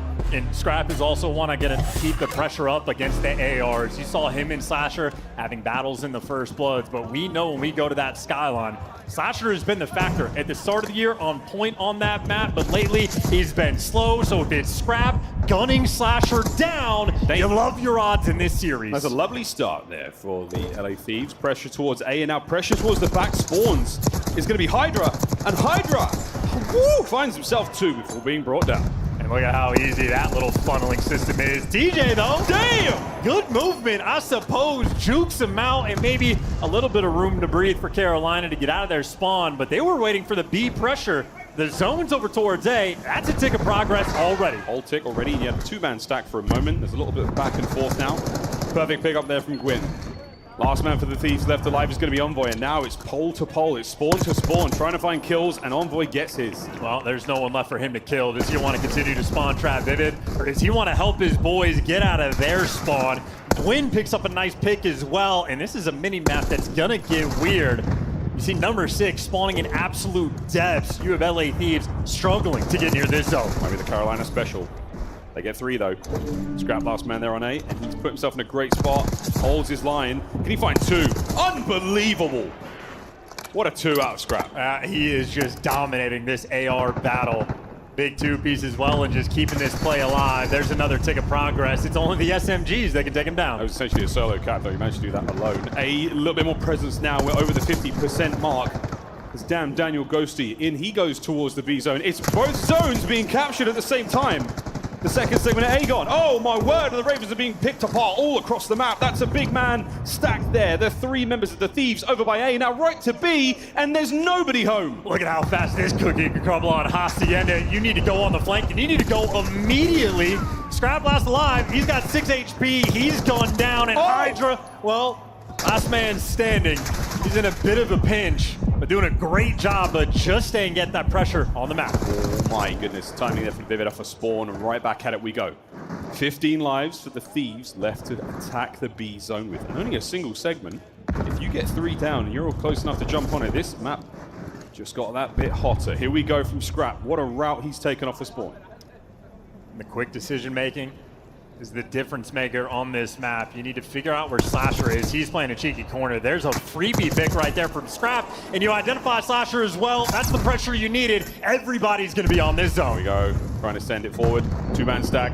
Gwyn has got to get something going. Envoy, though, the man at the gates. A freebie, doesn't even check the corner, and that's the round. Ravens, defensively, not terribly sound there in the final moments. Yeah, that was just overwhelming pressure from LA Thieves. The quick call to stack the A zone and just leave Ghosty over towards A. This is when your communication has to be on point, because the shots clearly are. Best play right from the opening break. How many 2-pieces did Scrap get on the opponent's ARs? Completely dominant, leaving Gwyn with nowhere to go. Well, we're already seeing some good looks there on the attacking round. Thieves will take the lead. Quick swap of the sides. See how the Thieves defend this one. We've seen some really good defensive rounds out of this team again. Pressure towards spawns. The traps are very, very effective here on Hacienda. The sort of funnels from spawn. It's a classic 3-lane map chance, but it gets real tight towards the end. Yeah, a classic 3-lane map with the new addition of the sort of open dark room that Gwyn is currently taking space for. Things can get wild, things can get crazy. Oh yeah. And a mixy opening break as well, a 2-2 split. Vivid, the solo capture on the zone, but you see the Thieves players, they're playing for spawn kills. That means if you're on the zone, you don't know where to look. And if you're coming from your spawn, it is a pain point, but they got the double capture rolling through as well. Vivid switching things up on the B zone. 2-man hit now through mid. Slash has got eyes on both. Picks up 1, straight to the sidearm. 3 down. Last man left alive, Plat Envoy. That's big work there from the Ravens. 2-man stack still over by B. And if we know anything about Envoy, he loves the flank, but this pressure's going pretty quick. LA Thieves, though, they're square enough to jump on top of it. They're going to have to do so right now, winning the gunfights, taking the men outside of the hill, and everybody falling like dominoes. Missed opportunity from Carolina, but if you're feeling like Tej, you're feeling like the 2-piece. He's keeping the play alive. Gets Ghosty as well, and TJ's managed to keep his boys in this. Pressure now through mid, reinforcements arrive, Scrap holds them at bay. Slasher brought down as well. Can TJ complete the capture? He cannot. He's trying to hold on to the position though. And the timing of this is so unfortunate. He catches at least 1, 2 now on the cross. Eyes on the next. Can TJ keep this life going? No, he can't. Ghosty's on it, and the B zone's safe. And this missed opportunity is going to be painful because you're just having time and lives drain. LA Thieves right now, solid on the defensive hold. Big gunfight to win though, and Gwyn's there to win it, forcing an AR to get up nice and close, but Scrap, maybe just the mind games getting in their head. Okay, Scrap is a force of nature now on Hacienda. Sold is sold. And it's paying off so far. Second Sega A, long gone. Here we go. Envoy, are you able to catch these players out? You check the wrong corner and you get brought down, and that should be the A zone taken care of. Last attempt now to stop it, and Hydra finds 2 before being taken care of. Straight to B, a 2-man stack with no trophy. You win the foot race, now you just gotta win the gunfight. Square up from the front, Slasher looking over top. Good tags, does he have the support from Gwyn? Players in the hill, everybody's in front of him, but you get traded out. This play's still going. Slasher holds the contest, he holds his nerve. Can he hold the kills? Here comes reinforcements again. It's Tej! He finds 2! The next man up top is the Ravens. Oh no! Vivid gets it. That's the capture done. And how fast the oscillation happens on this map. Your comms have to be on point. You see Carolina nearly going too quick from A to B with Hydra shooting 2 players in the back, but ultimately they deliver, and it's TJ that, again, moments like this to keep his team in it. This was shortly after every single one of the Ravens fell. He picks up a big 3 and just completely resets the map. Huge moments from Tej. Feeling like Tej, Madrid edition. Here we go into round 3. The Ravens defending now. We'll see if they can keep their mettle. I mean, both teams have had their success on the attack. Ravens statistically, not where you wanted to see them, but here we go. I was going to say, how much you want to bet they don't square up in the middle of the map against the AR players. They're taking routes instead. Gwyn takes full control of Dark. He doesn't have anyone to back him up behind, so that's going to be a big bit of kills. And now the top side of the map completely dominated by the Thieves. And now your spawn dominated by Hydra. He sends it forward. A little bit of suppressing fire, pushes him back over towards the zone, but he just gets to stack it now with his team. Yeah, these opening breaks from Thieves on offense have been on point, and when you dominate it in round number 1, see Carolina just giving up so much pressure. But now in the retake, stuns are clean, trades are on point, Scrap overwhelmed in a B zone, only a single tick of progress is going to go through. The defense holds strong. Yeah, so does Ghosty though, so you still have presence here on the B side of the map. Envoy takes care of business in the office, a 2-piece for him, and now he has to look for TJ. He knows that player is there. Single man, 2-man on the A zone there, now brought down to 1. Teja's taken care of, so that is again a big win in terms of the map department there for the Thieves. Just the patience game, and they're going for a double capture as well. Ghosty is always attacking this B zone, while you've on the flip side, Scrap solo cap in A. So Carolina have 2 jobs they need to do at once. At least you get through off this, it's going to open up the map. Can you get through the top? There you go, big damage though there in the Gwyn, so Scrap's not going to be able to just jump on this. Can he get him off? Yeah, he runs away of his own accord and wins the fight. What a turn. But it's now reinforcements through the front line. Envoy finds his. There's no one there left from the Carolina boys to do what they can to keep him off of it. Tej now pops out of the darkness. Can he get Ghosty as well? A perfect stun, another 2-man stack, and this is huge. The A zone should be done. This is a masterclass on the objective right now, and that will seal the deal. A zone gone, and they've already got a little bit of progress over towards that B zone. LA Thieves are just forcing Carolina to fight a 2-front war, and poor Vivid, how many times have we watched him walk out of spawn and just getting trapped in? Unfortunate sight to see, and the pressure's now on B. I mean, the good news is he always gets a little bit of damage in, but the bad news now, your setup's been cut in half. Oh, 3 down, that should be the round. Another attacking opportunity here for the Thieves, and look at that baby fly. Map point, LA. And we might be having ourselves a little offensive shootout. Oh, so clean there from Thieves. And again, it is that constant pressure on both the zones. It is such a difficult thing to deal with, especially when they're just so efficient on the spawn kills as well. I swear, if we were looking at the heat map for Vivid, he spent a lot of time tucked in the back. That's a lot where he's taking his fights from, dealing his damage. It is not an easy thing to do. This is it. Map point here for the LA Thieves. Take the lead in the series. And Ravens, your first attacking round was good. Can you do it again? And then we find out who gets defense-based, essentially 4-1 kills. A strange situation to be in, Chance, on a map where you want the attacking round. Or at least these teams do. Yeah, apparently. That's the way she goes. Opening breaks, though. LA Thieves have been pretty on point. TJ, though, flooding through. He finds the close-range gunfight against Scrap and right towards the A zone to stop the clock. Slasher wins his ones and a nice snap. Easy trades there from Slasher, and look at the idea. It's the two-front war. This is a nice look out of the Ravens. Will you be able to maintain, though, boys? That's the hard thing. Poise. And now efficiency on the attack. Gwyn, you heard a lot going on the inside there of Office. And here we go, red dots to chase. A nice two-piece and a perfect pickup. Scrap now making his way towards the zone. And again, you've slowed this play right down. Over halfway through the B zone. Gwyn can't get any more. Slasher has to survive alone. Second segment done. This solo capture is just so slow. Slasher, though, at least staying alive. A little bit slow to actually take him down, but that allows TJ to get in position. 2v2 effectively on the map, and TJ, you see it, he just wants to keep the Office in plat control, but he has been just waited out. Scrap too patient, and Thieves effectively still in control. Thieves have never run up that plat stair. They've never given those free kills. They always go back through Office. 50 seconds. Tej continues his run through the upstairs. Gwyn has Office, spots Hydra, big win. As he keeps this top side of the map covered. Now a little bit of pressure towards B. Mid-map though, Scrappy takes a little one there on Tej. That's enough to hop on the objective. Envoy will be the first player to chow. It's him and Hydra working together, and 2 SMGs, overwhelming. That coordination is perfect. No unfortunate moment there from Gwyn. Nice work there from Tej. Picks up, goes from behind, over to Hydra. Now trying to fight his way out the front, but the pressure is now on. Quick contest. Hydra brought down. Oh dear, the plat's falling to pieces. This should be it. The B zone left alone. And they got a man on A as well. TJ's already starting that capture. B's going to be chalked up, and now you're trying to go for the A zone. It's getting red. You cover the rock hallway. Carolina, they're pulling this off. Pulling it away, all from down low now by Fire. Vivid finds one over the close corner. Tej can't get it done, but the trades are there. And now Gwyn keeps the capture alive. Can he win the fight? No, he cannot. Envoy saves it as the Thieves live to fight another moment.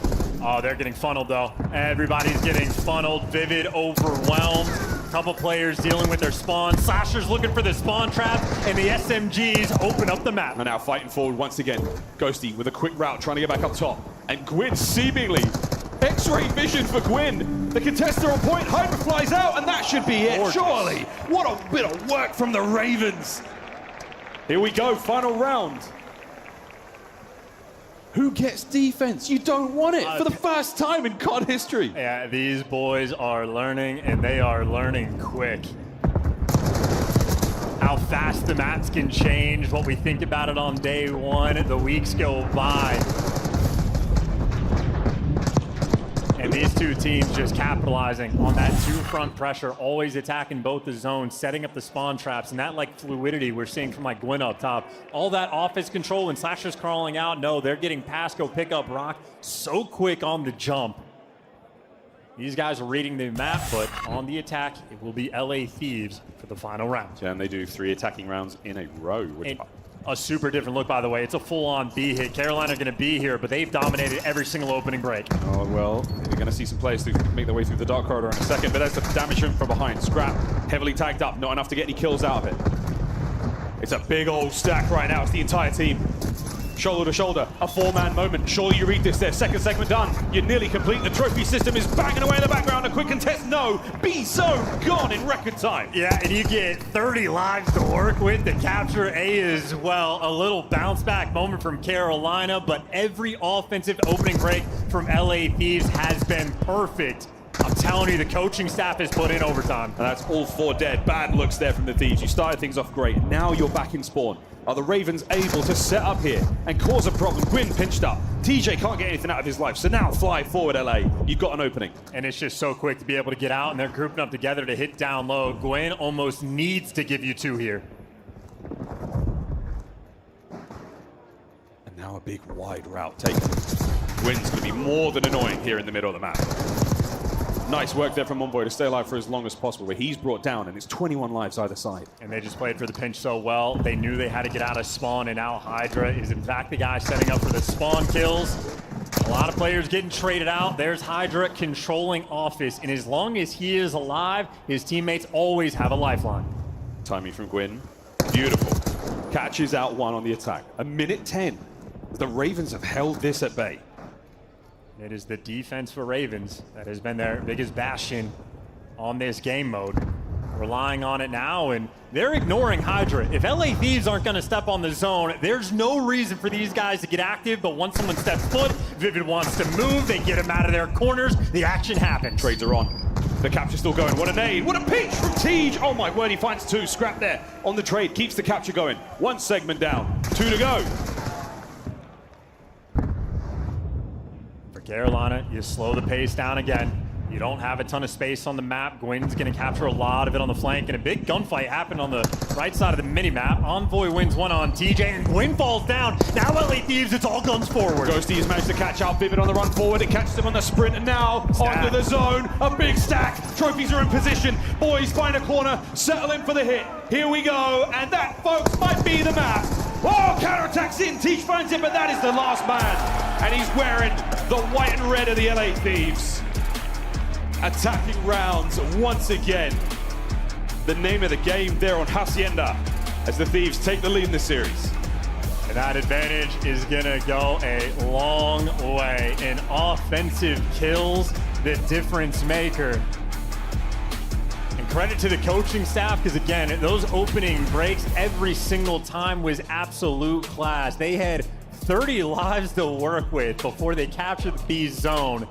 It doesn't get any better than perfect. And on the offensive side of things, I don't know if we're going to be able to check it out. I think I saw a crash, but no, there you go. Scrap, look at it. 32 kills, 23 of them on offense in 12 on the objective. Scrap, the objective mastermind. 15 tiers captured. Main Slayer, objective maker. Even in map number 1, the Hill Time Collector. He is Mr. Do-It-All. Good for Scrap, man, because he looked like the worst player in the world on Hacienda in the last couple of weeks. He has turned it around. Testament to the work, testament to the mindset. That is beautiful stuff. And these are nice highlights, man. This is a perfect way to play Control, man. You really want to get those players stacking the points together. Teamwork made the dream work for both of our teams in this matchup in a great way. So beautiful, beautiful work. That was a great game of Control, and it really came down to the wire. The battle of the trades on A, as we've seen so many times, you have to expose yourself so much in order to get the kills on the player capturing the A zone. And that time, the trades, it went down to the Thieves. Good stuff with them. And a great way to take the lead in the series, Chance. Yeah, and it can take a long time to sort of set yourself up for that A zone capture, but that was a beautiful thing for LA Thieves. They had 20 attempts to make it happen because they had 2 minutes to work with just because of those breaks, but everything on point. And I know sort of the most important thing to pay attention to, at least in my mind, going on to the Skyline. While SMG's run the show, in the first 2 weeks, Slasher seemed like a god amongst men on the map. Well, now he's going against the Titan that is Scrap. He has had his number in the respawns. I mean, devastation in the map number 1. And obviously, we saw from Scrap 28 non-tradeds.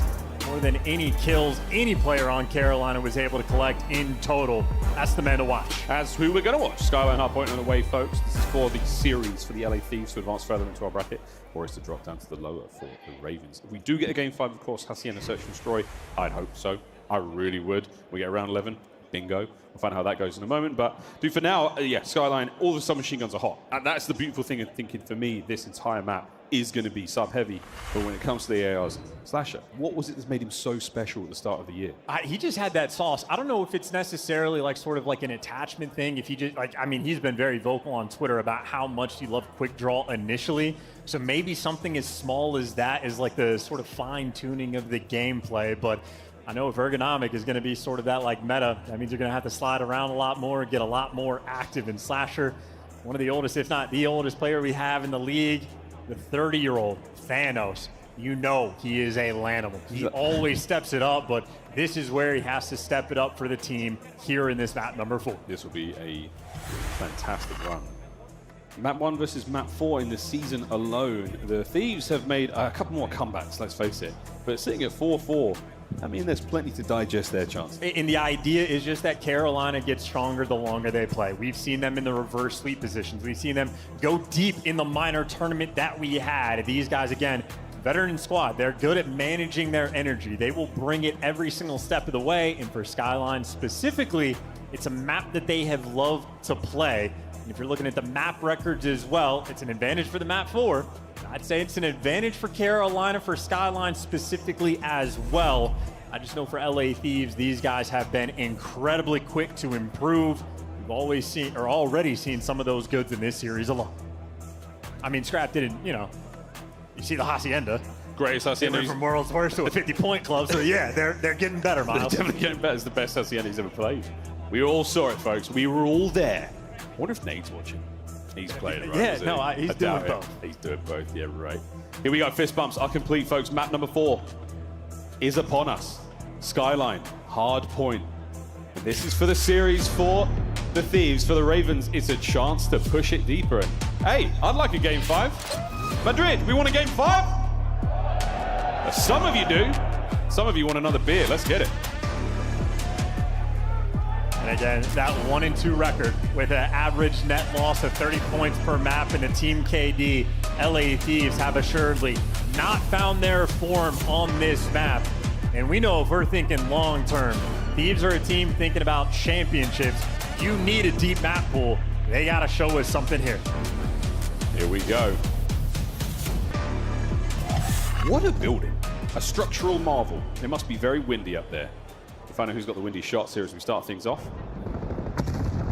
In the opening hardpoint time going to the LA Thieves, who get themselves in there ASAP. Scram finding kills, you name it. It is just a hurricane of madness to start things off as the crisscross kill feed ends. Yeah, trades on trades with Slasher. I like the start that he had. He was able to pick up 2 kills and sort of keep play active, but then looking at the kill feed, that is nothing but white on the left side, and that is LA Thieves in prime territory. Hydra just made a guest appearance to their spawn, and Envoy wants to find his home inside of time, and that is a 4-man wipe. Ghosty laying down the law. Hard blocks though, doesn't let anyone now flip, so good stuff. Envoy, the time and the hops.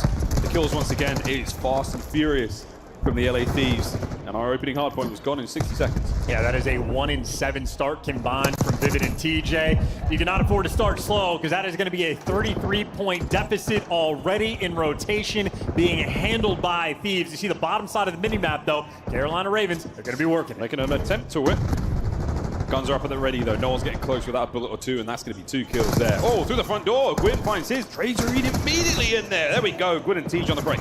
Well, maybe not a break. They're at least keeping the time a little bit white, and Hydra just an instant response. And now you're just hoping and praying that you can handle them, which you cannot. You get bullied, you get beat down, and this is going worse than the Hasi. Say it ain't so. Whoa, Slasher not letting that happen. Good stuff. Over to Kitchen, Ghosty finding him. Lovely damage in the Gwyn as well. This is the first time we're seeing a rotation won by the Ravens, but on a map like Skyline, I mean, you don't really necessarily rotate, you spawn up and look towards the hard point. So this one is about to change hands again. If we can get a couple of kills here for the Thieves. What a blistering start though to the map, indeed. Scrap with a sub alongside Envoy. There's the break you wanted, and there's the new hard point, and still a perfect record. This is Skyline, and they have 0 points. GG go new, hard point. I mean, there's a gap in Scrap right now. I mean, he's just calling game. 11-3 start on a 4-speed. Slasher trying to flank Red. Easy reads, taking down Gwyn. He's just going to be the next man in line. Gun to bed. And this is about to be 100 points to nothing. Carolina, wake up. They cannot do it. In a deep, dark sleep. Through the back. The last bullets there from Tej don't help out. Slasher finally gets a player off the point. Are you able to get another kill? No, you are not able to get any hard point time here. A seemingly perfect kitchen and a perfect scoreline. Unprecedented behavior here in the COD League. 15 seconds to go. Can the Ravens win a rotation? They cannot, dude. Envoy for 2. Can you imagine getting on a 9-hour flight to get embarrassed like this? This is P4, gentlemen. 0 seconds for Carolina. Trying to make their way through the top side. Envoy from the back, keeping them at bay once again. Can TJ get himself through top? He cannot. Goodness. Envoy on a 10 spree, 13-2. This is a historic performance from the LA Thieves. Slasher through the top. Damaged in, dealt with. Perfect map awareness right now. What shots from Dylan Hannon? 140-0 still. These are going to be the most vile comms we have ever had in Call of Duty. LA Thieves finally give up a point. They've done it!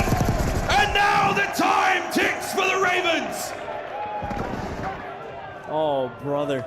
8 and 27, sorry, 8 and 28 combined from TJ and Vivid. You have Envoy, most time collected, nearly the main slayer. And if we're watching your objective-minded SMG anchoring spawns with an AR, maybe chalk it up, but finally, a sign of life CPR has been performed. And unfortunately, there's a hellstorm. This is already one of the best comebacks we've ever seen in the league. Okay. From nothing. Okay. Up to 35 Ravens. The first set was historically bad. And I mean, look, we're just going to continue to make history. The opportunity for two 50-point clubs, excuse me, in a series, you never know. Octane's donut all of a sudden doesn't look so crazy, does it? It does. 0-12 is nuts. Yeah, for the dub as well. Shots out of Slasher. P1's still yours. Envoy's tagged up on the approach, and that's 5 now in a row for Slasher. At 17 and 13, he is trying to will the team through this one, as it is a tough scene. But they've got the hard point. Hey, you got the left. You lost it. That is 4 men down. Yeah, GG, brother. That is so chalk. That's going to be a big one. Left-hand side of the minimap full of thieves. Not pickpockets. Oh, it's everything from white-collar crime. It's fraud. It's everything, you name it. They're doing it all. Now the breaks down low, though. Envoy cut down. It's a perfect attack. Last man up, and about is going to be Ghosty, and he's now hurt. I mean, he's hanging out, though. Wins the gunfight, trying to block those spawns. The Carolina player spawns out across the map. Even your backline right now making the big plays. And unfortunate timing, but TJ became the backline, and he just gets welcomed to a grave. 120-point lead now from LA Thieves. A victory lap on Skyline. Oh, yeah. And it's a huge amount of damage dealt to TJ, but he still stays alive. Kitchen we go to once again. 20 seconds before we have to really get going. And at this point in time, the Ravens find all the kills you can, do what you can to get them now off of P2, but this has been an unbelievable game so far for the Thieves. I don't even know which score streak Envoy has. How many points did he just get in a row? Is that the Dreadnought? I think it's the Dreadnought. Honestly, Envoy, if you can hear me, call it in. Do it. If he can hear us, that's a problem. Do it. Call it in. You're allowed to do it. We make the rules now on the fly. Call it in. Rain it all in, boys. He's found another 23 and 8. These land performances are something else, folks. Right through the front, though, Vivid gets his, and nice turn. Beautiful damage there with the dives, and everyone is getting their piece. Ghosty at the point, another one. 220. Now the victory lap. It's Ghosty's turn in the feed. Now from green, everyone from the Ravens fight your way forward. Trying to get on the point, trying to put an end to this hard point one way or another. As Scrap finds the kills, it's coming to an end. Yeah, the Carolina Falcons getting picked apart in hardpoint. Here's another score streak rolling through. This is clinically absurd. You got on a flight for this. This is winner's bracket, make no mistake, but LA Thieves will carry this momentum in the tournament. The most dominant Skylines we have seen. The most dominant respawns we have seen in hardpoint. Since the beginning of the game, the Thieves have found themselves once again.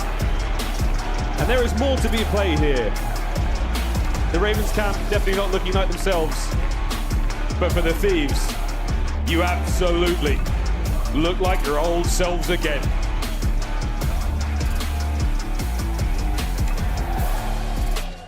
Something about those bird teams, man. Can't find dubs in hardpoint. You had LA Thieves, maybe just on that P3 alone on the Skyline, outscored Carolina on both of their hardpoints, getting 20 points in total across 2 maps. The most dominant performance we have seen across the board as a collective there from LA Thieves. That is a monstrous way to kick off their tournament. The Ravens will just descend slowly towards the lower bracket, and I'm sure we'll find out. I mean, Vivid definitely does not look like himself. We'll find out what's going on with him, but on a personal front, doing the very best they could there. 12, they're non-traded for Slasher. We don't get to see the spree stats there, but Envoy, it was double digits, and it was full streaks. I mean, full streaks, as in Dreadnought and everything, man. I mean, that's the AC-130 of the Black Ops 6 world. Go.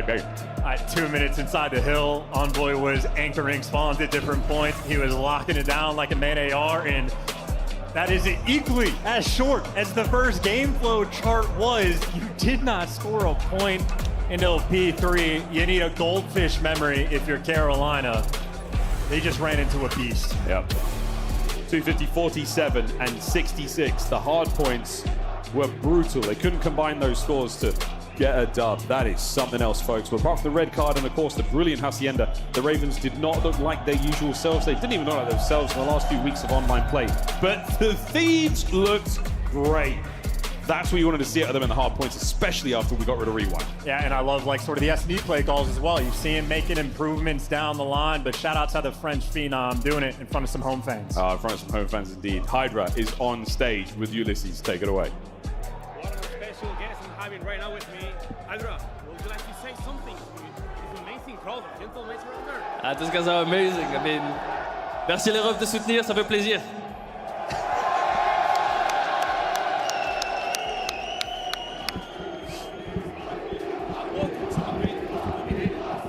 Huh? Okay, I'm gonna...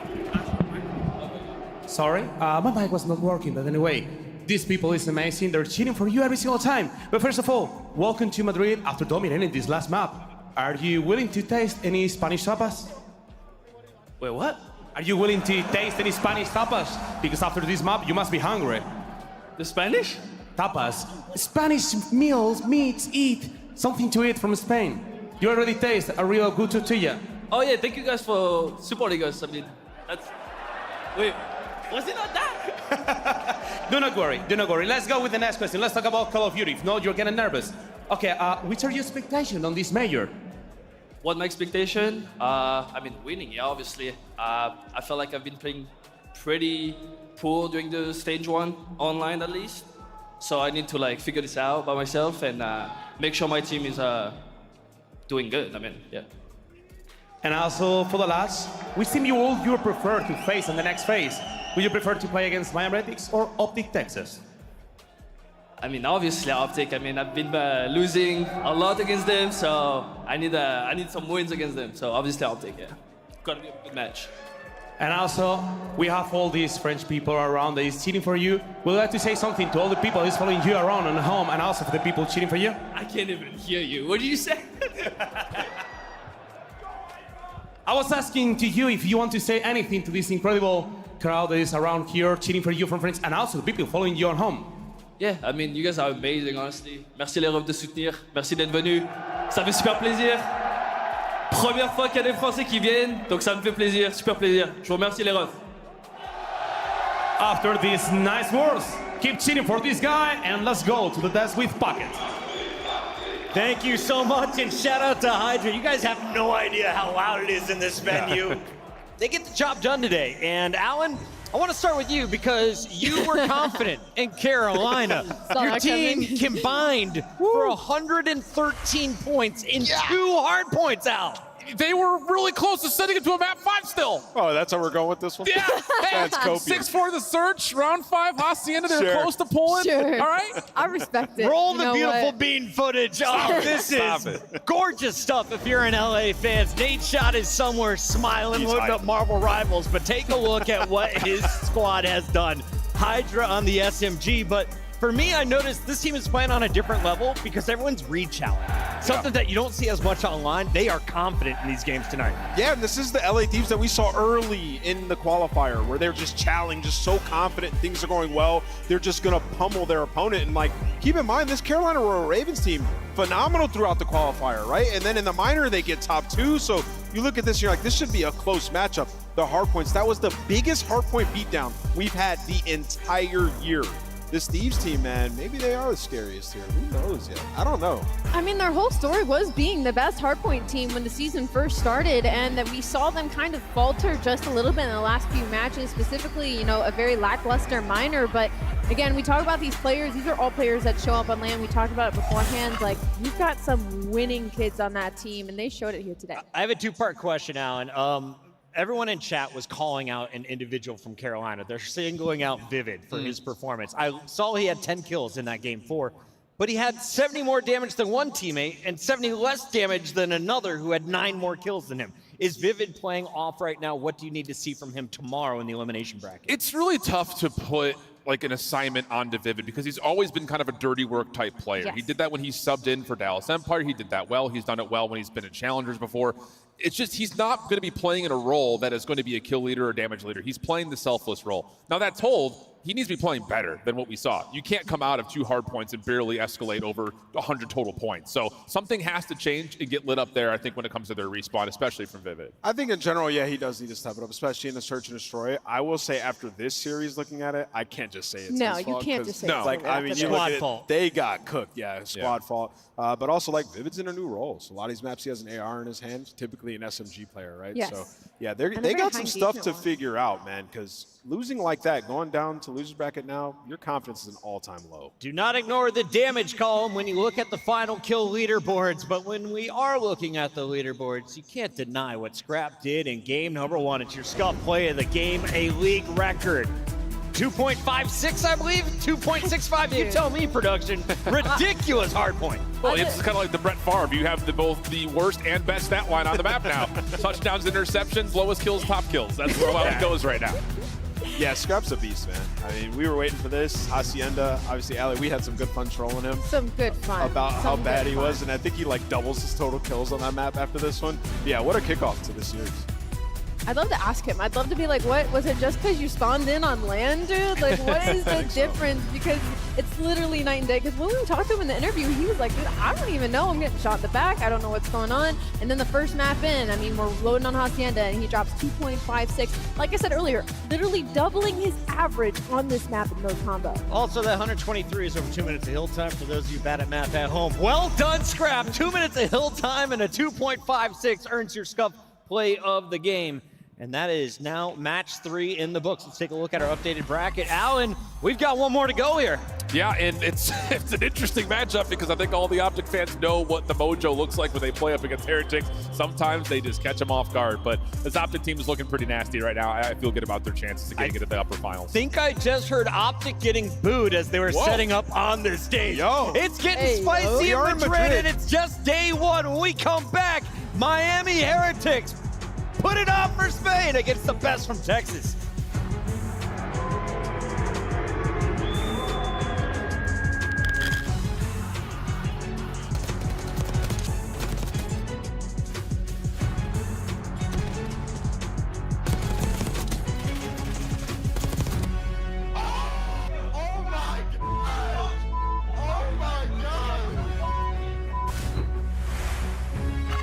The Esports World Cup is an official partner of the Call of Duty League. Upgrade your game with the Scuff, the official controller of the Call of Duty League.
Miles, I'll give you permission, my man. Go ahead, brother. Go ahead. Yeah, just go. Make your way over. The fans were We holding just him broke the back, fourth but he's wall. ready to rock. Here we go. Just to the staircase. We're gonna be getting pinched. I have no ammo. I don't push up. Yeah, you just push. Dead. Umbrellas. And just don't line up with me. Dead.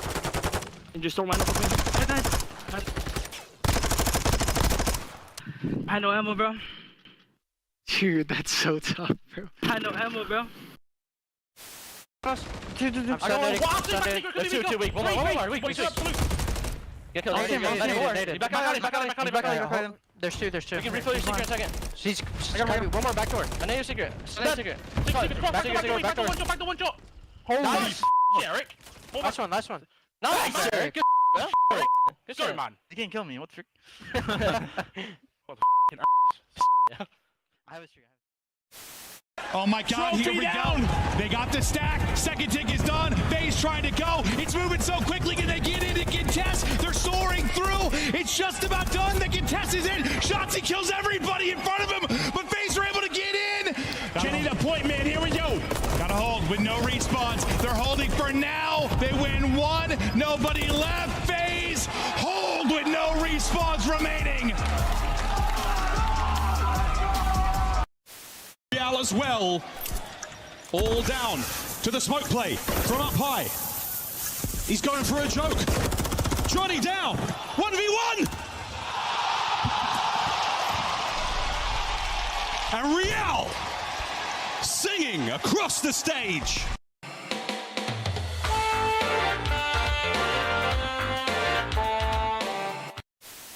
Different spot. Try for a different spot. Oh no! Wrap it up, Chuckleberry Finn! I bet you're having a great time! I'm trying to travel cut. Purpose uppercut for shot top. I can't travel this. Well, that's tragic. I'll be slow to middle. Oh yeah, I forgot. I think that this side. Nade hit one a couple times and stunned mid cut. What am I doing, bro? One guy's this mid cut. Been magnificent. Miami take the lead. They're trying to close it out. Cell first kill's good though, but Miami battle back. They've got themselves the trade. Oh! Just down to Cell with the what? Oh! He's gonna get all four. Atlanta are gonna reinforce the hard point first. Miami, no trophy systems are locked in place by stuns. Oh, it's an absolute breakdown by the end as Cell finishes on 5 to steal away the map. I feel we're gonna be really good. I like your trophies. Which one's your favorite? Yeah. Honestly, I don't know. This one seems like insane. Look at this one too. Like this is crazy. Like the golden nut, baby. The diamond nut. Excuse me. You know what I'm saying? How could I not be like? How could I not feel like I'm not gonna lose? You know what I'm saying? Like, come on. Yeah, and that's what I was gonna ask you. Is like, Sib, you're coming into a winning culture. These guys won champs. We obviously. Run, reset the run. Alright, I'll get bomb checks. I'll go top and get bomb checks. Alright, hold pinch. Make sure someone gets bomb checks. I'll get bomb checks. He can go third. He's telling you. Back on. Not weak. He said he should be sent. He said something. What was that?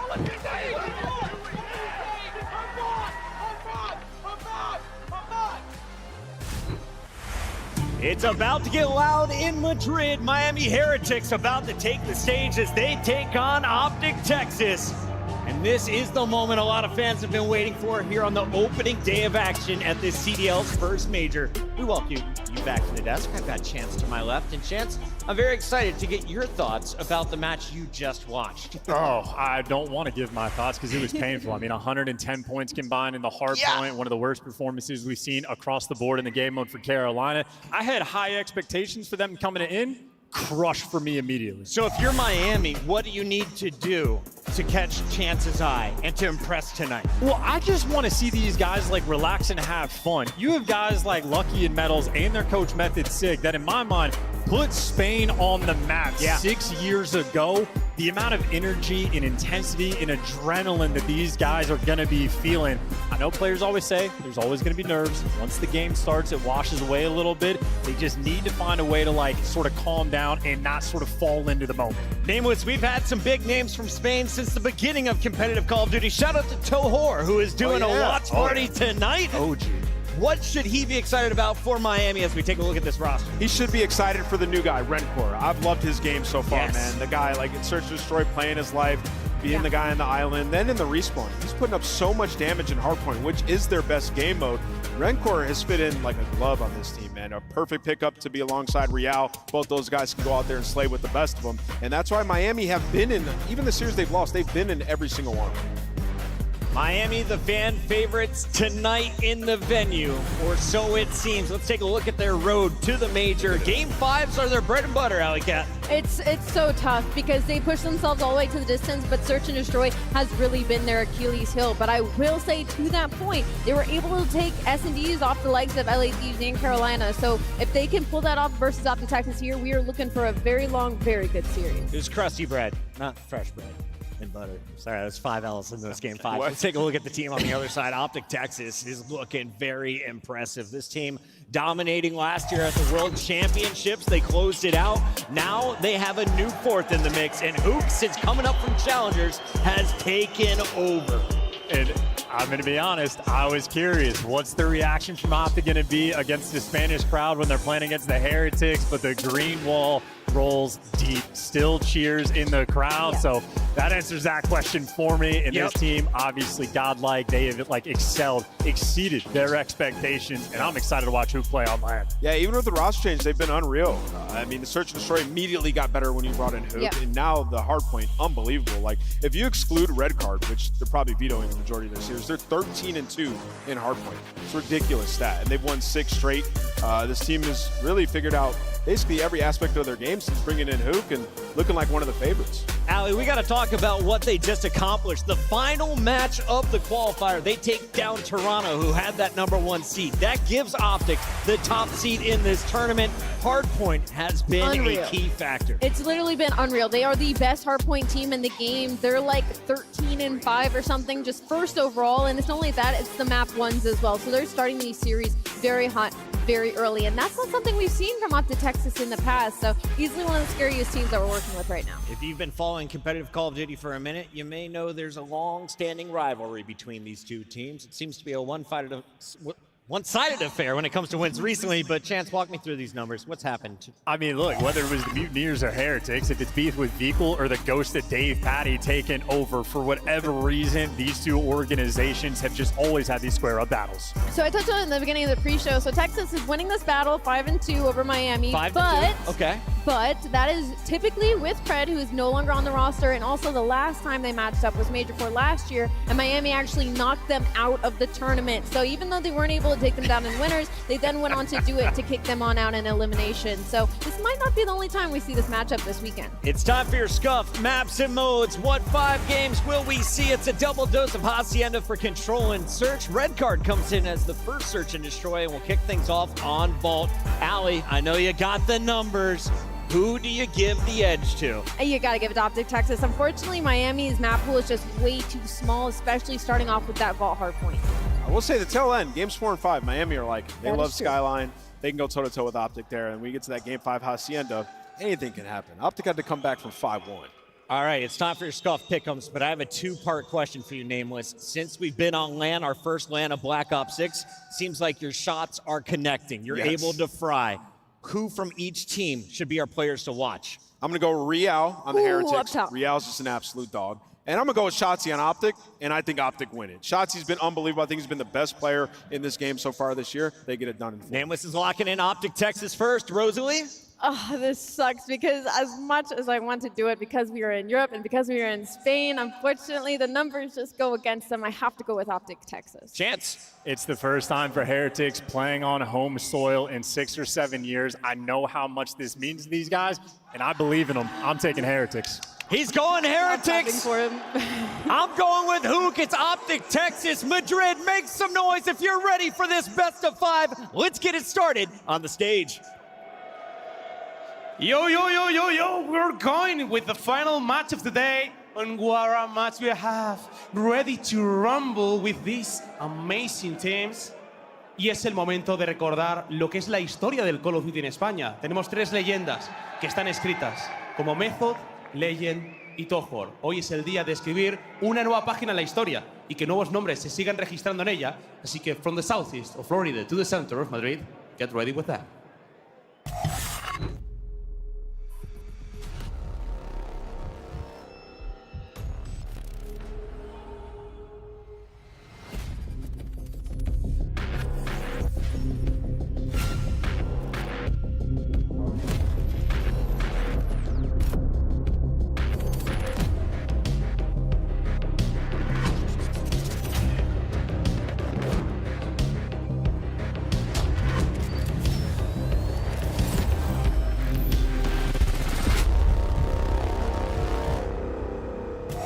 Ha llegado el gran momento. Hay que darle la bienvenida a casa a Miami Heretics.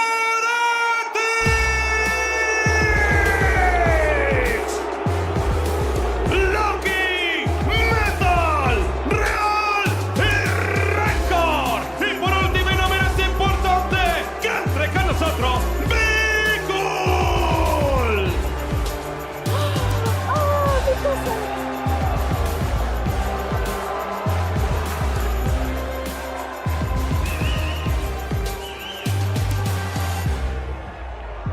Creo además que Bigul tiene unas palabras especiales que dedicar. ¿Qué les quieres decir a la audiencia en el día de hoy? I just want to say, I lived 2 great years in the league. I love all of you, even the Greenwall fans, you know. Love all of you. We make COD so much special. It's so nice to have it aquí en España. Vamos a todos, hola a las familias. ¡Vamos Heretics! Thank you. Puedes reunirte con el equipo. Muchas gracias por pasarte por aquí. And now we're ready to face them. We have to see how they're doing because the green wall is ready to rumble. Let's give a warm welcome to Optic Texas!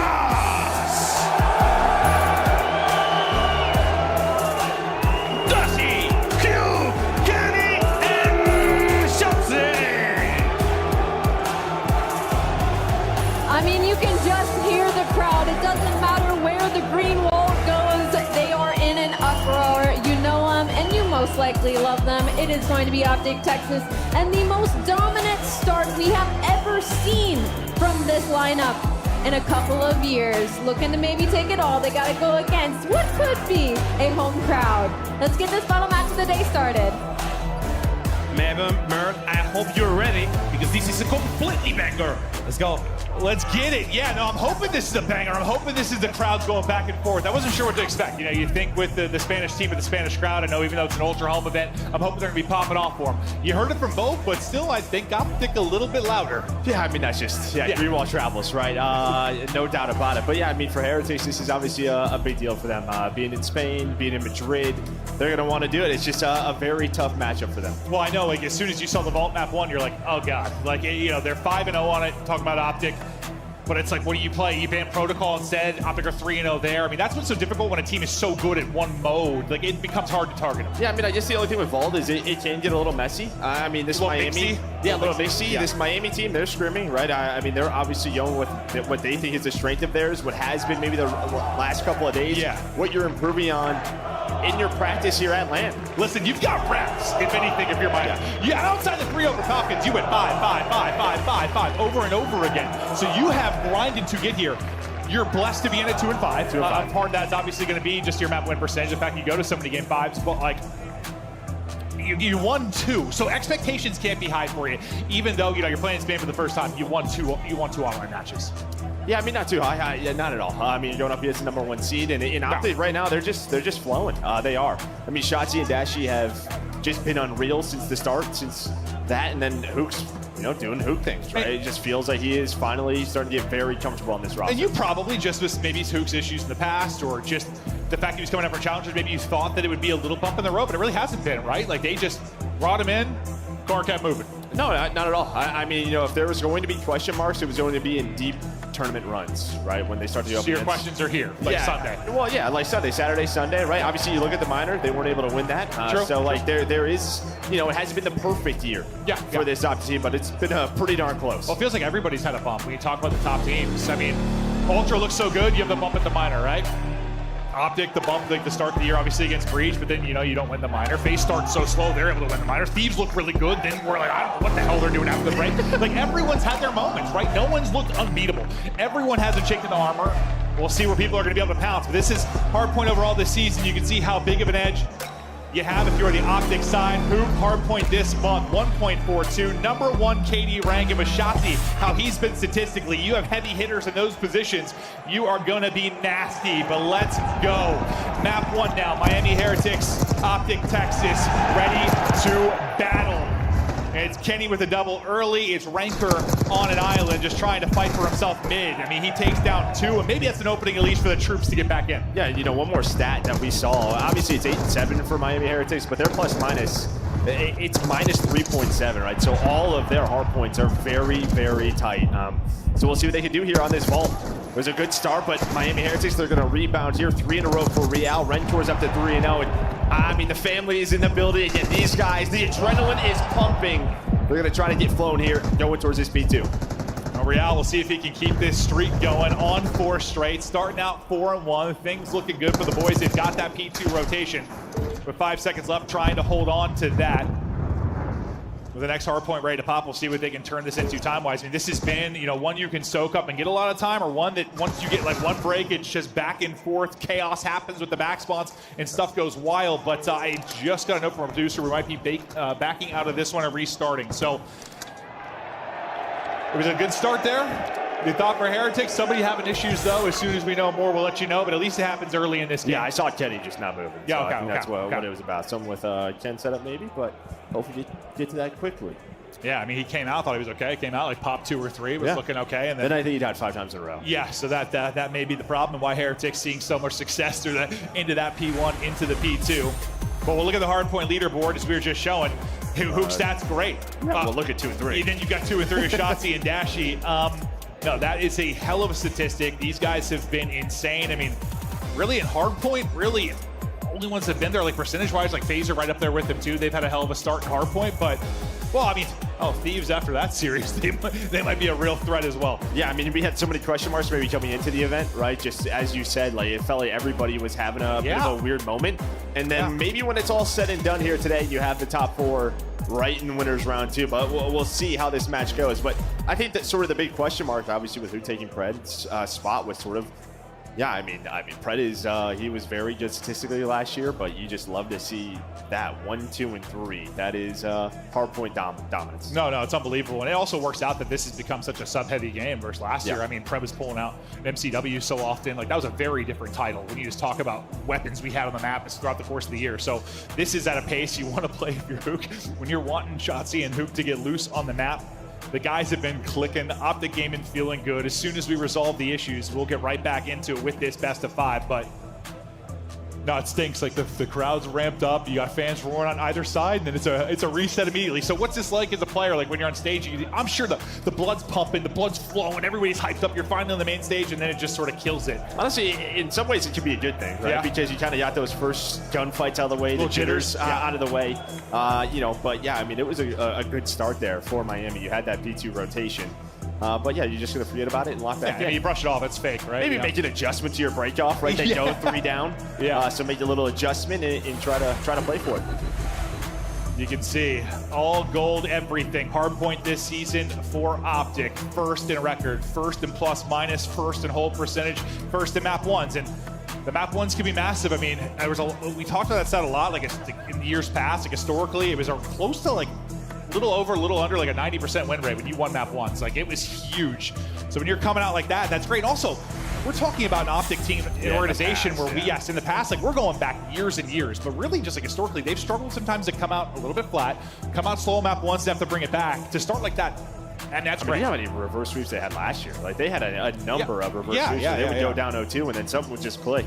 They would fire up. So yeah, to start off, which is great, but you don't. No, you don't. You want to do that. Can't do that. Just on a consistent basis. But yeah, much different start here throughout this year. And Dashy, I mean, he's playing with some confidence. I mean, this is a guy that you just looked at his ability. When you think about going into last year and the amount of wins on his resume, I mean, he was one of the, like, for his skill, one of the least accomplished players we've seen, but then you just turn that on its head. You get the event win last year, then you win champs, and suddenly that conversation's over. And I feel like, I don't know if it weighed on him that much, I'm not really sure, but I feel like it had to some degree. Like, getting that champs win just has to make you play with such confidence. Like, no matter what anyone says to you, you're like, all right, whatever, I mean, dude, I have the ring now, yes, exactly. And I think for him, you can just see it in his gameplay. He is very comfortable on this title. He looks insane. But yeah, it sounds like we are very close to getting back into it. But yeah, I think for him, big deal last year, and it's got to be.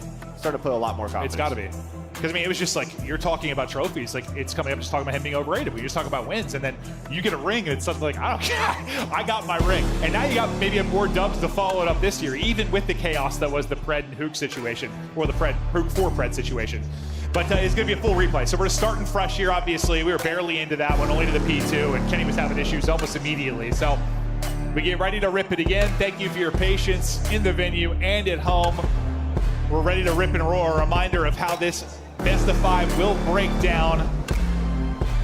There'll be a red card to follow this up when we get to the search and destroy, but whoever come out swinging this map 1 could be massive. And for Optic, you just gotta know, these guys will go deep in series. You talk about Heretics, they have gone to map 5 over and over and over again. Can they put them out of their misery earlier?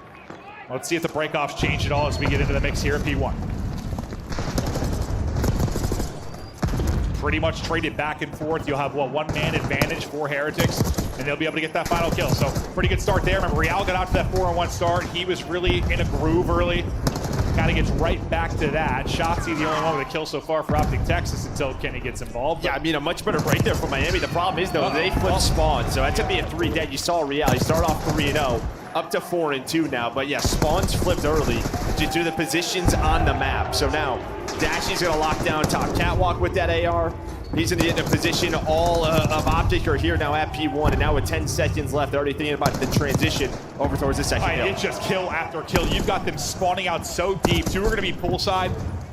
You'll have 1 working top. They'll be Lucky's POV if we're watching for now, but that was just a flurry of kills for Optic Texas to secure the tail end of that time and also set up for the P2.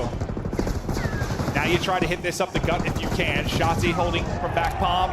The teammates got the ARs on the cross. That is a clean sweep. You really just lose 1 player in that. And 6 straight now for Dashy. Big Brucey and the boys popping off early. Yeah, you're trying to get Shotzi out. Obviously, he's starting to, we're trying to work for this Hellstorm. Does he take it down? So immediate pressure towards the front of the hill here from Heretics. Lucky able to find the player on the hill. So Shotzi now going to try to get active, but a great kills from Lucky just watching over the teammates. It was, what, a really good break at P1 for Optic Texas after the opener for Miami. Now a great break for Heretics as they get in pretty early in the P2 in battle. And this is kind of what you were talking about with a map like this. Like, it can just be mixy, it can be highly contested. It's tough to get those kind of perfect holds. I mean, I was thinking anytime you're like 45 seconds plus, that's like when you're a really good hold. It's tough to do here, Todd. No, it can be, yeah, you know, especially, yeah, looking at the first 3 hills, obviously the thing we sort of talk about is P4. But Real, again, I mean, he is the one playing with so much confidence right now. You see the other 3 teammates, you're just hoping they start to step up. They have a bit of a lead, but he's 10-5. I mean, they asked on the desk, like, who they thought would step up, right? Like, who would maybe upgrade on land? That's what Ant said. He's like, he's a dog. He's the guy that's going to really turn it on, and he has. They find a nice sequence of kills there to lock down this P3. Hook is trying to make a play through mid-map, maybe open things up on the flank. You were getting some really solid time if you were the Heretics to push open a 20-second lead, but now the threat is coming. Metals is going to be in trouble. One's trying to work underneath. He's going to be in between everybody, though. The timing doesn't work out for Hoop. Yeah, and on that rotation, I mean, they just played it very safe. Metals was making sure nothing was working the flank, especially that guy in Shotzi. So 20 seconds left. They're already thinking about P4, just trying to control the spawns on the left side of the mini-map. Rentor with a nice double. Now going to put pressure maybe on ult, but have to be careful here. You're going to see number 2 in Shotzi start to get aggressive. Maybe a chance to flip the spawns. That does not come through. So P4 going to be in control here early on for Heretics. Yeah, you look to be in a good position. Real continues to go off. Now up to 13. It's a close side spawn there, pull side. They're going to get across quickly. Trying to exchange gunfire as well. One gets through, but I think the nade's actually what connects. And then the car as well. That sequence, very unfortunate for Optic Texas. I thought one got through, but, well, the environment shut it down. And again, it is just Real right now. 14-6, another 3 spree. Lucky's locking down the left side of the map, just watching this rotation as the Optic players start to cross. Dashy with some great shots, but the numbers gonna be here for Miami. They're just gonna flood on through. Nobody in the hard point for now, though. Kenny trying to say hello. Hoop following up. Nade out and some damage to finish 1 as Hoop gets 2, but still the hard point retention, it's there for our Heretics. Looking to eclipse the 100-point mark and build up this lead. Shotzi just blown to smithereens again. Is nothing working there. I mean, I feel like we've seen a lot of team nades throughout this title already, and already 2 on this map. Well, it's just we also have titles that's like all Simtex, right? You don't see a lot of frags. As soon as frags come into play, you're going to see a whole hell of a lot more than that. But I feel like people have died to frags in every single possible way already this year. It's been absurd. I mean, this is the start you kind of wanted, though. I mean, you got Real going off. You started to control the game over towards P3 and P4. If you are Miami, you didn't allow Shotzi really to get to his home. On those couple of hills, top art, it just feels like that's where he does so much damage. Not a lot of time being earned for either side here at this P1. Yeah, like 90 seconds or so off the play clock. Shotzi looking for an opening again, and they're not going to give it to him. But this is one of those situations, true, if you're Heretics, like, you can't get too high on. Like, listen, you're up about 40, you're feeling good, but you know Optic are going to have a run. They are. They can be a very streaky team, and when they take control, they don't look back. You know they're going to throw a punch. I don't know if anyone is streaking more than this guy right now. Another 5 spree for Real. Heretics with a 40-point lead. Let's go to a listen with Heretics. Segunda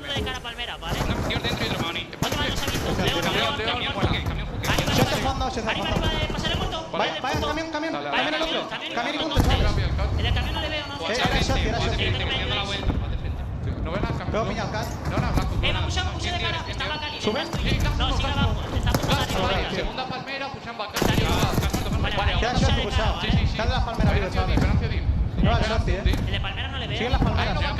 Yo al pin de cara. Está de izquierda de Kenny. El punto está tocado.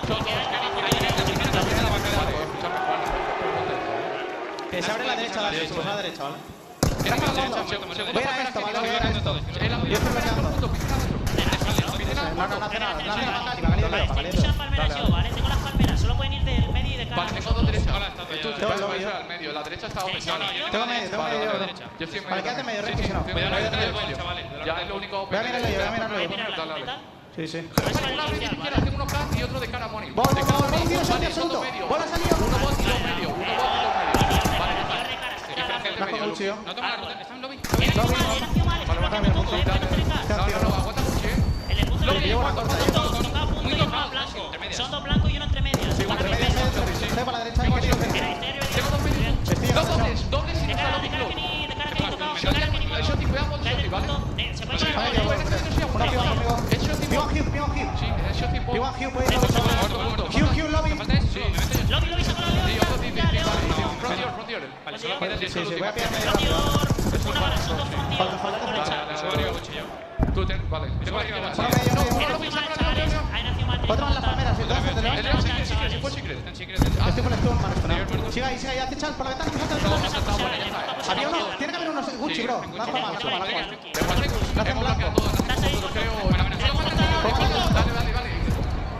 Well, before we head into the Heretics listening, I was kind of talking about a moment like that where Optic Texas start to click, make a little bit of a run. They 60-point swing. They take an advantage now in this, and they have a foot in the front door at this P4. They weren't really able to break in last time. We'll see if they can do it here. Some nice shots from Rankar, shutting it down, though, as he hits and gets the 4 straight. One more player inside they're trying to track down. It's going to be Rankar on hunting duty as you get lost. If you are Hook up top, and they're just going to kind of leave him for now and focus everything else, a team kill's not going to help you, though. I mean, you invested so much of this on the rotation. You just had to take down Hook, and he just stays alive for so long. A wall bank comes on through, and Rentor gets taken down, and well, you end up getting broken. It could have been worse, I guess, if you were Miami, but it could have been much better. And that is all due to the Hook play, just staying alive up top, waiting for his teammates, forcing them to have to worry about really just his position. And now you have a great lead if you are Optic. Yeah, I mean, you don't really get much of the plus to minus department of that despite the early rotation. And Real, he's on 30, and he's continuing to just pick them apart, but he's going to need some help from Metals, Rankar, really start to get it going. I mean, Rankar's leading the way in the hard point time, though. He's got a minute and a half, so he's been doing it with the objective, but we get back to mid-map. We get back to battle, and this guy, I'll tell you what, he is shooting back. If you worry about maybe a talent gap in this matchup, well, Real's bringing the thunder on one side. Yeah, but as you say, just going to need a little bit of help, right, if you are him. Still, 30-point deficit. They have control of the right side of the map for P2. Just cannot lose those spawns through the middle, and, well, maybe they're just going to, and they will. You see number 4 pop up, and that's just due to that Hook play. He's able to find a double push on through, spawns up Kenny, and they're going to get some of this P one time. 15 seconds left before we head over to the P2. We'll see if Optic continue to hold the spawns with 2 dead. You have a chance to push up, and that's exactly what they'll do. Rankar will push up. They'll spawn Real there. You already had Lucky, whose POV we're on. He was poolside, and he got pushed out, so that's a flip exactly when you want it, late in that P1. Now, what can you do with it? You already lost a player. You got a trophy up for coverage. Here comes the green wall, and they are sending everybody forward, trying to fly. The water not going to protect you. Shotzi is in, but quickly traded. They deal with the first push. Yeah, I mean, just a great play. I mean, Metals gets taken down, but you can see they're trying to play so aggressive. Rentor able to take down 2. over towards Real now, just not allowing some forward pressure from Optic, just making sure they always have someone disrupting the front lines. They're doing a great job so far. A much better P2 here than last time through for Miami Heretics, keeping numbers on their side. Kenny trying to do what he can. You do see the back spawns are there though. So now it's on the Metals to have to stay alive. 20 seconds left. The lead changes in. A 3 in a row there for Metals. Yeah, you got the lead change and you got a big hold here. Even with the back spawns now, it's not the end of the world. Like, all right, if they're gonna get these final 10 to 15 seconds taken, but are they? Because Real is a shooter. He's up to 38 in this one. Absolutely destroying, but still just 10 points between them. The P3 now up, and Kenny, you can see he's kind of an ISO man right now, not really near the rest of the squad. He's trying to pinch on the other end of it. He's got 2 players to focus on him. How long can he distract them? Does it allow an opening for his teammates to get on in? They haven't been able to do it on the other side yet either. And this is the one thing Miami have done very well on this map, is they have played so safe on this rotation. Right, they have not allowed anyone really to get in towards Art. It was just that hook play on the last P4. They have controlled the P4 spawns time and time again. If they're able to do it correctly this time, they can win the map. Can they do it? They'll have an opportunity to do it. As much of this P3 time as you can get is glorious. I mean, usually when you're heavily rotating for P4, you're going to have to give up some of this time, but they've given nothing to Optic. They've held this 50-yard line, and they've done such a great job. Number 3, though, about to get under Art. That's going to be Hook. Maybe the guy that can make a play again, and he's doing just that. Able to pick up Rancor. We'll keep an eye on the spawns. It's still going to be out. I know maybe he'd sneak one into the back, but that's not going to be the play as the new hardpoint hadn't popped. And how many times have we seen like Shotzi who make a play here online? Just not happening throughout this map. Shotzi taken down again. You see the setup here for Heretics, 20 points away from taking map number 1 in Madrid. Yeah, I mean, if you can't make some chaos, if you're Shotzi or Hook, it becomes so difficult. They're struggling to fight it straight up. They're just getting put in an absolute body bag. 10 now for the win. Miami Heretics so close to striking first. Real up over 40. Real maybe the guy to seal the deal. More in front, but he's got some half. That will be the map. No one can get close. Heretics get it done.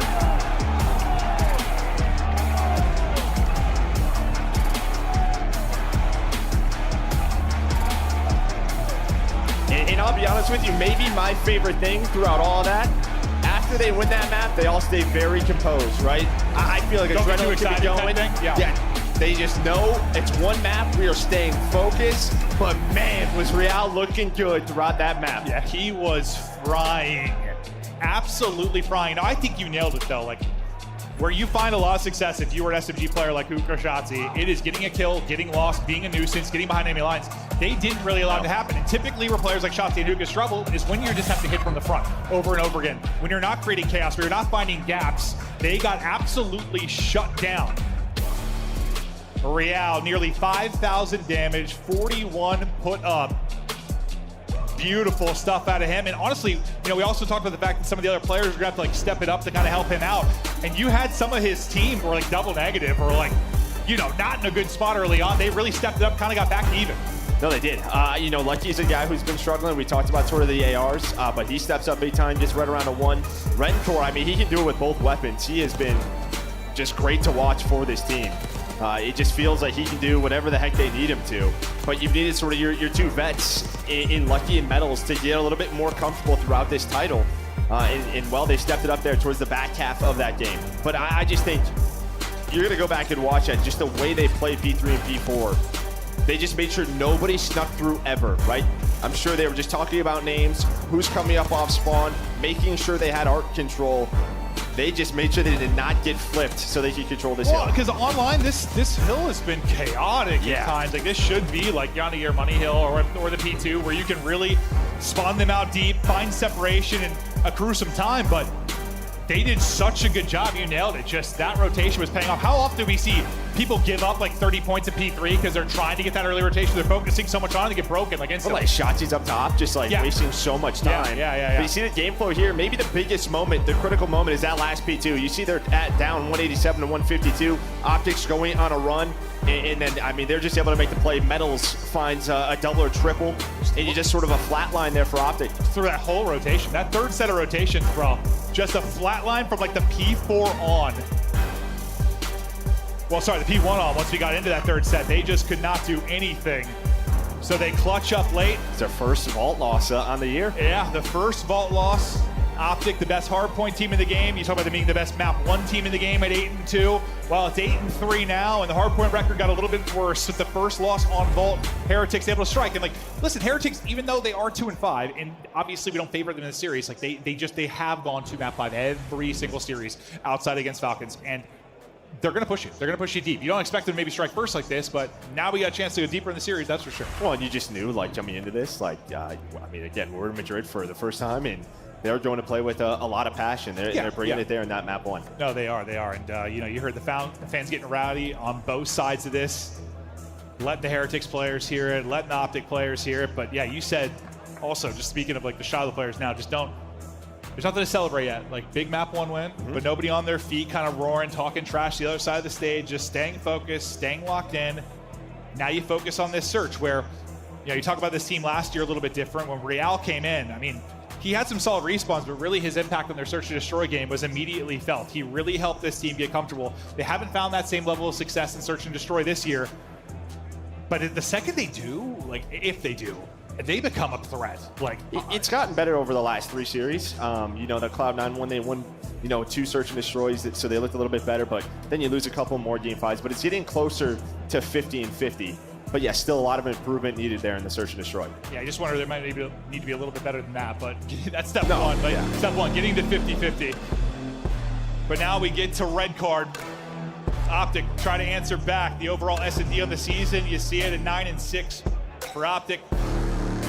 5-9 for Heretics, and part of why they've had these struggles in these game 5s and maybe not be able to close it out. Shotzzy, I mean, you could put up any mode this season. The guy has been absolutely godlike. Best player in the world so far in this title. But honestly, nothing really matters till this weekend. Like, you've been so good, but you gotta show up this weekend, right? Yeah, that's it. You just kind of losing our single limb tournament online. But you get the first seed here for the major. You go 1-for-1 early in this round. As things slow down, but a lot of just sort of mid-map pressure here from Kenny. Rentor just trying to get the shots in. He's gonna have a little help from Shotzzy. And maybe just sort of a bait. We've seen this set up earlier from Boston, just trying to set that player up. But Metal's just trying to work behind enemy lines. Metals, oh, he works it. Be able to drop Kenny. Shotzzy's just still lurking. Trying to shoot his toast, trying to hit the shots. Lucky not able to connect, but Rancor will finish him off. Now Hoop, 1 versus 3. Bomb working its way over towards A. What kind of timing is Hoop going to get as he looks to pounce? He's able to spot one. Nice little wall bang. This becomes a lot more interesting now because the pressure to get this bomb planted in. You got 20 seconds remaining. Hoop trying to hit the shots. The shallow there, I thought a risky one, but you win the gunfight, and that's all that matters. Yeah, I mean, Metals was trying to wait for his teammate, but still a couple of steps behind. Maybe there was a chance if Hoop wins that gunfight, but Metals there with the Jackal, able to find 2. Oh, that's clean. Just hits the slide, hits the shots. And yeah, I mean, just able to isolate Kenny, and then Shotzzy, as soon as Kenny goes down, is sort of like, do I push, do I stay? Not exactly sure what's open on the map. Ends up getting caught, and really just, 3 players were shooting at him. What's going on there? It's like 10 pieces of paper just pushed on the back of the desk. Someone drawing routes, bro. Probably the admins or something. I don't know. There's a whole notebook torn apart there, Joe. But nice start from Heretics. Nice round from Metals and Rancor as they get all 4. Now what can Optic do on the other side as they get to offense? Dashy, we've seen his POV, kind of spots over towards B. Hook, some damage in, and a pick and first blood for him. So not able to clutch, but able to get them off to the right foot here in the round. Yeah, that's kind of 2 early deaths for Real. Again, he's just sort of a guy that he loves to take certain routes and try to just make plays. But early on here, he has been shut down. Yeah, he's also probably just heart still pumping from that 40 bomb. Yeah, he's just ready to take fights. Just take a breath. Yeah, he wants to send it, just get a one-on-one, but so far not working out. That number 3 still lurking in Hook on the other side of it. He's able to get another. Hook is just picking them apart. Finally, that'll get traded out, but you'll take the 3v2. Bomb getting planted. You know where the other 2 players are. Do all the information that Hook was able to get. So you see number 1, he's kind of looking for the push through. 4's kind of checking both sides, and Shotzzy's just got eyes. Yeah, it's just all about info. It's all about crosses, right? That's what you have. You have Shotzzy on one side, Kenny on the other, and now Kenny gonna turn around. And well, nice little pop-up, able to take the head off of Lucky. Yeah, it looks a little bit like that Hacienda clutch, right? Like, gets ripped, pop and chow, we'll see you later. Nice answer there from Optic, but I mean, Hook, just so much info and so much damage just done with the kills early on. Yeah, I mean, gets the first blood on the Real, and then is really the only player that lurks over towards the B site and just kind of waits for that rotation. The fact that he can find one is massive in that scenario. Not only the first blood, but also the second. Does a great job, and again, we'll just see, you know, how Real adjusts throughout this map. Yeah, he's going to need to. If he's still going to get involved. Kind of chain that map one into this one, but yeah, he can be an impact player early. So far, not able to do it. Will this be the round that he can get something going? He's going to be that island guy. You'll see at number 5. On the other side of the map, you try, you think you maybe have an opener there, and suddenly the door gets shut. It's Shotzzy is able to pounce, help out his teammate Kenny. Rancor, I thought has the angle, and Shotzzy absolutely fries him. Yeah, I mean, just a nice little crossfire setup there from Optic. Still though, 2 versus 3, Shotzzy, he's gonna get active. Does get spotted, backs on down. You don't have bomb though, but you're into a 2-on-2, so numbers diminished, 45 seconds left still. A winnable round here for Real and Lucky. To the 2v2 with 40 to go. They don't know bomb's down, so Optic's still just trying to find info. Time dwindling. Shot of the bomb there in the picture-in-picture. Yeah, they gotta go.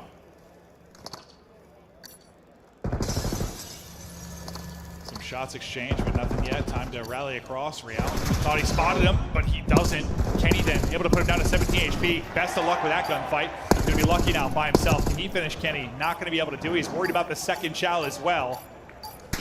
He's got the Jeep, he's got the gunny. Kenny coming up big to close that one out. Yeah, I mean, maybe, you know, a bit of a messier round than you would want if you are Optic, right in the 4 versus 2. Miami able to bring it back, but bomb is just dropped across the map. And you just did not play the clock well, and you're hoping that Real is able to spot Kenny, but there's just so much in front of you. Not able to dial it in, and Kenny with a big round. The fans letting Optic here in the venue. And the boos from the other side, from the Heretics fans.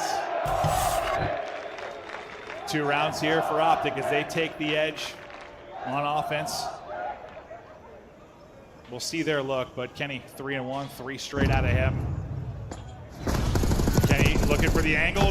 Great damage through, tries to get the wall bang in, but the stun over the top gonna help bail out their teammates. So they're gonna double chow at the edge. The trade is in. Shotzzy able to get one, but Kenny, who's been the hot hand, he'll be out of it for now. I mean, the key really in these rounds have been a lot of these mid-map setups. You have another one where Metals is able to get active, able to get pushed on up, and now you have another player lurking here.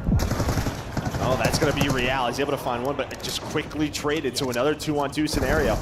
Yeah, you've had the body to trade each time. Another one through. Now going to be 1 versus 1. Rancor, Shotzzy, do the dance with 45 seconds left. We stop to check out the menu here. Rancor looks to reposition. 30 or so to go. Bomb in hand for Shotzzy, so we'll see how he opts to play this. And really the trend throughout the day is kind of just been waiting as long as you can to plant this bomb. Finally going to go down now. Rancor just going to try to maybe catch an angle, but he's going on a full flank. And Shotzzy's going to be happy with his position. Yeah, he's got a good position. He's got a sub in hand. Rancor is going to have a crazy one to win this with the AR. The wallbang's coming through. Hit the 13 HP to the plant, by the way. Shotzzy through the kitchen and out. Oh my God, just one more bullet and he's dead. Shotzzy continues to toy with him though. He's able to stay alive. Nade backing him up. 20 seconds now to go. Rancor has got to hunt for this, but as Shotzzy just bought enough time. He's done enough at this point. It'd have to be perfect. Shotzzy gets the movement, stays alive, firing, toying with the food still, and he'll clutch up now the 1 versus 1. Rancor needs another bullet early in that one. The one chance he really had, maybe where he was at advantage with the AR, just couldn't put him down. Yeah, I mean, had your shot. He had your shot. Did it to the 1 versus 1, and then doesn't really hunt. Tries to play around the bomb, but 20 seconds left. Shotzzy just so good in those moments, but here is that trade on the Lucky, then just sort of plays the bomb and just gets in that and plays it, uses his movement, plays for the info, and yeah, puts a couple of extra shots in. Just nearly catch him. But now, 5 straight for Shotzi. Nice little clutch. 3-1 edge for Optic Texas, so kind of brushed off that map 1. You're starting to get into a groove a little bit. Confidence is building and trying to silence the crowd. And you get a first blood off of Big Brucey. Rialdo's trying to get aggressive, see if he can find a timing. I mean, this is what he does, but the problem is now it's a 2 versus 4. And I think Dashy, does he spot him? I think he does, but he does not have a Jackal. Yeah, unfortunately for him, no Jackal there, but it's going to be all on Real. He'd have to pull off the ace. I mean, that's one. I mean, you got to work across the map. Yeah, it's pretty far, Joe. Yeah. just to get there and get the plant down without any gunfights is going to be difficult enough. But he's got both weapons to work with. Shots are straight, just a little high, so not able to catch Kenny yet. Oh, as the core explodes, he keeps shooting for a second more. Maybe he gets that one, but it's Hoop holding the angle. It's another round Optic Texas. In control in this search and destroy. I mean, they're just dominating early rounds. Like, we're 10, 20 seconds into the round, and it feels like they're up 2 every single time. First bloods going their way. And not only is it the first blood, it's usually like a 4 versus 2. So you're just not getting in sort of your comfort rounds if you are Heretics. Yeah, I feel like the one first blood you have for Heretics is when Optic like traded out so efficiently. It was like the Shotzi clutch round, right? So outside of that, the other 4 first bloods go the way of Optic. You absolutely dictated the pace and numbers early in these rounds. Shotzi's streak continues. He maybe didn't have a takeover map 1 that we're used to, but he's taken over now on map 2. Someone needs to breathe some life into the other side of the stage with Heretics. And Shotzi just kind of knife out, just waiting for some of the utility to be exhausted in his direction.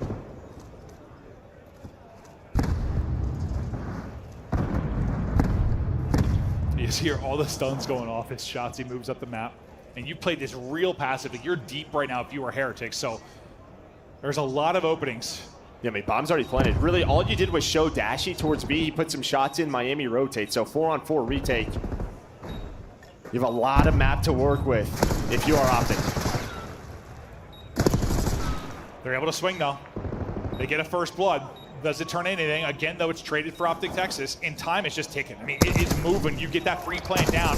Kenny wins a big one. Real able to do it on the other side. To a 2 versus 2 we go with 20 seconds. But you've got so much to do and so little time to do it. Shotzi's able to pounce. He's here. 1v1 again. Just trying to get across the movement.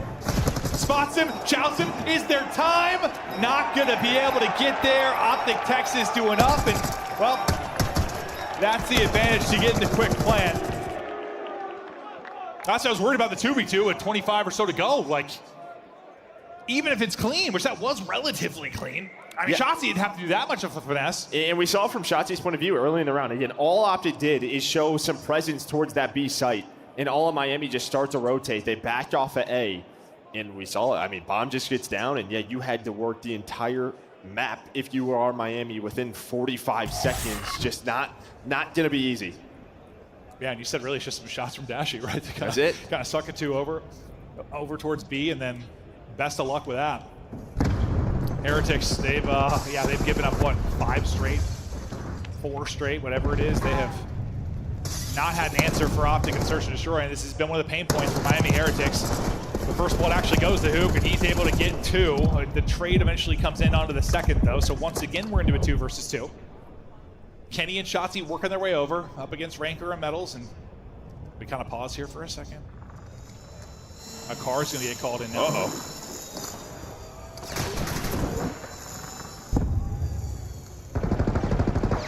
Ranker is just getting out and hunting. He wants to take the fight here onto Kenny. Well, he loses his teammate, though. It's going to be a 1 versus 2. The reposition for Kenny is there, and Optic Texas. 2 strong in the search and destroy. They brush off the map 1 win, and that looked impressive. Well, that's a check for the video card, RCXD kill right there, so that comes in. But yeah, I mean, you can see what they were trying to do. They were trying to isolate Kenny while Shotzi was in the car. Just doesn't happen. Rancor just not able to find the shots.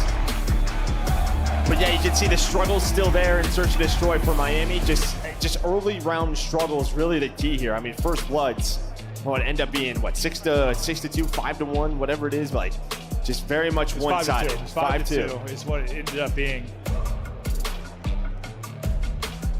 But yeah, I mean, you're just down in numbers so often, and it seemed like even when Optic Texas, those couple of rounds they still were able to turn it around because it wasn't like the clean type of first bloods. You were into a 3v3 basically instantly. The trade game was strong for Optic Texas. It's 8-2 out of Shotzi, 8 from Hook as well.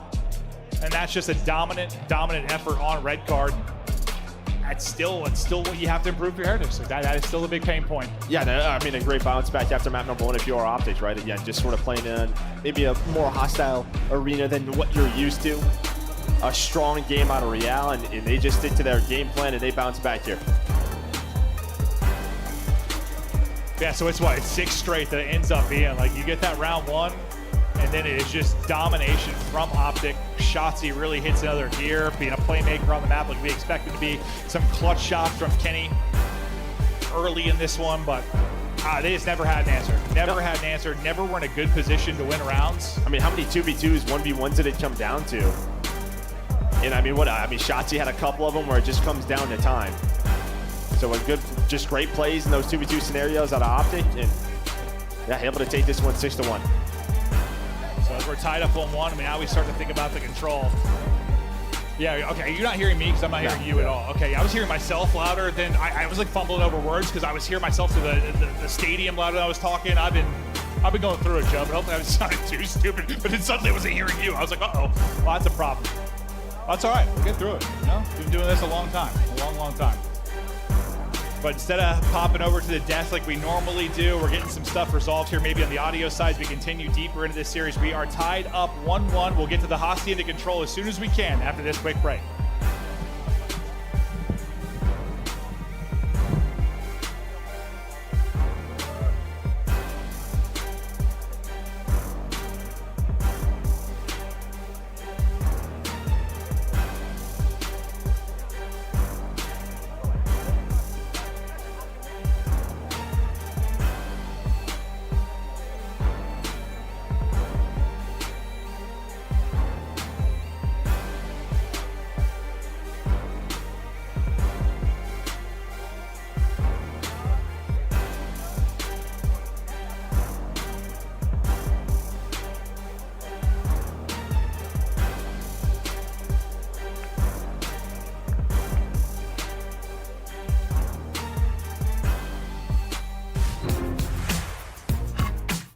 Esports World Cup is an official partner of the Call of Duty League. Upgrade your game with the SCUF, the official controller of the Call of Duty League.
Just push you out, To your right. Oh my god. He jumped right in front of you, my boy. That was unlucky. He literally jumped in front of you. That's him. Bro. Down to 3 for either side. This is going to be it. Last ditch attempt. Flying on the point. Joe Deceives gets his. But 3 seconds to go. You've got to get on the zone, lad. Fresh mag. Send it. Wins it. Oh my god. It's a 2v1. Diamond Con. Can you do it? The boys are on the capture. It's now a 1v1. What a round of control. Diamond Con, if you win this! God damn, what a round!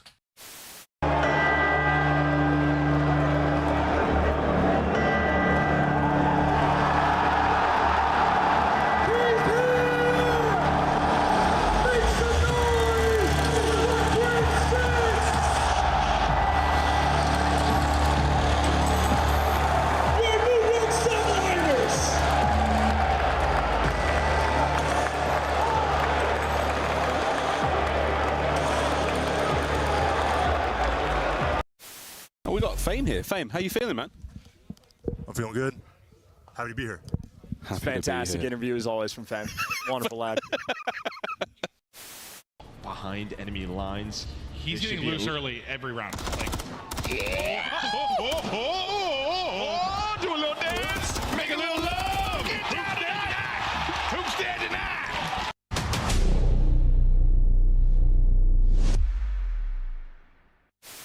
Trying to drive me mid. At their hill. Mid. Draws on mid, guys.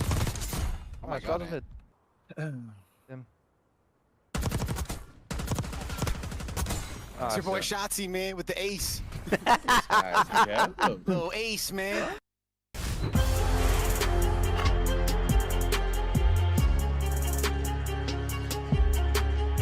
Tied up 1-1, and the series now continues. I can hear Joe now, so I think we're going to be good to go. We're about to have some fun.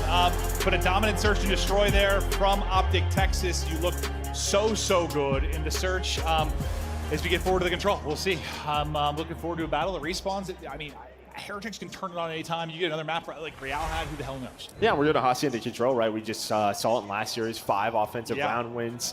You know, for the Heretics side, it's a map you've been trying to get better at, but sitting at 0-3. On the other side for Optic, 1-1. So there's some reps here. But if you're Miami, you're just hoping that, like, you know, through some of these losses, you can fix those mistakes. You've been working on it time and time again. But you can see both teams are struggling here in control. 2 losses in a row for Optic, 4 in a row for Heretics. When you talk about Heretics control, you said like they're 0-3 on this, like they're 4-4 in control. So it's really, they could get this figured out to help a lot. But that's what happens early in the title. Team looks good in one control. It's like, all right, not seeing that again. You gotta have at least 2, right? You have to have 2 that work, and that has been the struggle for Heretics. But as you said, you get rep after rep, you find some improvements. It's gonna be tough against this Optic Texas team. Offense first for Heretics. We'll see the opening push over towards B. Nice little catch there from Rancor as he's able to get the wall bang through. But now we'll have a flurry of fights, and so far numbers over to Optic Texas. Not the easiest shots there for Metals. Good luck. No, I mean, just so tough to work this B zone when you lose top hall's control. That window just gonna allow that crossfire to come in, and now the pressure is on. As who's going to find that last one. And really what we've seen from teams is start to work top control, then push over towards balcony, and then jump to B. Just like Real's doing right now. Great movement, but Shotzi going to hunt him down. Oh, you're right. It's been so much that wall control, and then just a slide and a hop over. We'll see if they can continue to deal with it. Metals, his turn to hop over. Wins the fight. Dashy snaps, but really just gets a bullet in before that one is done. You got a fight going on the other side, and we'll take a look at that. It was Hook trying to apply pressure towards the offensive spawn of Heretics, but as he gets shut down, they start to push it forward. They'll stop the clock at 39 seconds, and first tick, done. How much progress can they get here? They'll lose one in Real, who is trying to maybe make a play towards that open door and balcony, but he can't do it. A head gets plugged off. Metals is stunned to hell and just starts shooting because he's hoping somebody slides in front of him. A really nice collapse there from Optic. Yeah, great little retake there from Optic, and really what they do is they had top hall's control, and then both players jumped down low. So Rentor is just waiting top hall, but 2 players already pushed on through under him, right? So you had this big collapse. 25 seconds left, still pretty close in lives, but it's really the time here. The problem going to be for Heretics. They're on the A point to pause it for now, but another crossfire is in from the opposite side of the map. But we have seen some crazy stretches where you look like you're out of it on this map, and you just get a body onto A, a body onto B, a body onto A, chaos ensues, and somehow you get a minute extension. So it's not quite out of the question yet. Kenny, though, trying to disrupt this push. He does shut down one. Ranker, though, he'll be the next up to maybe get onto it and stop the clock, but he's going to actually twist it out towards A. Yeah, he's going to bring it out towards A. He's just back and forth. Somebody's got to hop onto this. Oh, he's got to win this gunfight as well. Second take does come through. Able to win. Oh, I thought he was going to win the first one. Does get some help from teammates, though. They're on towards the 8-point Metals here. That's going to be all 4 dead for Optic. Oh, okay, what did I just say? Like, this is just how it goes sometimes on Hacienda. You're going to get multiple players on it, though. Still down 4 lives, though. If you are, well, make it 5. A great nade. Hoof's going to make it 6. So you get the minute extension. You find the ticks, but it's going to be difficult to win now. I swear you're just never out of that. Like, you're never out of it, at least when it comes to getting that extra minute of progress. But quickly, no respawns remaining. They've shut it down if you are Optic when it comes to lives. Real trying to maybe open things up. A little pre-fire from Dashy trying to be through on the trade, but he can't connect. Real still being a nuisance.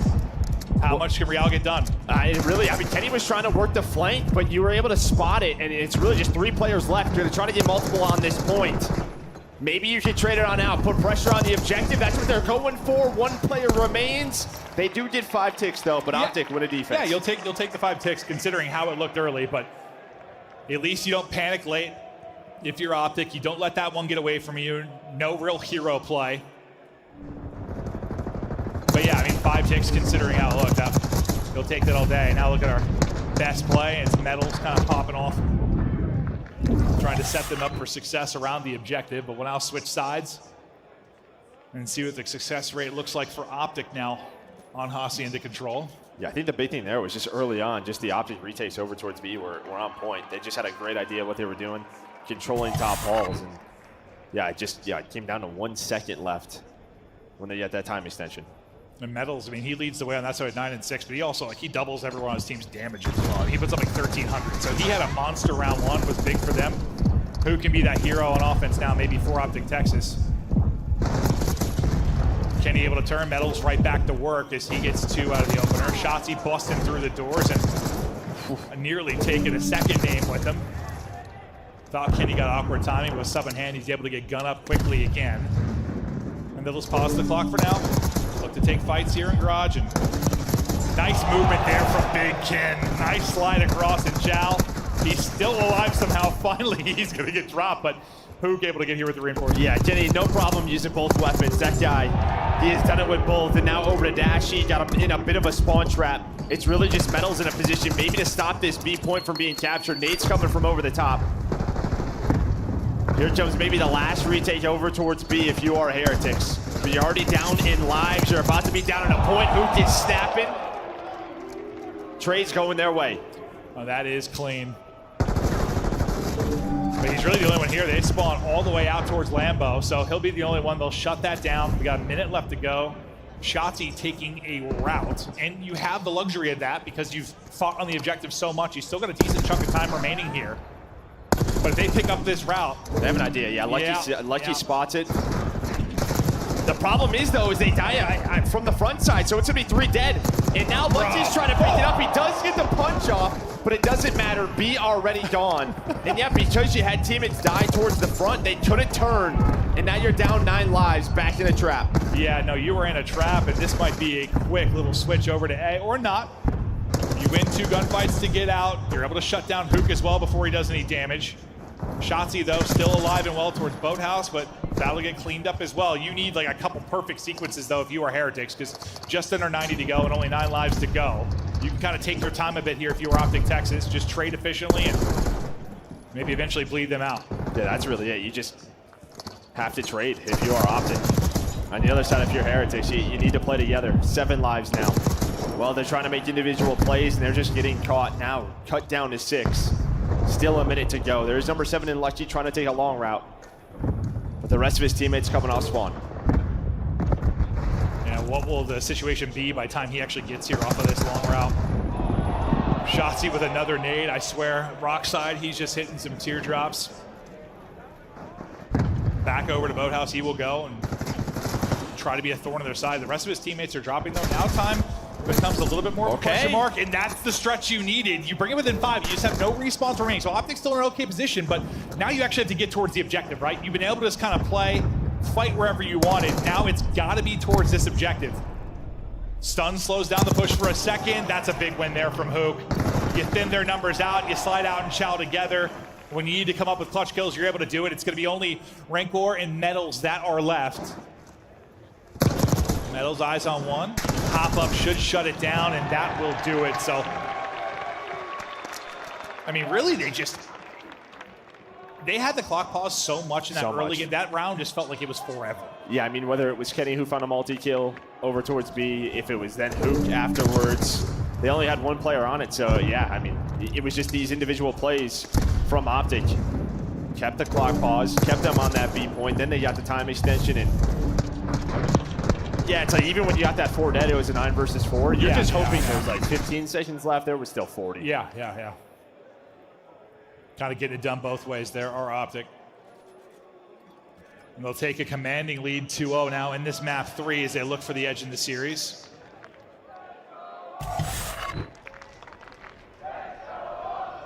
Shotzzy maybe not leading in the kills department, but he's got the most damage on the team, so he's putting in work with his teammates.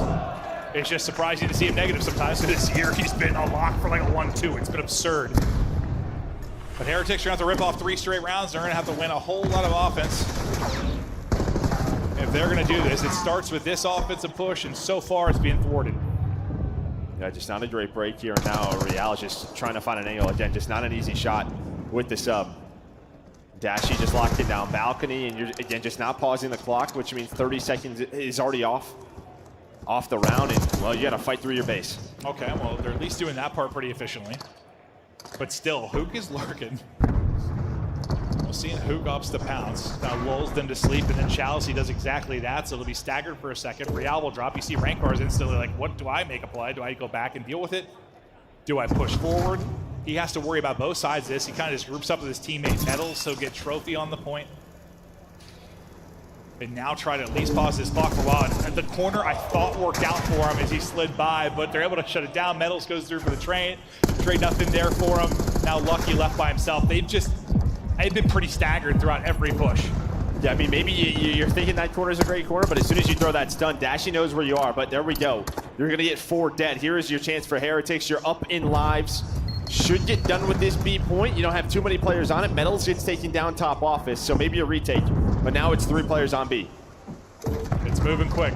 3rd point just about to be done. Kenny not going to get there in time, but he might be able to disrupt the transition across, or will the rest of his teammates just get it done? They will. So Kenny's flank not going to end up mattering.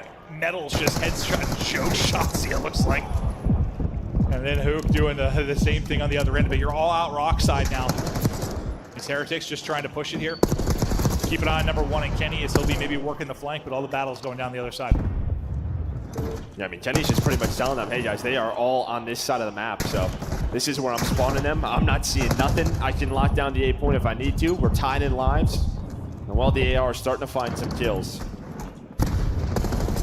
Nice stun from Lucky to try to get top halls control, but there's always one more. Is Dashy leading the way, 24-13. It just feels like there's always an extra body from Optic Texas, so whenever you need a multi-kill, somebody is able to step it up. That time it'll be Shotzzy.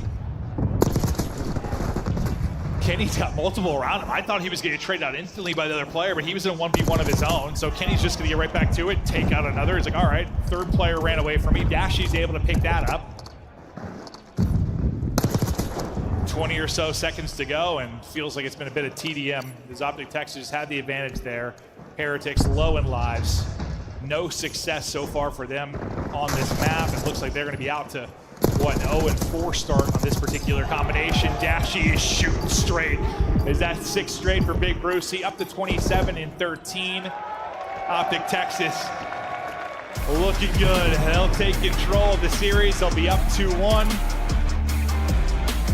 And maybe this hasn't been like a great map necessarily for Optic, but it's just so far kind of been a dud for the other side. Well, it's going to be an important map for the tournament, right? When we're talking about high-standard control.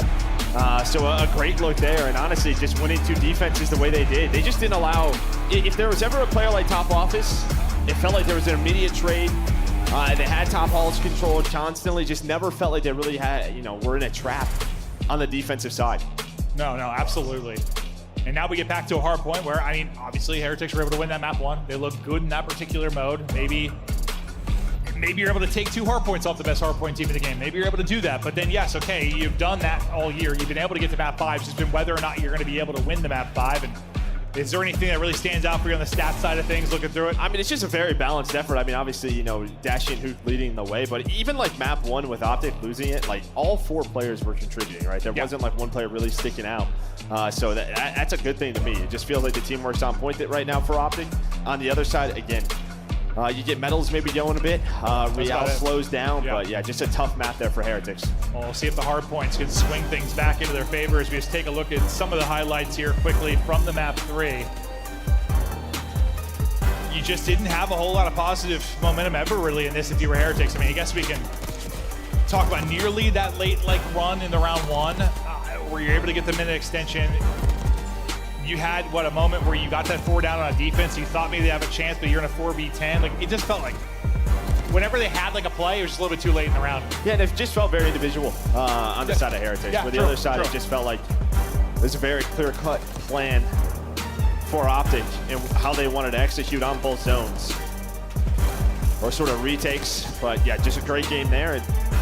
But as you said, you win that map 1, now you get to Skyline where, I mean, if you are Heretics, I mean, you're 3-1 on this map. Probably your best hardpoint is the map you choose, so we'll see if they can get going. But a map like Skyline, you just need the guns to come out hot. Yeah, Real needs to get back to work like the map 1. Crowd needs to get behind them. They've got to turn it up, but you just, I mean, it's just one of those things. When you cast Heretics this year, when you cast a rocker, you just assume you're going to 5 maps. Based on how today's gone, though, and just being back to land, totally different. People have been getting put in body bags. I did not think this would go to 5, just based on how today has gone, but still an opportunity to do it. Like you said, Skyline.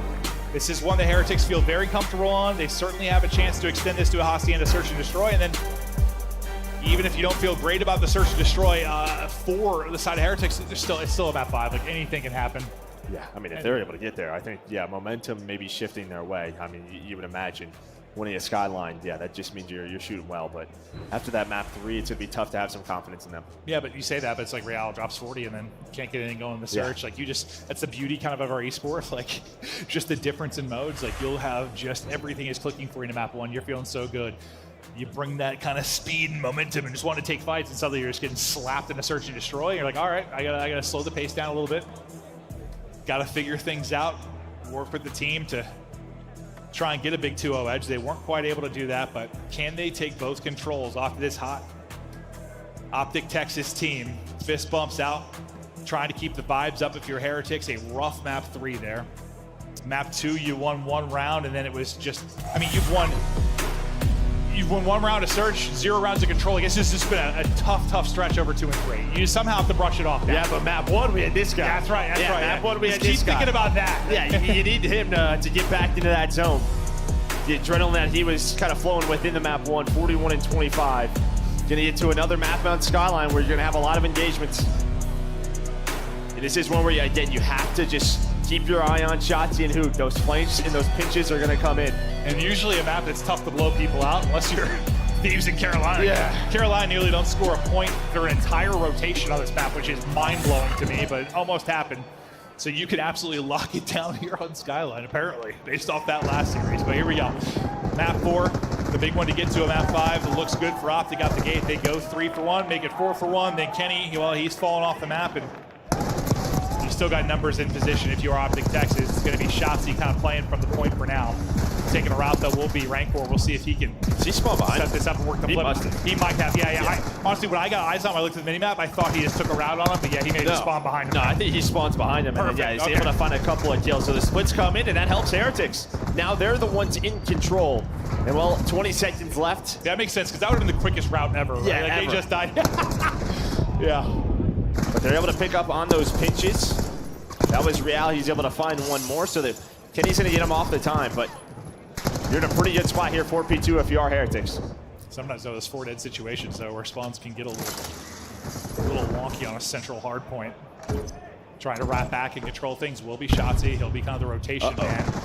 2 spawn out deep for Heretics, and now due to Shotzi's position, this might be real clean for Optic Texas, and it is. They're down 10, but all the breathing room in the world right now at this P2, and they are locking it up. Dashy just being Mr. Mid-Map right now, shutting things down, centering on point. One more wants him. I thought he might win that. Honestly, I believed in him. Somehow Lucky turns that into 2, though. Well, now it's just sort of like a Shotzi play we were talking about, right? Takes the underground route, able to win a gunfight. And then really it's just his position that influences the spawns. Has a teammate push through, that causes the splits. Kenny now on 5 in a row, and what looked so good for Heretics with P2 control, just as soon as that hill pops, goes the way of Optic. Well, that'll be the streak ending for Kenny. Shotzi looking to have maybe a takeover respawn. Hasn't really had that kind of, bomb type map that he's capable of. Maybe this will be the one with a nice start at 5 and 3. Well, hell, if he's going to be the route guy that's setting him up for rotations, he can do that as well. You know how impactful he can be doing everything. Thought the timing was going to be pretty good, but not going to be the case as Metal's able to pick it up. And now, for Heretics, your turn to answer. So you're set up here at P3. Obviously, you want to flip this eventually. Hook taking a long route. He's going to get spotted, so nothing going for him. towards the point in battling, though, it's going to be Shotzzy. He's looking to try and chow, but a nade comes in. He's going to get dropped. And what I thought looked okay for Heretics there for a moment is suddenly 3 dead in all the positions and spawns in the world for Optic Texas. Yeah, I mean, P3 we know could just be so tough. They did a good job early, right? I mean, Metals recognizes the spawn. He's able to pick up Shotzzy. They find Hook. But yeah, they're going to need a break here. So Optic now with a 30-point lead. Metals, though, was the one player who had a pretty solid map number 3 for them. 10 seconds left. And while Hoot just wins a nasty gunfight with the slide, allows his teammates to get comfortable at this P4, and you see the map control go Optic's way. Yeah, no, what a great time for a 4 dead. But again, just look at the scoreboard for Optic. This is like just what they've been doing. All 4 players contributing. Everything you want. You've had a nice streak from Shotzzy. Kenny went on like 6 in a row. Dashy went on 6 in a row. Big gunfight wins from Hoop. You love to see when it's a full team effort. Heretics, despite spawning out early in this one, they are able to get in. Apply pressure here. Good eyes on Shotzzy, who's streaking right now on 11 and 5. And despite the fact that it's felt like Optic Texas has really had the upper hand at all times, with this time here, you're right back in this game. You're trailing by 15. You're still battling if you're Heretics. And you're what? -5 for Real, -6 for Ranker, -4 for Lucky, what, -1 for Metals. Like, you're getting kind of slammed in this lane, but you're within 10. Yeah, I mean, that was just, I think it was Real just kind of runs to the front, found a couple of kills, and I think a split comes in, so allows them to find some of that time, at least split the time. Yeah, to keep this very much a game, but you are wrong. Yeah, another spree here for Kenny. He's up to 16. Shotzzy was close to the streak. Don't think that comes through, but on rotation, it's just Shotzzy keeps finding the plays, and while he's going to flip the spawns, at least allow Hoot to spawn on that side of the map exactly where they want to be. And Hoot able to stay up and win 1, so that'll spawn in 2 of his teammates. You kind of get that parallel for Lucky, so maybe he's got a chance, depending on his timing, to pick apart this back line of Optic Texas, but Dashy is kind of sitting here inside a gym trying to use this corner and finesse as long as he can. He'll eventually drop. The last guy is going to be Hoot. They all turn, though. They think they have the spawn, so as soon as 5 spawns in Real, they all kind of turn, so there's a chance for Hoot to make a play, but they're trying to hunt him down, and they do just that. And well, they're finding the time while they're doing this. So again, very similar to the start of the game, where they're getting a good amount of time here at this P1, but 15 seconds left. Now, can they deal with this push from Optic? Yeah, because this push, it can just kind of shut down everything you've done to set up for this next point at P2. This time seems to be much better. Real, want him to bring it here after the big map 1. He's really starting to erupt. That massive slaying advantage you had kind of going into that point really flips on its head. Now we're looking at a lead change. P2 set up here, lead over to Heretics. A fantastic stretch here from them. Great shots out of Lucky. But the immediate pressure through Top Cat, and well, it's gonna be Shotzzy on the zip, just going back and forth. Here comes the pressure from Optic. 40 seconds left here towards this P2. And watch number 4 and Dashy, him and Hook are through towards the back stairs. Lucky just can't see it through the grenade smoke. Well, this is where the chaos ensues. Now that looked insane. He just gets his head peeled. I thought Real had a free B, but that's not going to be the case. They're trying to send it towards the back. The pistol, good enough for Dashy. He nearly takes down another. Rancor nearly gets popped. Down to 22, but stays up. So you deal with that insane sequence if you're Heretics. You continue to push open this lead. Now Rancor's trying to just get this across. And you see it getting picked up by number 4. That's going to be Dashy. He's reading this, and he's getting the kill. Nice stuff there. With a win on the other side, we'll hop out to the sky cam, take a look here through kitchen. Dashy, Shotzzy connecting mid. Yeah, but what a P1 and P2? I mean, now you have a 40-point lead if you are Heretics.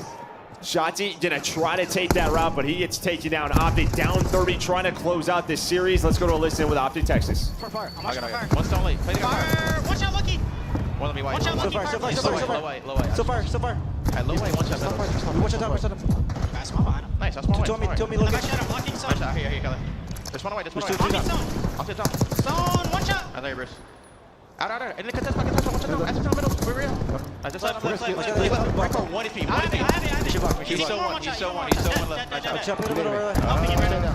Yo, they give me top. They give me top. Yo, one to me. Two top mid. I think you go They're in the hole. Holding some. I'm top mid. I'm playing the ground. Let you top some. You try. He's done 2 stuns here. 2 stuns. Watch on you. I'm in way, watch on. What's from back? Low you. Top. There's 2 auto. In a hole. Watch on. Go left. Left ranker weak. Short stuff? Yeah, I get it. In top. 2 jumping long. I don't want 1 more long. Alright. He's long going lookage. Okay. Got me. Alright, low you, ranker. One shot, ranker. I have you. Take a top. There's spawn. One spawn in the back of me, Meadows. And one's you. Yeah, in the back, Meadows. Low gym, low gym, get down. Low gym for time. Back right. Nice, one. Okay, I spawned stone. I spawned right. Play the back, yeah. He naded me. He's challenging me. Real. You're right. Stone. One time, Real. One time, Tevin. Back right. Who's going to move you at stone? Looking at it. He didn't challenge stone. Meadows. I'm able to Guys, shit. top. Yeah, he's top stone. Yo, P1. Alright, stone stairs too. Alright, I'll get those guys. You can brush this from front, maybe. I'm gonna wrap left. One spawn out piano, I think, Bruce. He's gonna be P1. Yeah, go piano on me. Back left for real. Where's that? Back right now. The lead top. Nice. Yo, P1 again. P1 and one guy's on me on the right. Right here. Right up here. Absolute. I'm trying to hit. I'll see him. And low bed. They can spawn Low bed, weak. I think it's one behind us. He's still low bed. Should be found. It should be He's found. still low bed. Right. Really low pitch. Really, he's fine. I can get the guy. Bottom end. Bottom end. I'm in the top. I think he had. No, he's bottom dead. I'm on top. They're short. They're short? Yeah, top short. Weak, top short, right car. Hit twice, top short. Yo, on the right. Absolute on the right. Real. Yeah, I think I Real, still top short. He's in you now. Watch out, rear. Right. Alright, on top and low bed. One shot on me. One shot real. We are out of the list now. Talking about Dashy's POV was making me feel some kind of way. That man shot is clean. That snap onto the player in kitchen just looked disgusting. Dealing with Childs over the top from short. And you're still, though, you are down 60. Yeah, as soon as we got to the listening, it was an early break at P4 for Heretics, and they cashed in again. So, I mean, we just kind of saw it, some frustrations maybe on the Optic side, but yeah, as good as the POV was, you were down a lot of points. Still a chance to make the jump back here with P2 control, but Heretics in control. Yeah, I'm like gas and dashing. I'm like, yeah, but that was a tough stretch. That was a real tough stretch. It looked good. Yeah, it did. This POV is nuts, but now you really gotta hold this down. Just 21 needed for the win for Heretics. Real, well, checks one corner. He is in the other. Wallbang finishes off one, but you go 3 for 1 if you're Optic Texas. We left him. I like this. I love it. I like this. Lucky sneaking through, finding players, setting them up for the break, and you gotta love the high IQ play there. Beautiful stuff out of Lucky and Heretics, and that break could seal it. Now, 10 needed for the win. Just seconds away from taking 2 hard points off the best hard point team in the game. 5 to go for the dub. Last push for Optic Texas are trying to get in. Lucky on a 5 streak here at the tail end of it. Shotzzy, though, doing just enough to keep them up and keep them fighting. He's doing everything. He's wiping them off the board. And he's kept them alive to this point, at least. We'll see another rotation, but you just need 2 seconds. Yeah, well, they're going to find a jump on Teal's on rotation. Genito does take him down. Only 2 needed here at Kitchen. Numbers should be, I mean, well, it's here for Optic. You get the close spawns, but Real is peeling heads. But it doesn't matter. There's just always one more player here in green, finding kills, staying alive. You got to be perfect if you're Optic Texas. So far, so good. We're going deep into this one. Dashy leading the way at 33. And yeah, you're starting to sweat right now. If you are Miami Heretics, you are feeling the pressure. A loss here, you lose the series, you're into the loser's bracket. But can you get it to a map 5? Just gotta hit a stun, right? That's really it. Can they connect on something? The green wall not giving it up. Hoop trying to take out 2. He somehow stayed up. Now just need to pull the win for Optic somehow. Are they gonna do this from the depths? Optic are up. They're looking to take the map. They're looking to close the series. It may be enough. The tick not there. Oh, it is. I thought he contested, but instantly drops. Heretics. Wow. Just barely able to take it and get us to the map 5. Insanity on Skyline. I mean, I know we saw some perfect hardpoint earlier on a Thieves.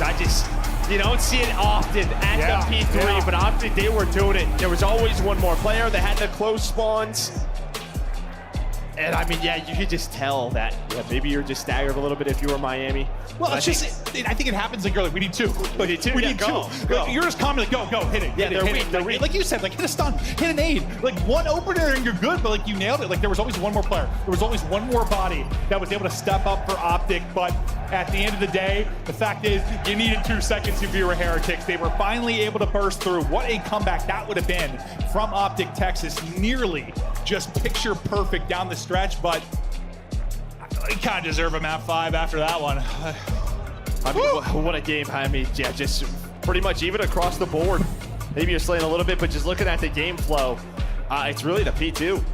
I mean, you're right in the middle of the map and you start to take that lead. As soon as we got to that listening, you flatline a little bit if you are Optic. The play from Lucky late was great. I mean, we don't, that type of stuff happens pretty often. We just don't always necessarily see it like live from their POV, but it was just awesome. Just watching him run by, bides his time, ends up going on 5 straight in that stretch, and well, every second of that mattered, obviously. Yeah, no doubt about it. Holy hell. A wild, wild finish. Heretics taking 2 hard points off the top hard point team in the game. I mean, after this, I mean, hell, FaZe might have the highest win percentage now in hardpoint after losing these 2. It's them. I mean, who else is up there? Like, this has been unbelievable from Heretics. Like, yeah, I mean, again, like 2 and 3, they were ass. Yeah, I mean, but 1 and 4, they're turning up. Again, their plus minus was like -3. Like, they play everybody tough. Again, Skyline has been their best map, but they did it to a game 5. It has plagued them all year long. Yeah, we showed it at the beginning of this. Like, they start out with a 3-0, and then it has just been 5, 5, 5, 5 across the board. There has not been a short series at all for Heretics. If they're going to get it done, it's here in the map 5. If Optic are to continue on winners, it's here in the map 5. Who will get the upper hand? Who will continue on at winners? We'll find out after this quick break. Do not go anywhere. The Esports World Cup is an official partner of the Call of Duty League. Upgrade your game with the Scuff, the official controller of the Call of Duty League.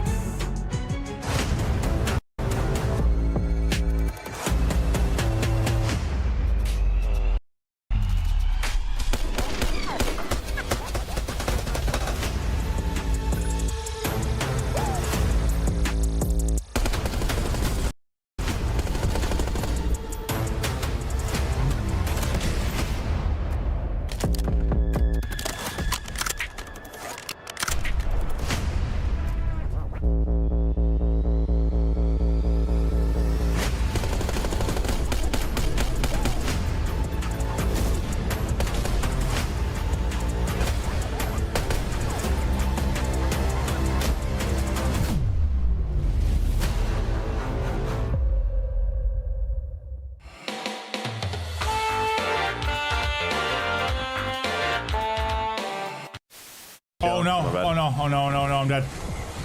I'm dead. No way. Did I self-revive? Nope. Honestly, it works out. I'm starving.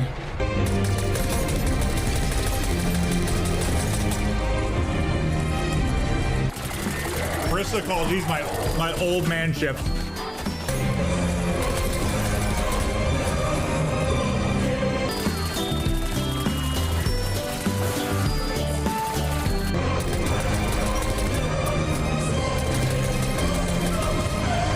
Go out and Joe, I eat a bunch of tacos.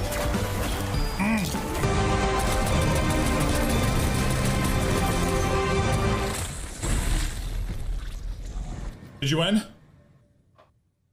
How do I have the same amount of eliminations as you? Yeah, that's some horseshit there. There's no way that's true. We're good.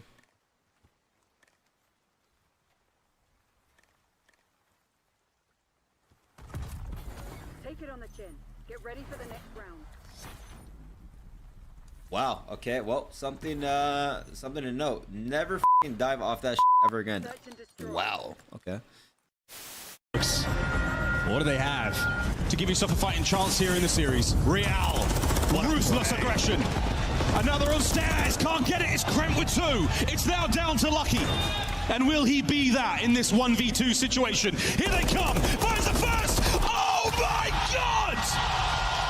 Lucky! Dios mío, how has he done that?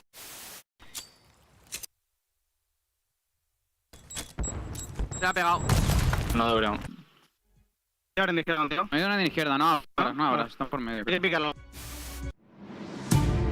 Wait, that's unbelievable. We just showed this, I think, at home and in the venue of like Bickle with the stick in the back of the head right before I'm at 5. That's diabolical. That is. That's actually diabolical. Like, I'm sure that was just unfortunate timing, but that is absolutely diabolical. But the fans ramping it up on both sides of this. The venue has been nuts. We hope you're enjoying the show. I mean, it started, to be honest, like, I was falling asleep in the green room at one point because people were just getting belted today. Like, just bent over and all day. Well, some people might like that. I think in this scenario, probably not, though, Joe. Probably not, no. Probably not. Not a good time. But some do. Yeah, of course. Yeah. But this series has been everything we hoped for. I mean, okay, 2 and 3 were not great. Optic handled business. They absolutely fried. But the hard point, that last one was a banger. That's kind of what we've been looking forward to for this weekend. And now it all comes down to this last search and destroy. And for Heretics, this has been your kryptonite. Like, you are 2 and 5 in the league. You're at least just league matches. Take the minor out 6 straight Game 5s you've had. But it builds you up for this, right? I mean, honestly. I mean, how many times have you been in this scenario? You're hoping. But, like, usually when you win some, it helps. Yeah, you're not wrong. But, like, what else could you really ask for, right? Yeah. You start 2 and 5, you get a winner start.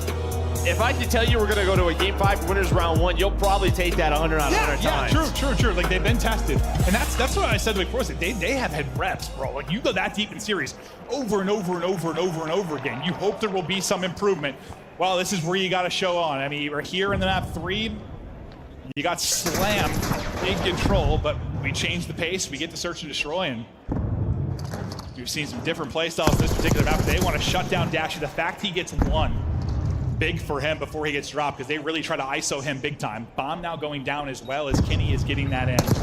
Try to get him after the plant. Nice little shots there for Metals. Yeah, great shots there. Yeah, Kenny's just hoping to get away with bomb planted, but you set your teammates up maybe to clutch this out. 2 versus 3. Time on the side of Miami Heretics, and you pick up Shotzi trying to take a route. Metals looking for the ace in round number 1. Give it to him. He's got the stun as well. And I like this. Again, just staying calm, waiting for him to slide out. The nade hits, but the time on his side. He's got the defuse. He's got the ace. What a round 1 for Metals. That is disgusting from Metals. He was really the one guy going off in the map 3 when the rest of them needed to step up. You know, in map 1, we were talking about Real and his monumental map. The rest of the team needed to come in, support him. Somebody needed to get hot and build some confidence. Metals is coming in this one, just pulling it out and waving it around right now because he is on 4-0 with the ace. Diffusing as well, just disgusting there to kick us off. Yeah, and this is just kind of it, right? You've been just battle tested through these Game 5s time and time again. Hopefully, you're hoping that those reps start to pay off. Well, it did, at least for Metals. My God. We'll see how far he can push this streak. It's going to be a quick hit up towards A. Metals just buying his time from that low arch. Real, you know, he's going to be the one that wants to look for openers, wants to get active on the map. The other 3 just slowly kind of working their way up. Playing what top window? That's going to be Dashy, who's looking to absolutely beam from that spot. He can shift around quickly while he hits some shots, and he hits a nade. So first blood there to Dashy. Metals, though, is still alive, and well, that's as free as they come. Yeah, I mean, bottom middle is just wide open. Do you wrap this out? Yeah, they might, but bottom middle is just wide open, right? Who's got no idea that they're pushing through that way, and while Shotzi tries to make a move. That's a big but it is a jump 2-on-2, though. Bomb is dropped. And again, these situations went the way of Optic time and time again in map number 2. And they're just thinking, we lost Hoop, they're going to wrap this out. And Kenny just instantly applies pressure. The fact he catches him. With Dashy as well. I mean, just feels like Dashy's waiting to help out his teammate. And it might come down to a 1 versus 1. He might catch him before he plants. Dashy is. Oh, he doesn't see him on the bomb. He's still got an opportunity to do it. He gets zapped though, but still pops and wins the fight. Oh man, he doesn't finish the plant. I think he. Metals is going to go for it. Gets it down. Dashy just holding it. Damage is in, and Dashy add another clutch to his resume. And I think if Real just sticks it. I'll be honest with you, I thought he finished it in the moment. No, he hops off it. Yeah, I thought he finished it and then chowed the first time. So Metals finds the kill back in, and then he hops off the bomb. Maybe just like, hey, I can't help you. He might be top window. Maybe they saw him. But he gets off the bomb. Dashy had no idea they were working the plant, but able to clutch up in the 1 versus 1. Yeah, never count this man out. I don't care how many are alive in the other team, what map we're on, what round we're in, what title we're on. He's had the ice from day 1. So now what? You have a clean ace for Metals, where they get the round 1 win. Now Dashy clutches up. Both teams throwing punches. You get up to 6 already if your Metals. The problem is you basically had every kill for your team. I guess the same kind of for Dashy on the other side of it. These two are going to go back and forth over the course of this map 5, but it's a defensive stack over towards B, so you're thinking retake here if you are Heretics. Or is it just a halfway kid through top mid too. And watch number 2. Watch Shotzi, right? When is he going to make a play through the flank? It looks like he's going. Metals is watching that cross though. And well, that is maybe just VOD prep, whatever it is. Metal has an idea, and he's having a map, able to find that first blood. And that's, I mean, Shotzi hasn't really had his way this series. They've really done a good job making sure he can't get to his playmaking spots. And yeah, you're probably right. VOD prepper. I mean, when you're a player like Shotzi, you're looking for timing. Sometimes they just don't go your way. It can also be the case. But as he gets picked, you have the 4v3 now. You got to work this retake. The problem for you is Dashy is still alive, and at any moment he can take over the round for a clutch. You clear the trophy, the timing for Lucky. The second he starts to sprint, Kenny slides in. Headshot is true. 3 versus 3 now. Real, though, on the hunt. A little bit of damage in, goes vertical, can't get it done. Caught going over the fence, or so I thought. He holds the pre-aim, he wins the fight. I thought Real was going to chow another, but it's all down to Kenny now. It's not planning for him. It's not planning for him. He's going to have to wide peek this. Able to win it. Oh, no. Redcore wins it. And while you can see where it's planted, Real sticks to the fuse. Bro, he looks so awkward there, how he's lying just on his side, dude. Oh, my God. I thought Ken had it. I thought he hit the first bullet. So did I. Bro, what are these last 3 rounds? This is great. Sometimes, you know, you have this kind of series, and the map 5's like a dud. It's like a 6-0. So, these rounds have been insane so far. We're picking up right where we left off after that wild skyline. Got everything you could want already. Clutches, aces. What else will we get as we get deeper in this? You see Real chatting back and forth with the squad. They got to be fired up. Just keep it together. Keep the comms on point. Don't let the moment get to you. It's just a round 1. We got plenty of tournament to come. Metal still leading the way on 7. Real. I thought maybe snapping back, but it's Dashy with 2 to open it. They'll take numbers, Joe. Not for long, though. Well, it should be another just 2 versus 2. We've had plenty throughout this match. We're going to have another one. Bomb is down, though. I think they just go for a top open, kind of 4-man hit through B. Well, Miami just lucky to trade this out. But now just trying to find the info from the other side. So Bomb is down, but Rencore is able to find it. He finds the info on the pinch there from Shotzi. Hook's going to have a sub in his hand. Yeah, Shotzi just has not been able to find the openings he wants whatsoever. No, yeah, 0-4 right now, and yeah, just that's it. They are shutting him down. But he's been shut down on this map and suddenly gone nuts, so we'll see if that changes over the course of it. All on Hook.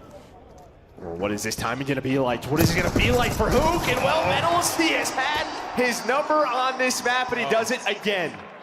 It's just like, can you continue? Can you continue to shut down Hook and Shotzi?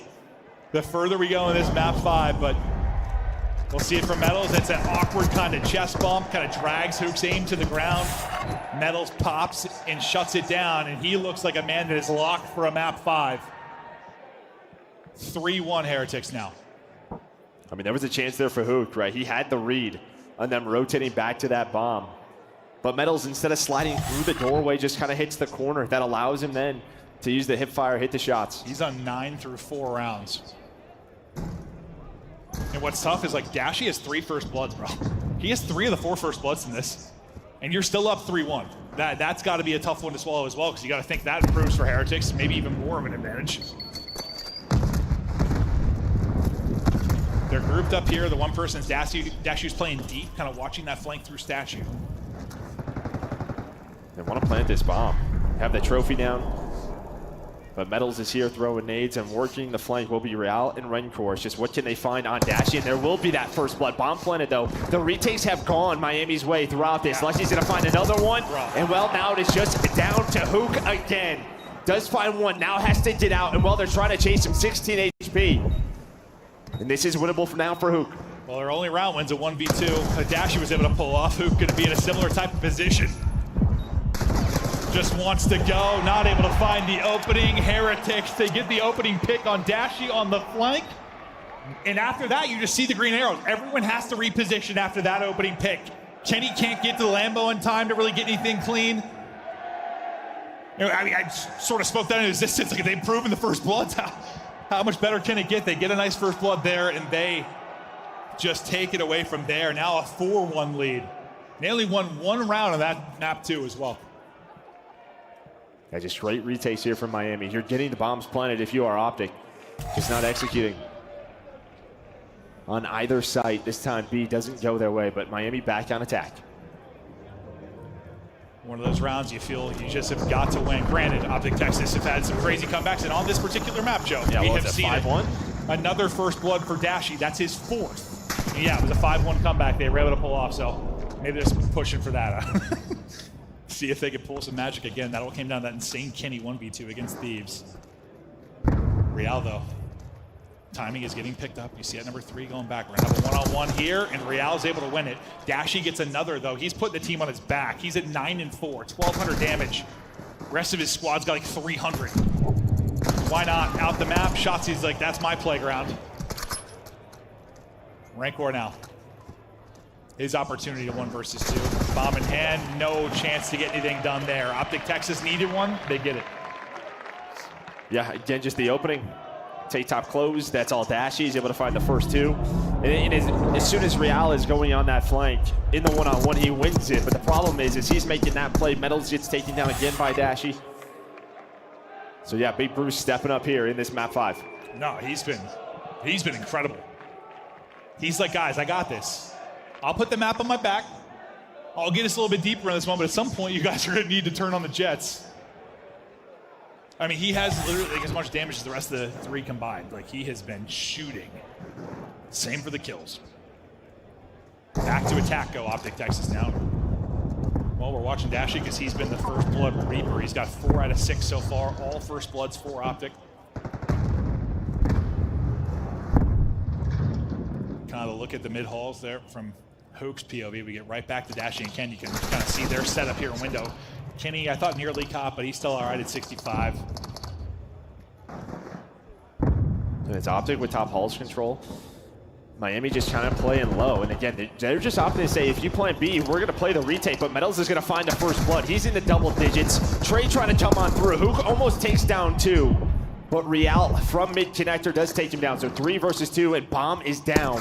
And well, there is a read. Metals on the Shotzi, but Shotzi somehow wins that with the headshot. We swap there. It's real awkward. I don't know how he won that. Oh yeah, the headshot probably is how he won that.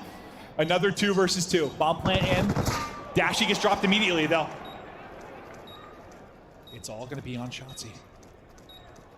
Hello, pops up. The fact Real gets away is massive. You think the trade will be there, but it is not there because he's still playing. It's so long. He might not expect this. Now looking to get a pounce, and he wins the one-on-one. The headshot comes through, and yeah, I think Shotzi's like, where is the trade? I was thinking that. Like, I'm thinking like insta-trade. He's still top hole. And yeah, no, I think you're right. He's not expecting that and just gets his dome clipped. It's just an awkward time in there. He's 100% ready to take that next fight. 1 round away now with Heretics, and their fans are fired up. They have been desperately waiting for this event in Spain.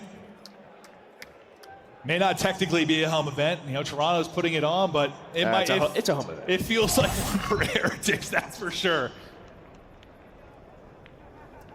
They can close it out here. Or is it another miracle on Hacienda for Optic? They've ripped off 5 straight against Thieves. They have to be 4 straight here. Car out and searching for info over towards B. Skycam, well, shows it getting blown away there by Dashy.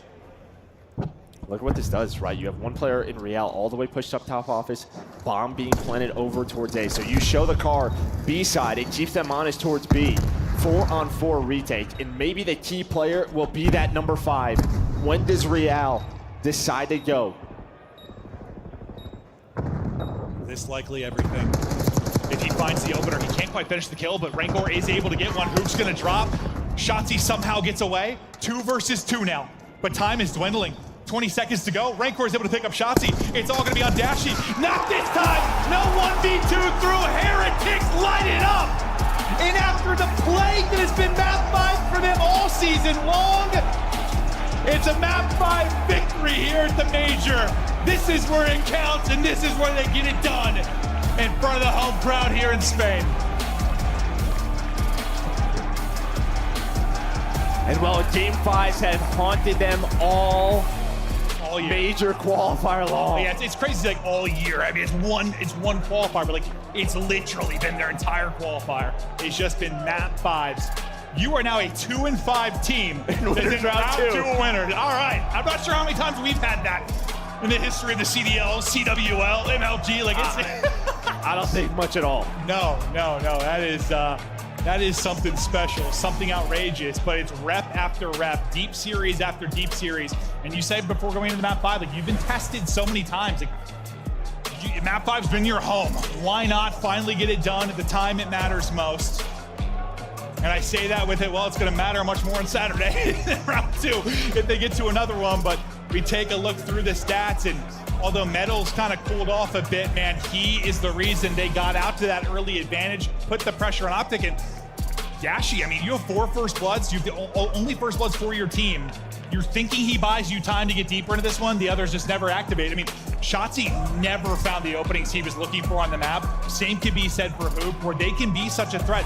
That's where this team, when you think even back to years ago when they were together, when those openings weren't there in any mode, when they were getting shut down, that's when the team struggled. They did. Yeah, the timing's just a bit off. Maybe the biggest surprise here, they lose 2 hardpoints, right? They've been such a good hardpoint team throughout the year.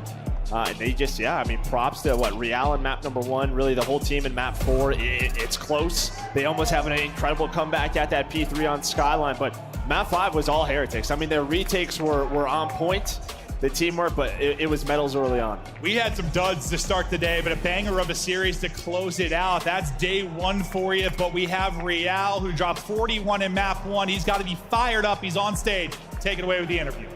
What an absolute banger we had right now. First of all, breathe in, breathe off, calm down. What a complete banger. I mean, if we talk about, I have to ask you, what's going on the 4th map? They were so close to make the comeback, but you managed to save it and to finally get the 4th map and going to S&D. How you felt at the moment? I mean, it was like a really hard moment, but I think like Lucky made like a hero play like on the last P2. He let like Kenny play like go through P3. He got behind him and like he got a 2-piece and then we broke it. So I don't know. And how you feel right now? I mean, it's been amazing. You get to win 2 hard points and against one of the toughest teams to play against. And also, you managed to win on S&D. This has been one of the hardest maps for you. So how you feel right now? Well, hold on. Wanger is making all the people getting crazy. Do you want to say something to the Spanish crowd? Quiero deciros que muchas gracias a todos los que habéis venido, a mi familia, a los que apoyáis Heretics y ¡vamos Heretics! And how you feel right now after winning up the Tactics? I mean, I absolutely feel amazing. You know, like we went through like a really hard time, like in the online match, like through the online matches. So like it feels good, like to win 2 hardpoints and like win last map too. So I don't know. I just feel insane right now. You're ready on the next round. Let's hope to see you soon here on the stage playing the next match. Thank you so much for the interview. Y una vez más, amigos, un fuerte aplauso para Real, que es un auténtico partidazo, y para también del equipo. And with all said, it's time to go back with Bucket.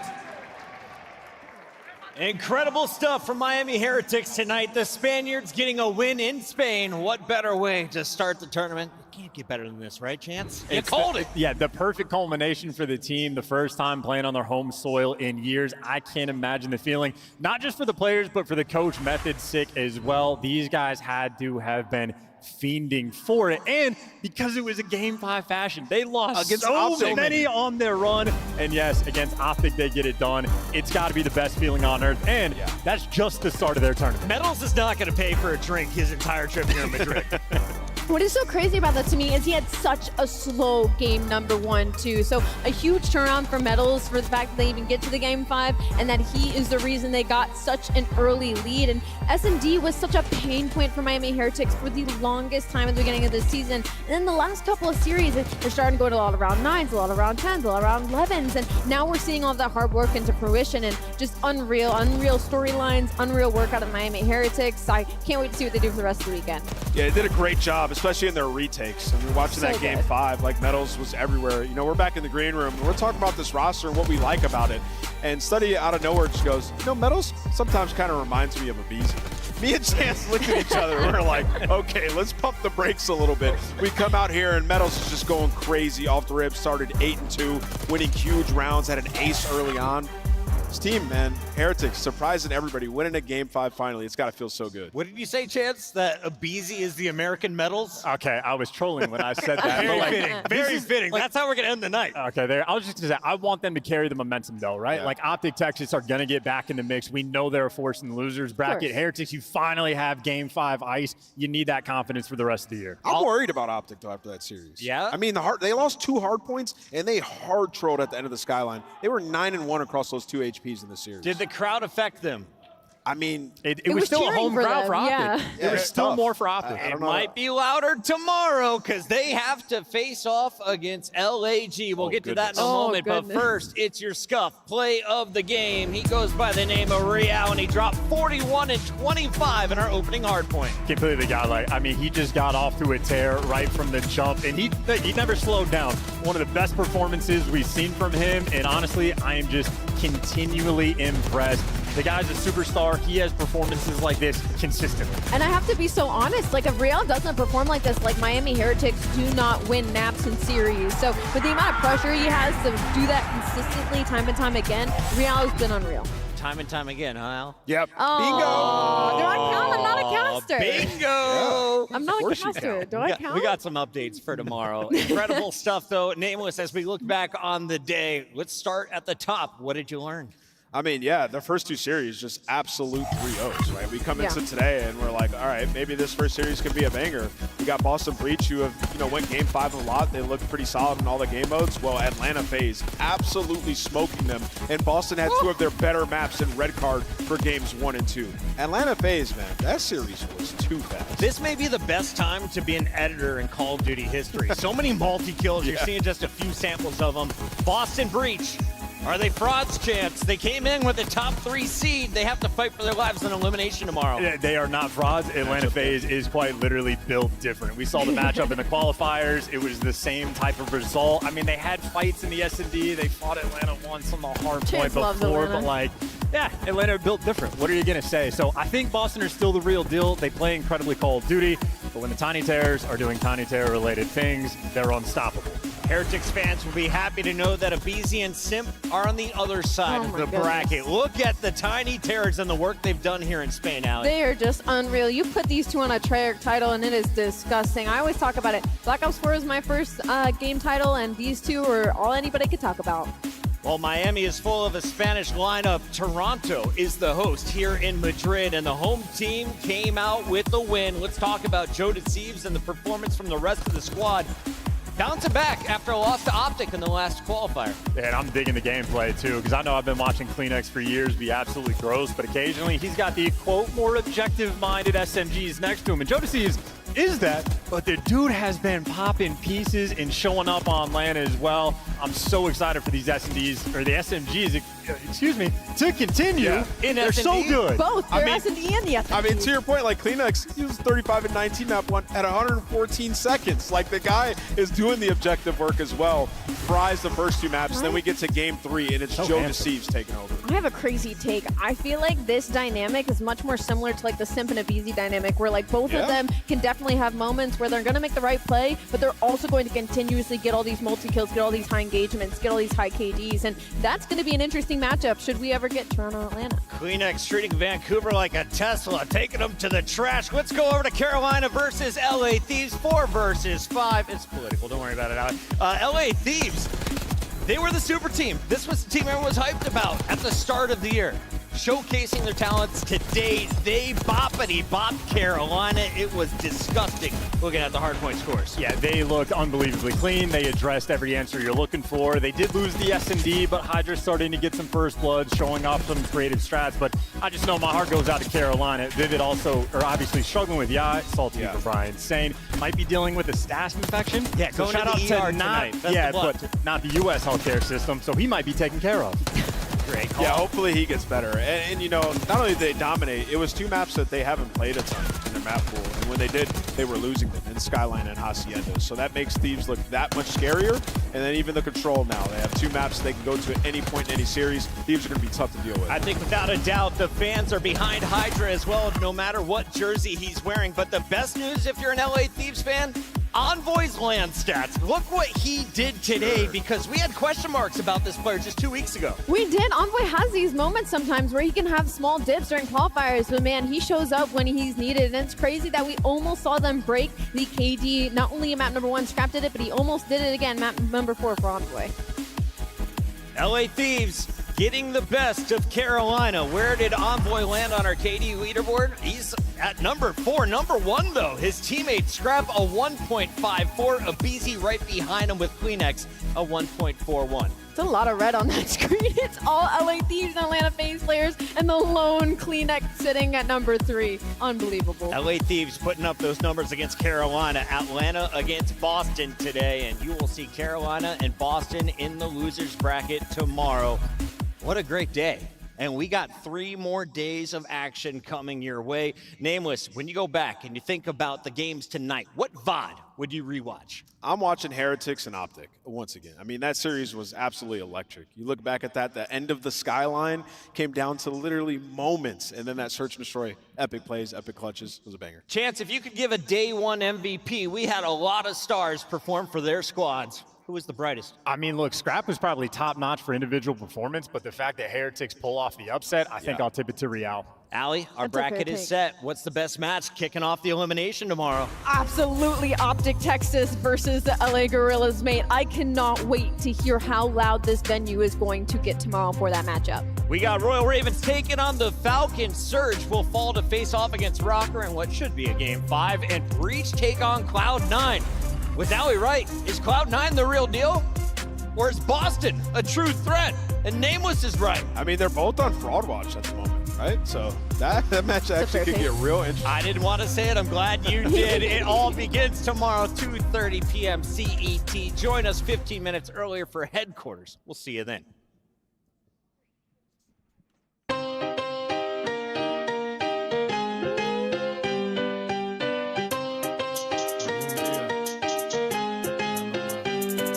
De las calles a las oficinas, de las calles a las oficinas.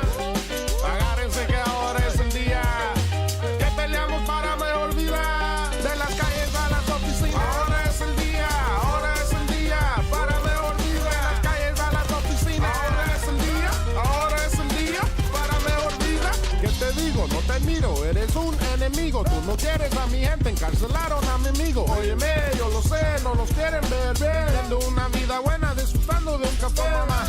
Por eso trabajo como papá, esclavo del dinero, yo no paro de jalar. Ay, Dios mío, ay, Dios mío. Tomarme un descanso, yo lo digo sin sentido. De las calles a las oficinas, de las calles a las oficinas. Agárrense que ahora es el día que peleamos para mejor vida. De las calles a las oficinas, ahora es el día para mejor vida. De las calles a las oficinas, ahora es el día para mejor vida. Para mí, para ti, debe de ser para mí. Claro que sí, tiene que trabajar, pero al fin nada de lo bueno me ha venido gratis. Lo mismo que lo bueno nunca viene fácil. Abre tus 2 ojos, luz verde, no en rojo. Ándale, dale todo con la fuerza de un toro. La vida tira golpes y si duele más que poco. Chambeando solo para miles ya me tiene loco. Chambeando solo para miles ya me tienen loco. De las